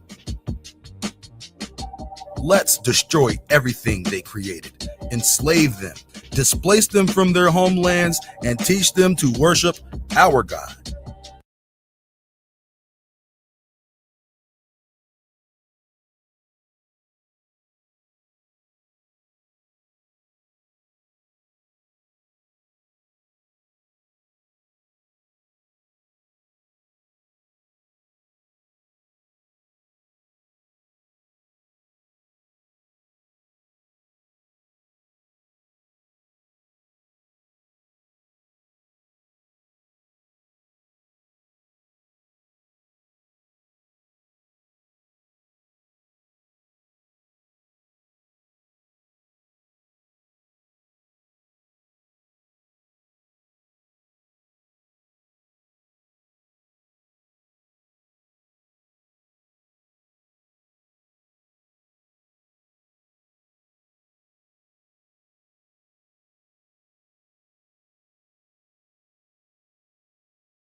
and whip away their native tongue. And all while we do these things, we will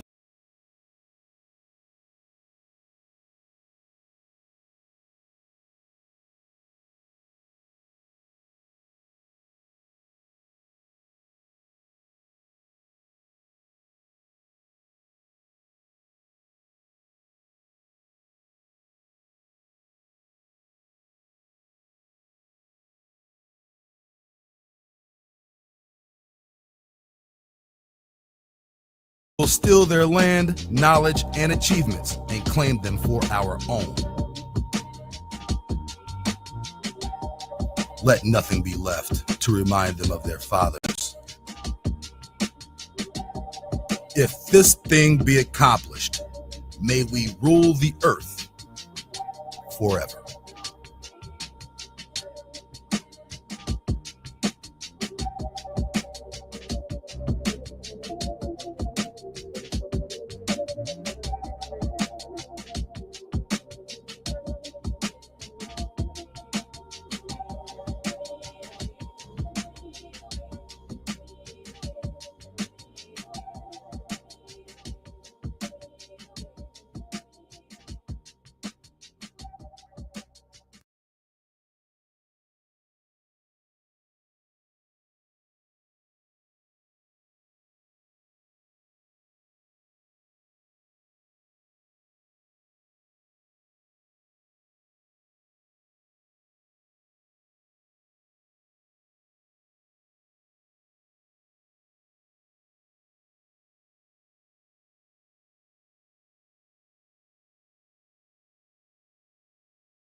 You know, this is just not a rap, as they might call it.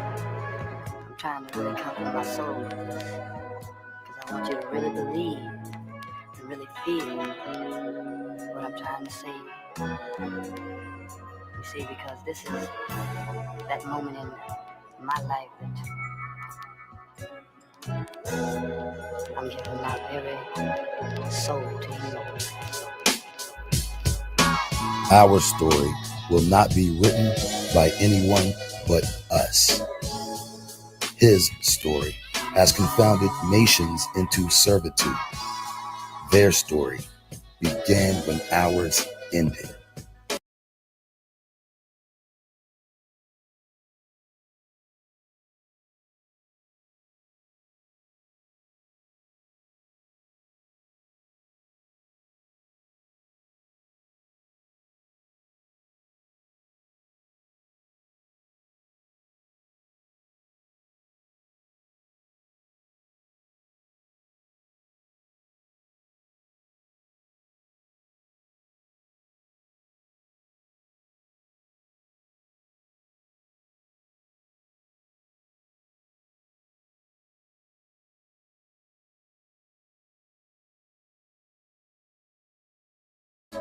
That story will end when ours continues again.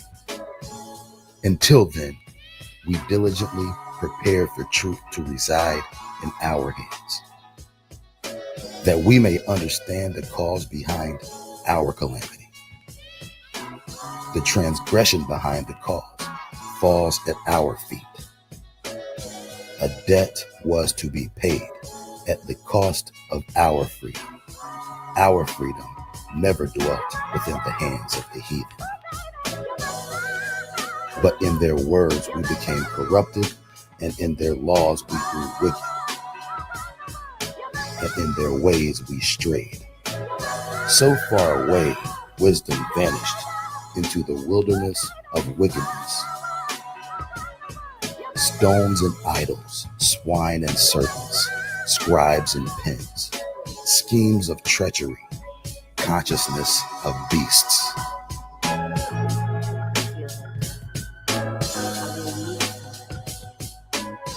Blood of another kind, seeds of repudiation.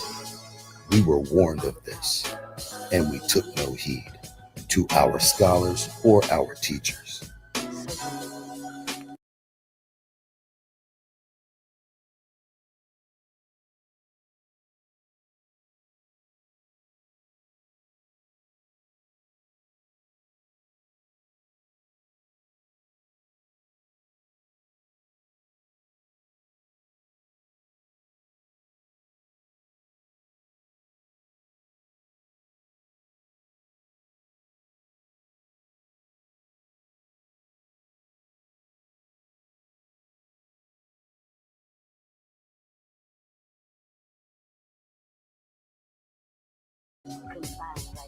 The land was defiled long before they came.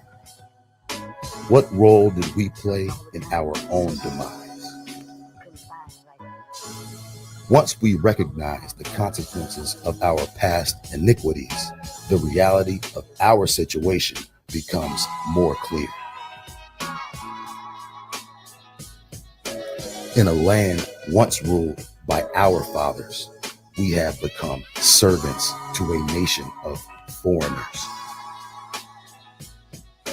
Those foreigners have disguised themselves as every nation on the face of the earth, including our own.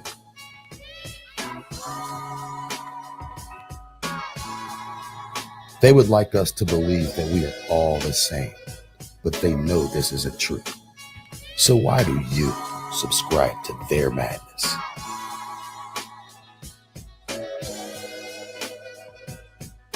Their intentions are neither wise nor righteous. Their words are deceptive and their compass immoral. Their fear is our only salvation.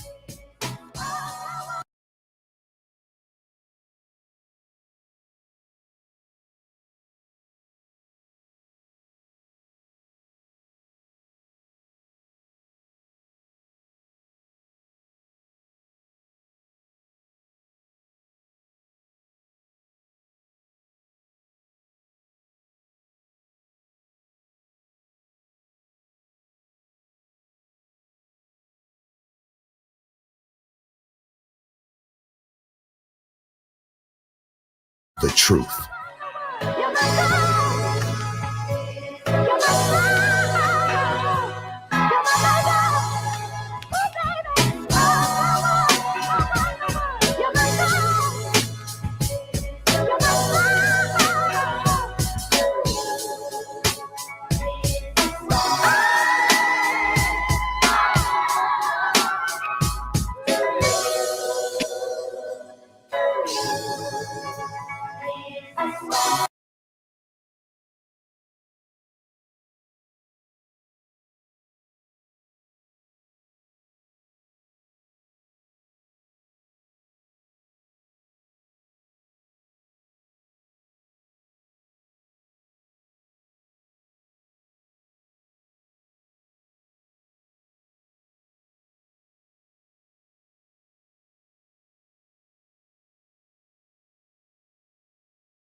They don't want us to be who we're supposed to be, but we are who we are, and that's the way that it's going to be. They don't want you seeking for the truth, and it's hard to find it hidden right in front of you. Oh,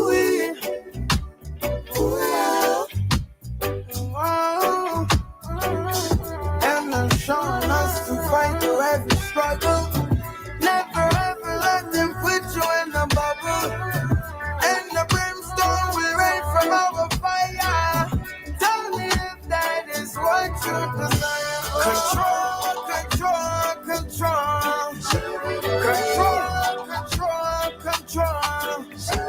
They want control away, and they want control over me. Over me. We'll keep on surviving. They keep on fighting us down, but we'll keep on surviving. Keep on surviving. Keep on surviving. We'll keep on surviving. Keep on surviving. They keep on fighting us down. That same bullet killed a Mumba. That same bullet stole Fred Hampton's thunder. That same bullet put Sam Cooke 6 feet under. That same bullet took Medgar Evers out. Bobby, another Kennedy, split the nation of Islam up into enemies. That same bullet traumatized would-be men, turned would-be revolutionaries into Barbie and Ken. That saltpeter in the heater. We lost so many leaders. Many niggas turned automatons, afraid to get shot down like Malcolm X in the Autobahn. That same bullet took so much young black potential just because they're black. They're perceived as a threat and containing that power in a premature death. Some just walk down the street, some for resisting arrest, some at home in their bed, some just for taking a breath, or for daring a dream, or for having success.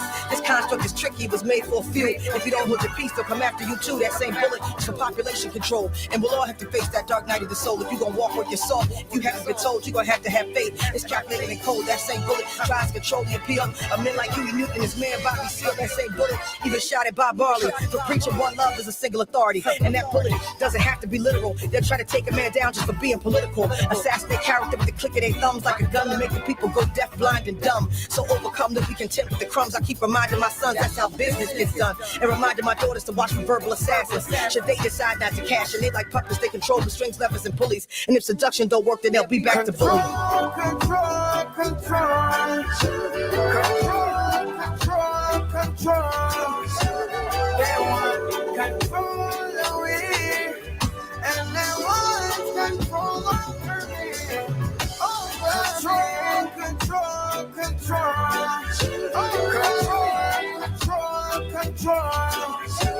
They want control away, and they want control over me.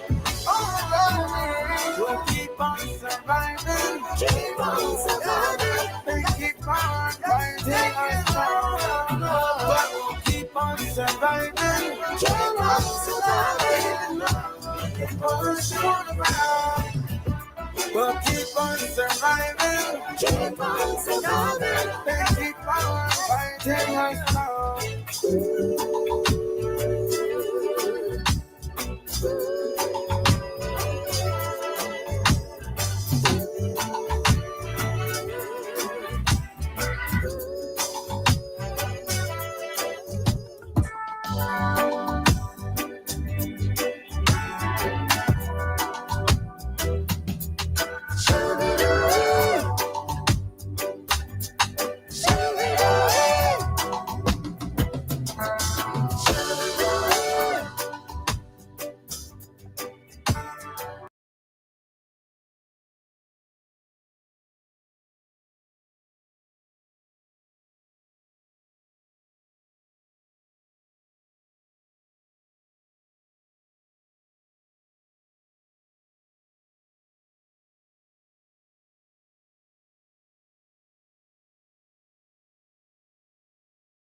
any weather.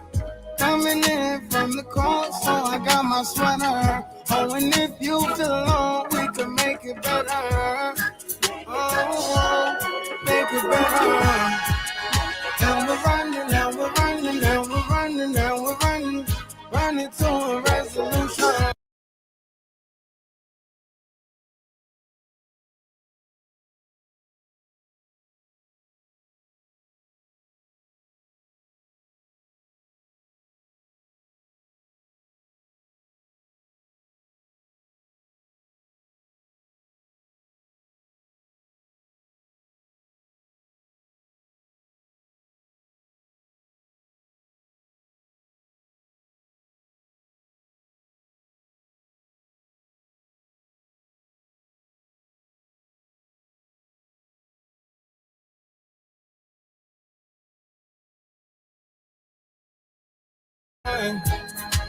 We're running, we're running, we're running, we're running, running through the revolution. Oh, we're running, oh, we're running, oh, we're running to a solution. And while you're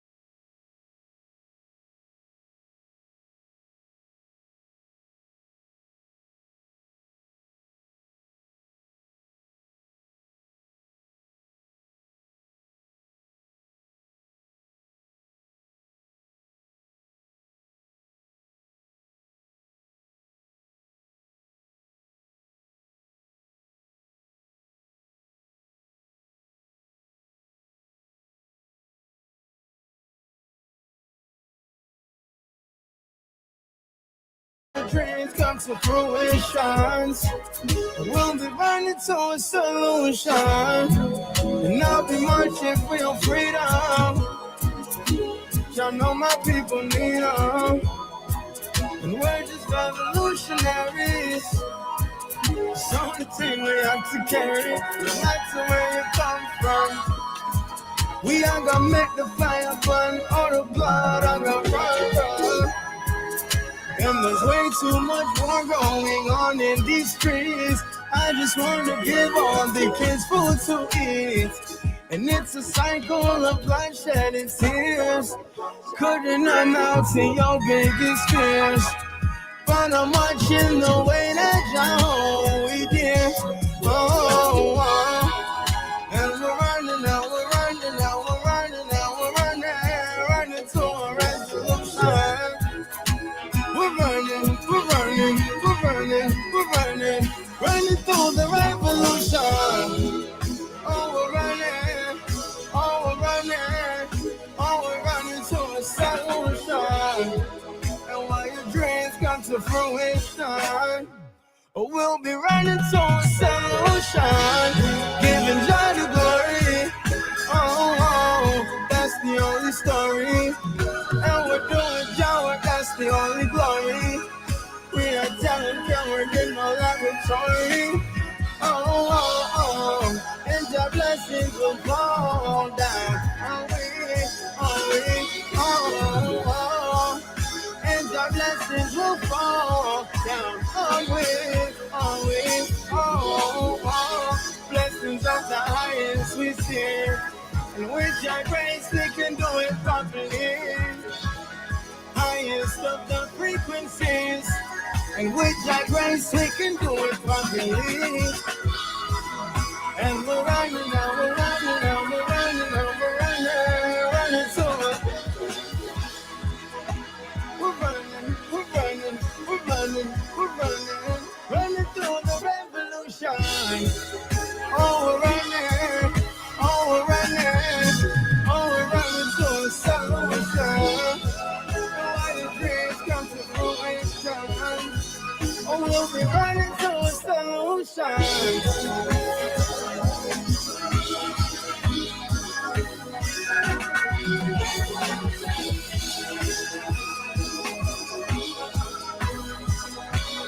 Running to a solution.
And we can be together in any weather. Coming in from the cold, so I got my sweater. Oh, and if you feel alone, we can make it better. Oh, make it better. Now we're running, now we're running, now we're running, now we're running, running to a resolution. We're running, we're running, we're running, we're running, running through the revolution. Oh, we're running, oh, we're running, oh, we're running to a solution. And while your dreams come to fruition, we'll be running to a solution. And I'll be marching for your freedom. Y'all know my people need them. And we're just revolutionaries. So the thing we have to carry, no matter where you come from. We are gonna make the fire burn, all the blood I got run. And there's way too much war going on in these streets. I just want to give all the kids food to eat. And it's a cycle of bloodshed and tears. Couldn't amount to your biggest fears. But I'm watching the way that y'all we did. Oh, oh. And we're running, now we're running, now we're running, now we're running, running to a resolution. We're running, we're running, we're running, we're running, running through the revolution. Oh, we're running, oh, we're running, oh, we're running to a solution. And while your dreams come to fruition, we'll be running to a solution, giving joy to glory. Oh, oh, that's the only story. And we're doing joy, that's the only glory. We are telling you we're in the laboratory. Oh, oh, oh, and your blessings will fall down. Oh, oh, oh, and your blessings will fall down. Oh, oh, blessings of the highest we see. And with your grace, we can do it properly. Highest of the frequencies. And with your grace, we can do it properly. And we're running now, we're running now, we're running now, we're running, running to it. We're running, we're running, we're running, we're running, running through the revolution. Oh, we're running, oh, we're running, oh, we're running to a solution. Oh, all your dreams come to fruition. Oh, we'll be running to a solution.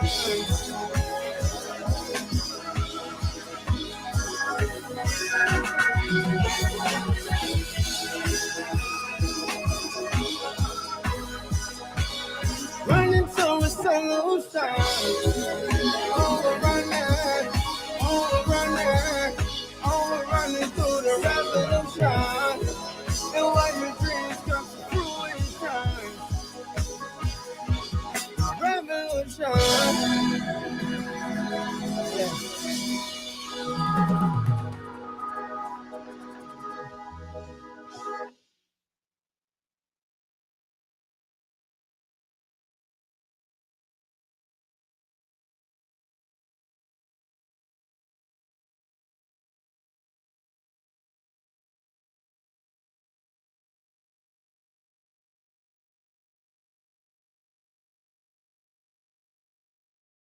They don't want you to remember this. You not no slave, you indigenous. Fuck how they painted them Indians. You went to war with the French and the British men. Quite frankly, you was kings, Merovingians. They took the women and men, made them prisoners. Raised up the children to worship their images. Set up a lab to the genes and they mixed them. And this shit get way deeper than your pigment.